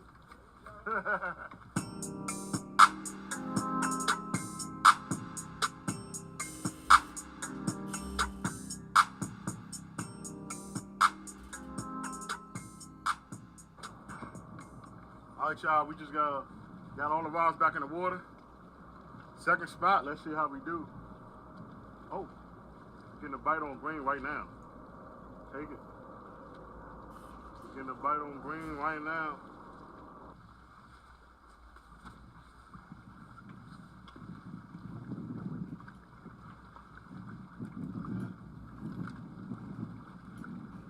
They ain't committing, man. Nah, you're not committing, bro. Like, these fish got commit issues, man. Like, we just moved to the second spot of the day. We having a lot of bites, but no fish.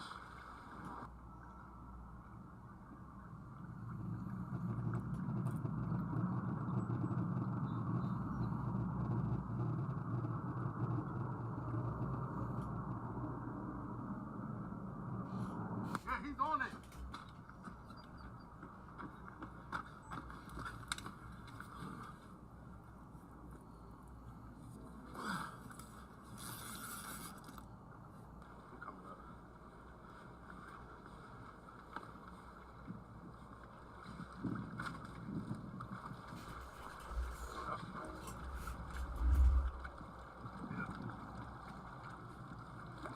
Right. Yes. That's definitely a strike. Yup. Hey. Yes, sir. Yes, sir. Yeah, it ain't a tank, but it's a fish. That's off the head piece. The muffins don't let them break off in the rock.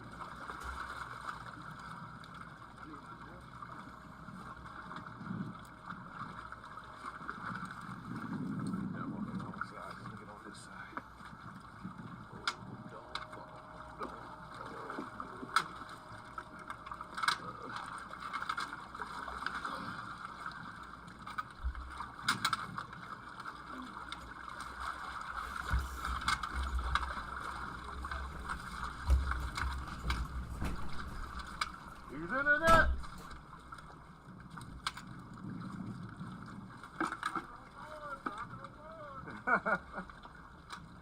That's my first bank rock of the year. Yes, sir. First rock of the year. First bank rock fish of the year. We officially got us a catfish and a rockfish. We call these rockfish here in the Maryland and the DMV area. They are called striped bass. We know that, and I know that. And there we go. Let's go ahead and get them back into the water.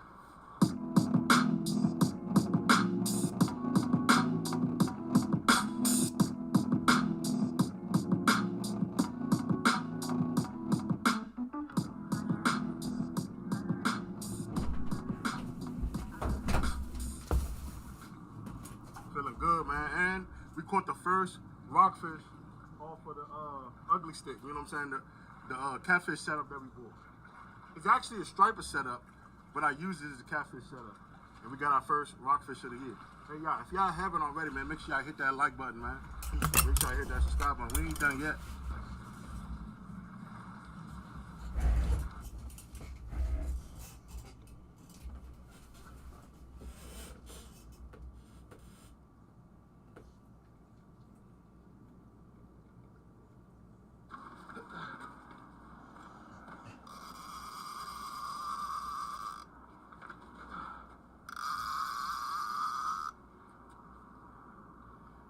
Fish on, y'all. I just ran all the way over here. I was at the truck.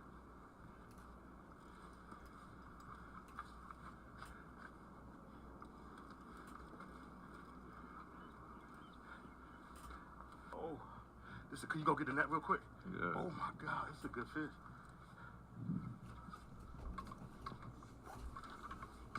He about to come up. It's fine. He coming up.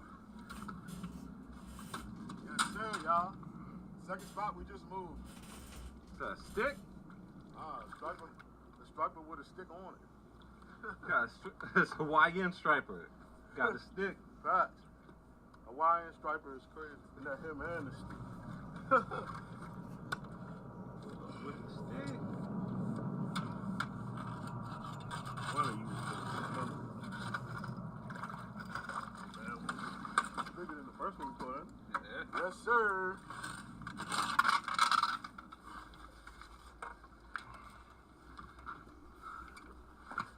Yes, sir. Yes, sir.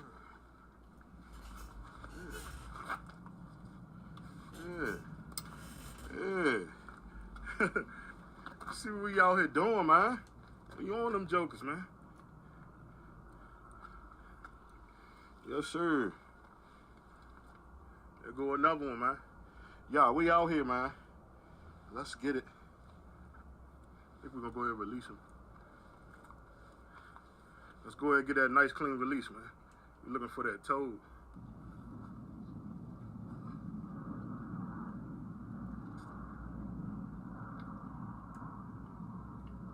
All right, y'all. Hey, appreciate y'all watching, man. Yeah, we completed our goal today. We bought the cheapest Bass Pro catfish setup, and we caught fish on it. We caught catfish, and we caught some rockfish on the setup, y'all. We completed the goal, man. I really appreciate y'all watching. Make sure you guys hit that like. Make sure you guys hit that subscribe button, y'all. Hey, it's a video right here, man. Make sure you click on the next video. Make sure you hit that notification bell. I'll see you guys on the next video, baby. Peace.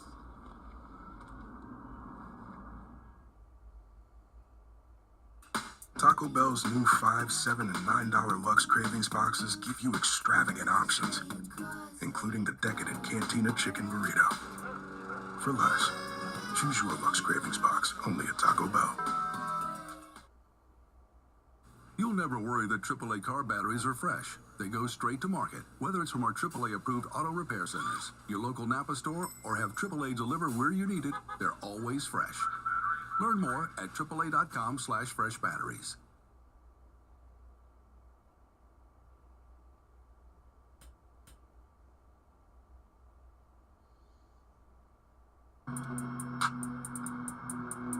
Oh, hey, big takedown.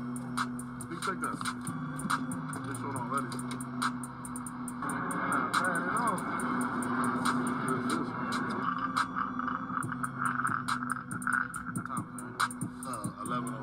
There you go. Oh, yes, sir. You got one? I'm about to drink my big ball like a ball. Because the slimes over this.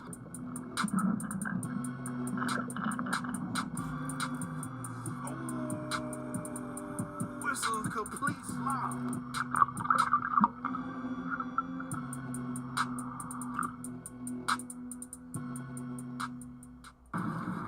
What's up, y'all? Welcome back to another fishing episode, another freaking fishing adventure, y'all. Today, we back on the river. Today, we back on the Potomac River. And today, we trying to catch us some freaking slobs, y'all. But guys, before we get this whole video started, man, make sure y'all hit that like button. Make sure y'all hit that subscribe button, man. I'm waiting for the Brody Haz to pull up. We're going to be getting on the boat with Haz today. And we're going to be trying to find him, y'all. It's been a rough December for me, y'all. I mean, I've been bank fishing at least 3 times this week. Only caught like 2 little dinks. So I'm hoping to catch some slobs today, y'all. Enough talking. Let's get everything out the truck. Get the boat loaded up. Hopefully, Haz should be pulling up soon. Let's get on them, y'all. What it do, man? What's good, my boy? What's going on with you? Ready to get on this What we about to do, man? Man, we about to get on these slobs, bro. I ain't fished in 2 weeks. Hey, y'all, my man Haz got the shiesty on, man. What is Man, going know, on, man? Bro, it's shiestied up, my boy. You know what I'm saying? Bust down, shiestied up. We about to get on these fish today, bro. Hey, you see we both got that good old commander's gear on, man. You know Yes, what I'm sir. saying? See how we come. Yes, sir. Man, let's get on this wall. This foggy as shit out there, though. It is. It's cleared up a little bit, bro. When I was going over the bridge, bro, as y'all see, it is crazy foggy out there. I don't know if you guys noticed, but when I was going over the bridge, bro, I could barely see the water. It's still foggy shit over there on the main road. Yeah, we definitely gotta go slow, bro. We gotta go slow. We might run into the bridge. All right, guys, we just getting on the boat. Has is grabbing some eel. As you can see, we got the amazing Triple City angler rods ready to go, ready to get out here and catch us a slob. Hey, Has, what's today? Man, it's PB day, bro. We catching slobs and sweet doggies all day. Hey, y'all here, man. It's PV day, y'all. But I want to show y'all something, man. As you can see, the rigs, you always want to make sure before you go fishing, make sure your rigs don't have any, fray or any tear in them, when you're going out fishing. Especially right now while the big fish are running. It'll be heartbreaking if you lose a big fish like that, y'all.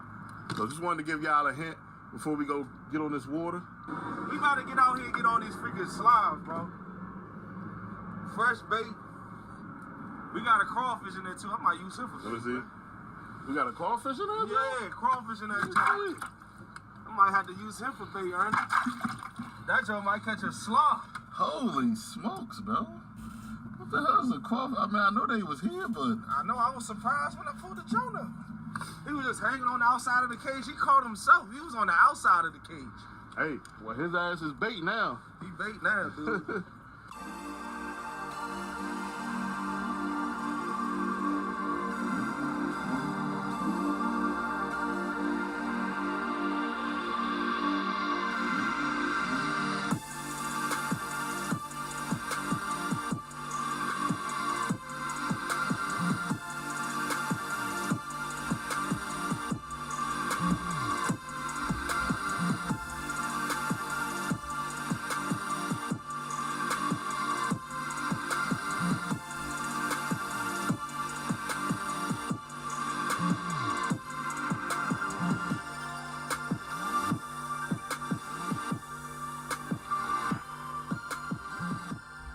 Y'all, you see what we got today?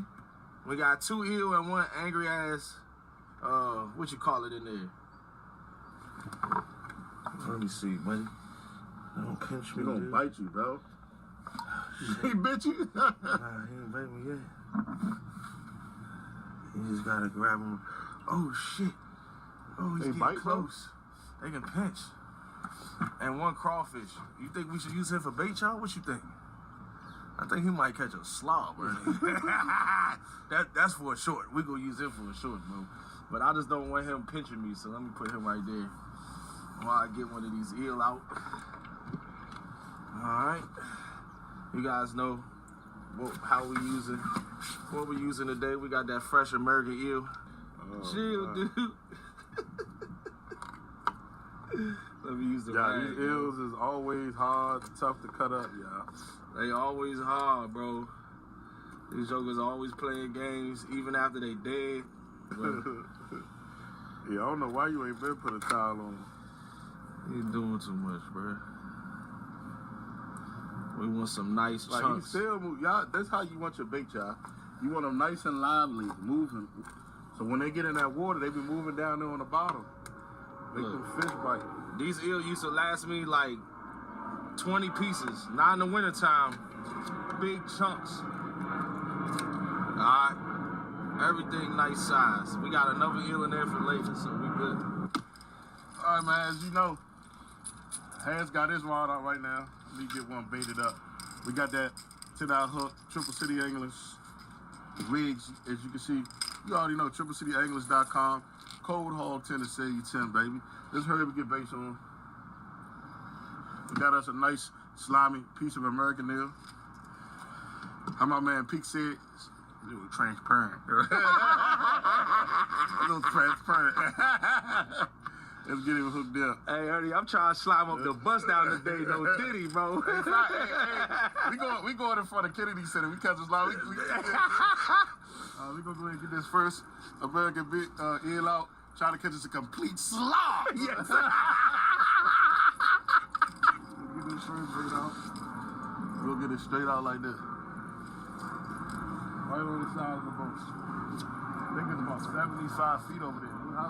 About 70. Is this 70 feet over there? We just sitting at 50 feet right now. We sitting at 50? That's probably pretty shallow. That's still dropping? Yeah. Shit. Oh, shit. We just hit bottom over there. Well, that's a ledge over there. Yeah. We got us right here, we got us a basic Carolina. We got 3 triple city angler spooks and we got 1 basic Carolina, man. Tied from your boy under the hog snatcher. But we got that triple city angler hook on this jump, man. So we still represent, man. Oh, you already know, man. We'll get another piece of bait hooked up. And this is what we looking for. A sweet doggy in the boat. Hook them just like that, cashed out. I'm gonna let Hayes get another rod out.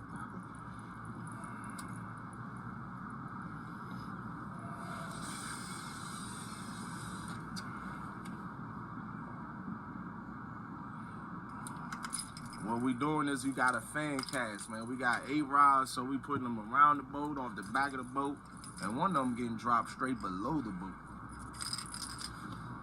Always gotta drop one right below the boat.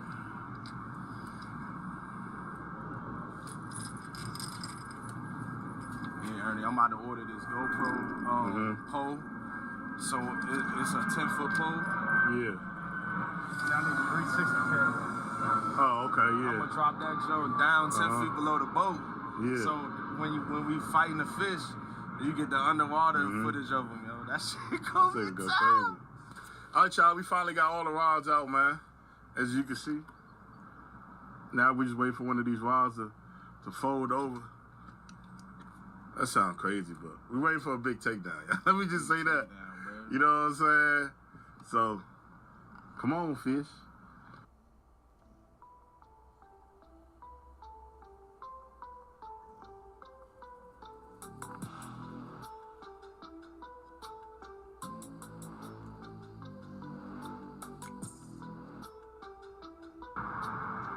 Oh, yes, sir.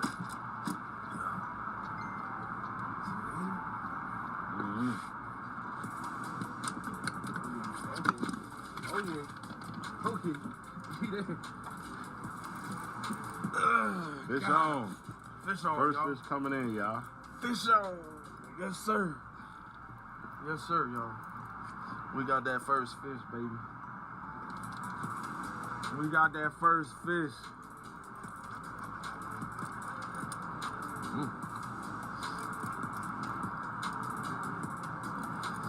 Let's see what he looking like, man. I don't think he that big. Hey, we gotta get him.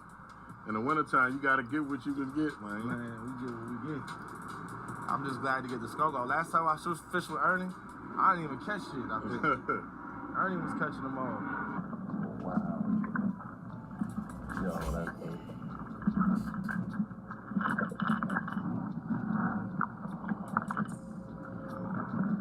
That's a decent fish. Not bad. That's a pretty good fish. Not bad at all. That's a good fish, man.